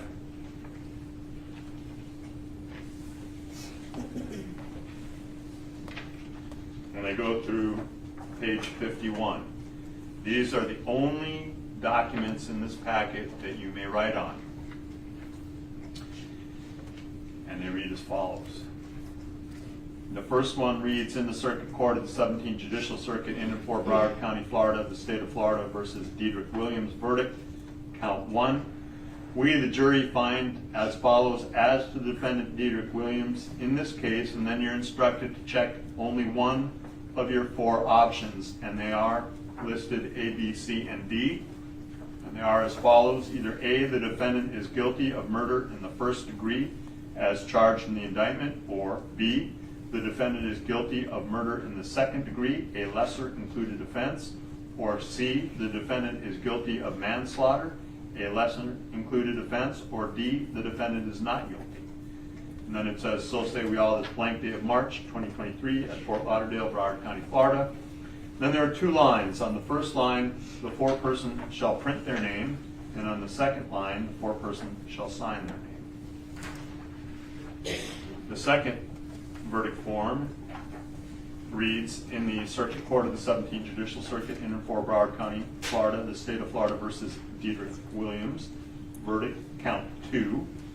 We, the jury, finds as to the defendant Diedrich Williams in this case, and again, you're instructed to check only one of your 5 options, either A, the defendant is guilty of armed robbery as charged in the indictment, or B, the defendant is guilty of robbery, a lesser included offense, or C, the defendant is guilty of petty theft, a lesser included offense, or D, the defendant is guilty of assault, a lesser included offense, or E, the defendant is not guilty. Again, so say we all this blank day of March 2023, Fort Lauderdale, Broward County, Florida. A line for the foreperson to sign and a line for the foreperson to print. With respect to defendant Boatwright, the verdict form is page 47. Has the same style at the top. In the Circuit Court of the 17th Judicial Circuit Court in and for Broward County, Florida, the state of Florida versus Michael Boatwright, defendant. Verdict, count 1. We, the jury, find as follows as to the defendant Michael Boatwright in this case, and again, you're told to check only one, either A, the defendant is guilty of murder in the first degree as charged in the indictment, or B, the defendant is guilty of murder in the second degree, a lesser included offense, or C, the defendant is guilty of manslaughter, a lesser included offense, or D, the defendant is not guilty. This form also has 3 what we call interrogatories on it. They are questions that you need to answer. And it states on there, below your check only one choices, if you find the defendant guilty of any of the crimes listed above, you must answer the following questions. Number 1, during the course of the crime committed, did the defendant, Michael Boatwright, actually possess a firearm? Yes or no? 2, during the course of the crime committed, did the defendant, Michael Boatwright, actually discharge a firearm? Yes or no? And 3, during the course of the crime committed, did the defendant, Michael Boatwright, actually inflict death to Josai Onfroy as a result of discharging a firearm in his possession? Yes or no? And again, it says, so say we all, blank day of March 2023, Fort Lauderdale, Broward County, Florida. Lines for the foreperson to print and sign. The next one is same style on top, state of Florida versus Michael Boatwright, defendant. Verdict, count 2. We, the jury, find as follows as the defendant, Michael Boatwright, in this case. Again, you're given 5 choices. You'll check only one. Either A, the defendant is guilty of armed robbery as charged in the indictment. B, the defendant is guilty of robbery, a lesser included offense. Or C, the defendant is guilty of petty theft, a lesser included offense. Or D, the defendant is guilty of assault, a lesser included offense. Or E, the defendant is not guilty. Again, there are interrogatories here, same as on the count 1 verdict form. If you find the defendant guilty of any of the crimes listed above, you must answer the following questions. Number one, during the course of the crime committed, did the defendant, Michael Boatwright, actually possess a firearm? Yes or no? 2, during the course of the crime committed, did the defendant, Michael Boatwright, actually discharge a firearm? Yes or no? 3, during the course of the crime committed, did the defendant, Michael Boatwright, actually inflict death to Jose Onfroy as a result of discharging a firearm in his possession? Yes or no? Again, gives the line for the date, place, and 2 lines, 1 to sign and 1 to print.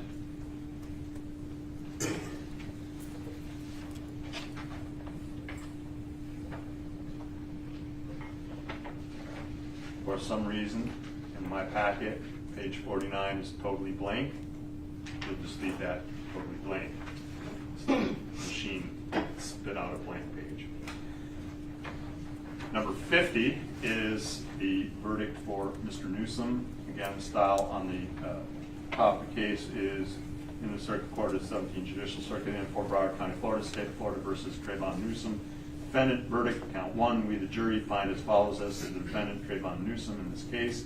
Check only 1. Either A, defendant is guilty of murder in the first degree as charged in the indictment, or B, the defendant is guilty of murder in the second degree, a lesser included offense, or C, the defendant is guilty of manslaughter, a lesser included offense, or D, the defendant is not guilty. Again, with respect to Mr. Newsom, there is a single interrogatory, and that you will need to also answer is, if you find the defendant guilty of any of the crimes listed above, you must answer the following question. 1, during the course of the crime committed, did the defendant, Trayvon Newsom, actually possess a firearm? Yes or no? Again, so say we all, blank date March, Fort Lauderdale, Broward County, Florida. Line for the course for a person to print and sign. And the last verdict form is on count 2, State of Florida versus Trayvon Newsom. We, the jury, find as follows as to the defendant, Trayvon Newsom, in this case. Check only 1. Again, you have 5 options. The defendant is guilty of armed robbery as charged in the indictment, or the defendant is guilty of robbery, a lesser included offense, or the defendant is guilty of petty theft, a lesser included offense, or the defendant is guilty of assault, a lesser included offense, or the defendant is not guilty. Again, there's an interrogatory. If you find the defendant guilty of any of the crimes listed above, you must answer the following question. During the course of the crime committed, did the defendant, Trayvon Newsom, actually possess a firearm? Yes or no? So say all this blank date March 2023, Fort Lauderdale, Broward County, Florida. And again, line for the foreperson to print and to sign.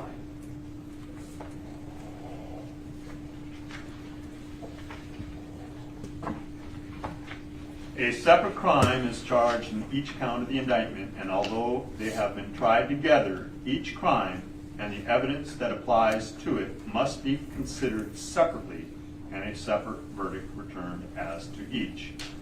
A finding of guilty or not guilty as to one crime must not affect your verdict as to the other crimes charged. And a separate crime is charged against each defendant in each count of the indictment. The defendants have been tried together. However, the charges against each defendant and the evidence applicable to him must be considered separately. Therefore, a finding of guilty or not guilty as to one of the defendants must not affect your verdict as to the other defendants or the other crimes charged. In other words, although there are 2 counts, and they're being tried together, you consider them separately. And although there are 3 individuals being tried together, it's as if each one of them has had their own trial, and you must consider the evidence with respect to each of them individually. In just a few moments, you're going to be taken to the jury room by my court deputy. The first thing you should do is to choose a foreperson who will preside over your deliberations. The foreperson should see to it that your discussions are carried on in an organized way and that everyone has a fair chance to be heard. It is also the foreperson's job to sign and date the verdict forms when all of you have agreed on a verdict, and to bring the verdict forms back here into the courtroom with you once you return. During deliberations, jurors must communicate about the case only with one another and only when all jurors are present in the jury room. You are not to communicate with any person outside of the jury about this case, and until you've reached a verdict, you must not talk about the case in person or through the telephone, writing, or electronic communication such as blog, Twitter, email, text message, or any other means. Do not contact anyone to assist you during deliberations. These communications rules will apply until I discharge you at the end of the case. Should you become aware of any violation of these instructions or any of the instructions that I've given you during this case, you must tell me by giving a note to my court deputy. Many of you may have cell phones, tablets, laptops, or other electronic devices with you here in the courtroom. The rules will not allow you to bring your phones or any of those devices, electronic devices, into the jury room, so you will kindly leave all of your electronic devices on your seats, and they will be guarded by our court deputies while you deliberate. Should you need to communicate with me, you will send a note out through the court deputy. It should be signed by the foreperson.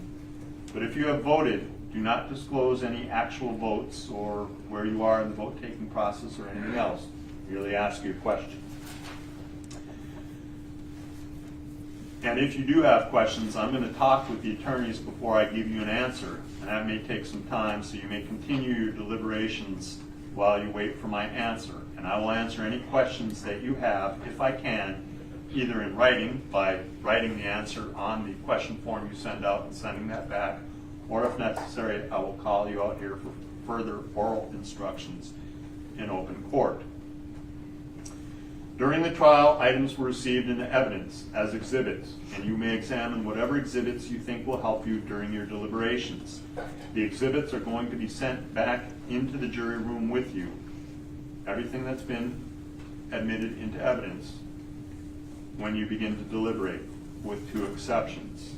And those exceptions are the firearm is going to remain out here because it is in a box that has live ammunition in it.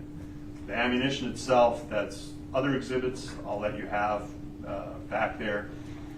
Firearm will remain out here. You're free to look at it, observe it, hold the box, inspect it however much you want. If you choose to do so, or if you wish to do so, simply send a note out saying we would like to view the firearm, and I will have it displayed, and each of you can hold the box here in open court. Additionally, entered into evidence is the entire, I guess, what they refer to in the vernacular as the phone dump or extraction from all the phones, and it's contained on one exhibit. It's in evidence. You're entitled to look at everything in there, even though portions of it have already been extracted and pulled out. But because that requires some different equipment in order to view, if you wish to view any portion of that that's not, in its raw form, you may do so. Send a message out, and if you can localize the area or what it is that you're looking for, we will try and find that. But we're not just going to send it back there for you to fumble around for hours trying to figure out how that works. So those are the only two items that will remain behind. The rest you'll have with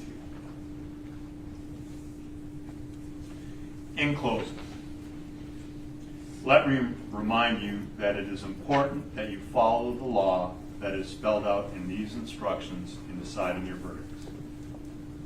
There are no other laws that apply to this case. And even if you do not like the laws that must be applied, you must use them. For 2 centuries, we have agreed to live by the Constitution and the law, and no juror has a right to violate the rules we all share. May I see counsel sidebar?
back into the jury room, I'm going to immediately send back this packet with you again. We don't write on any of the pages except the verdict form, and we don't start writing on that until we've actually reached verdicts, so that we're not scratching things out and writing tallies or doing anything else on that. It'll take a moment before we send back all the evidence and exhibits for you. I want to make sure counsel look at everything and make sure that only items which have been received in the evidence go back there, and nothing that isn't in evidence somehow finds its way in one of these boxes or whatever. So that'll take a minute or two. You can begin your deliberations immediately. The process of selecting a foreperson or whatever you wish to do. And at this point, again, we are on your time clock, so we're standing by, waiting to hear from you. You do not need, at some point, it's what, 4:30? Yeah, it's 4:30. At some point, I will call you out and send you home tonight when we've reached the period that I can keep court personnel around for. But again, I don't want you to feel any pressure one way or another. You take as long as you like, up to and including the 31st of this month. I guess you can actually go beyond that. In any event, we're on your time clock now. So with that, you may retire. Please again leave any electronic devices up on your chair, and of course you may take your notes with you.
Parties may be seated. Court will come to order. Parties present, jurors are absent. Can I get counsel to review all the evidence and make sure that only items that have been entered into evidence are there, and then I'll have the deputy bring it back one grouping at a time. We also have a jury computer that has no internet access, no icons of any sort. Right, that you they can guys access. take a I'll look show it at to that counsel. for, yeah, doors now.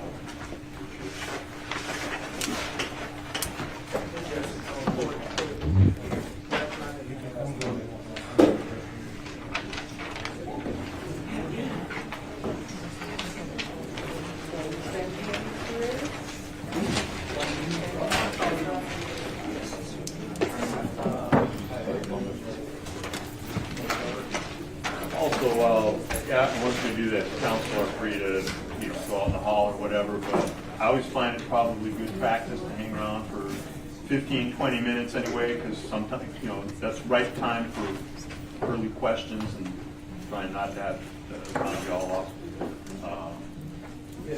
I'll probably let him go about an hour before I call him out.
work that was evident that each of the attorneys in this case put into the case. You don't put this kind of stuff on overnight. This involved a tremendous amount of work by both the state and each of the defense attorneys. And although there were times when counsel might have disagreed with each other, I don't think we ever got to the point where anyone lost their professionalism, which I appreciate. And although you might not always agree with the rulings from the bench, again, I think everyone took those very professionally. You know, it's an adversarial proceeding between you guys, and you do your positions, and you know, the court is not in an adversarial position, but we make rulings that you either like or you don't like. I've been doing this long enough to understand the differences between attorneys who like to sigh and every time they don't get something that goes their way, and attorneys who say yes sir and move along. And I appreciate that you're all of the latter type in this.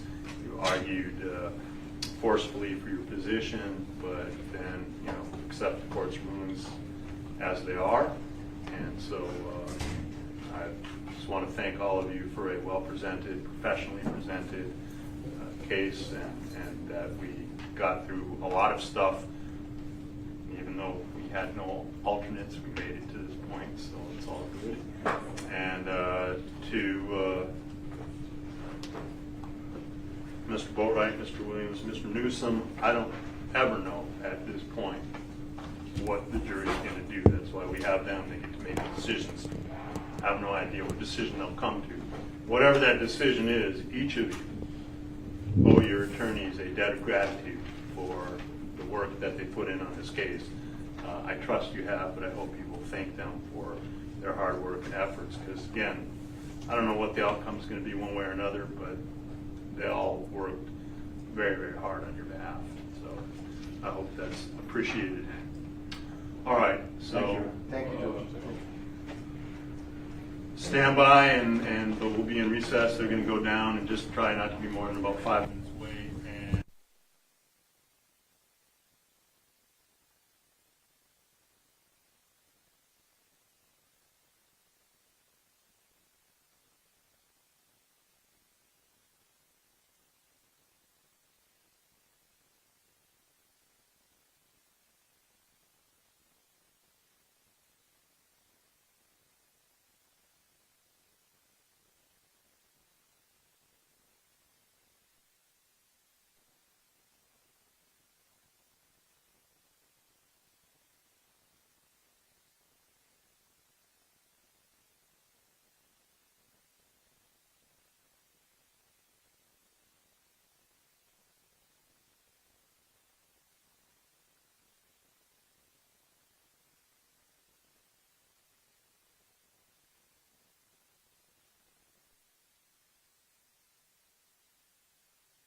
absent, they actually buzzed, not with questions, saying that they're ready to go home for the evening, so about the time that I was figuring anyway. So let's bring them out. I will admonish them to not deliberate overnight, and let them know they'll be escorted. And I'll ask them about what time they want to. Bring lunch tomorrow or no? For them too? Give them the I'll let option. them know. I'll let them know that they can bring. No, not to bring, and just if they want to keep deliberating, we can. Deliberation You good. gotta give them a break anyway. I know, just deliberation good, that's all. I'm not saying them to the guys. Very confident, just bring their lunch. Well, I will tell them that they have the option to either do that and work through, or if they want to take lunch, they'll just let me know that they're ready to break for lunch. Thank you.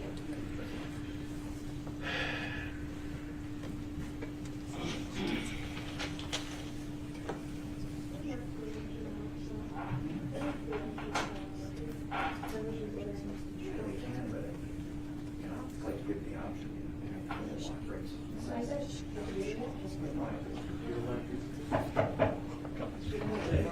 Jurors are entering.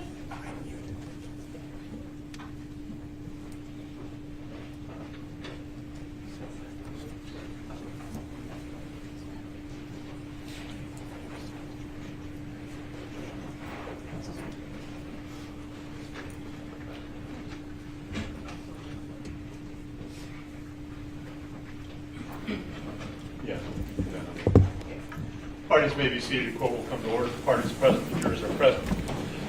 All right, ladies and gentlemen, I think it's time for us to break for the evening.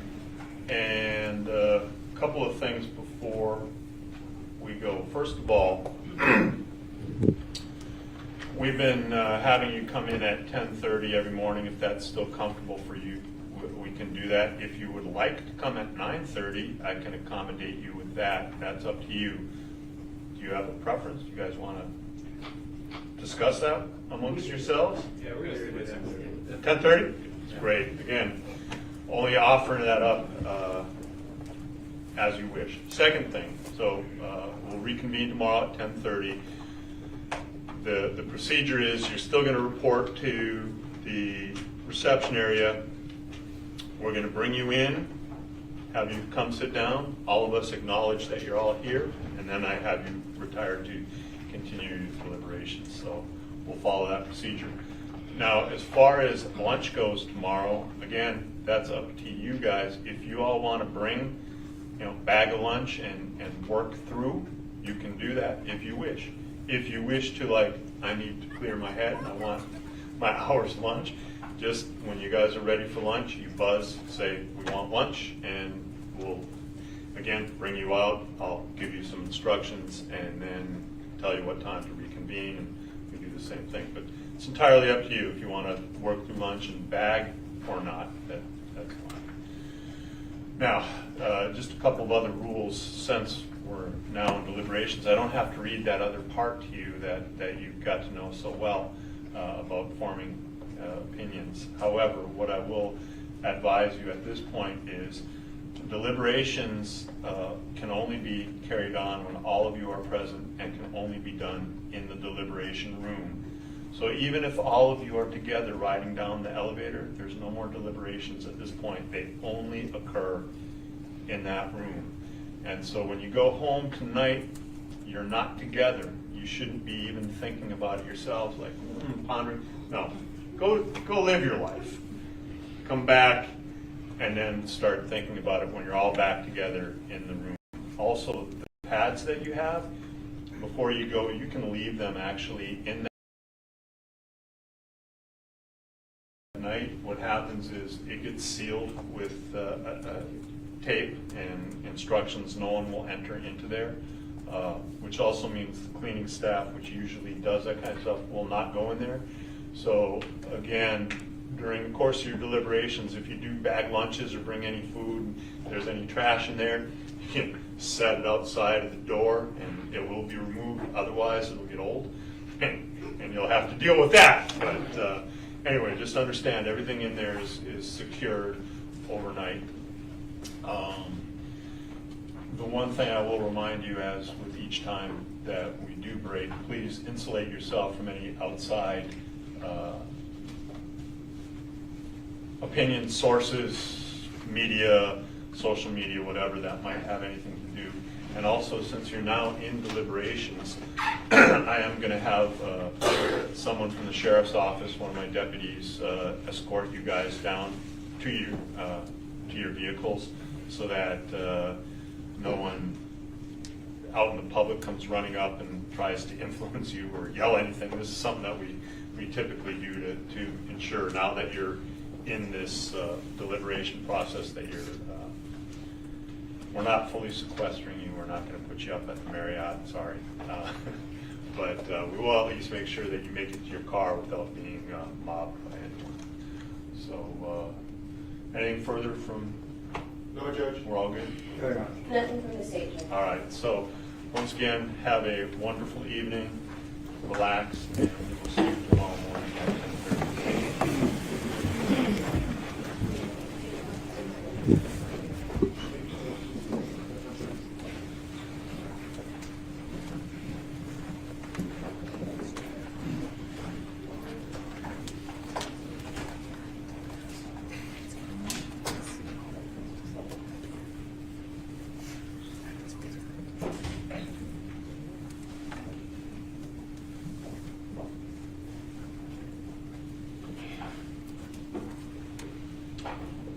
Okay, thank you all. If there's nothing further, we'll see you, be here at 10:25 tomorrow.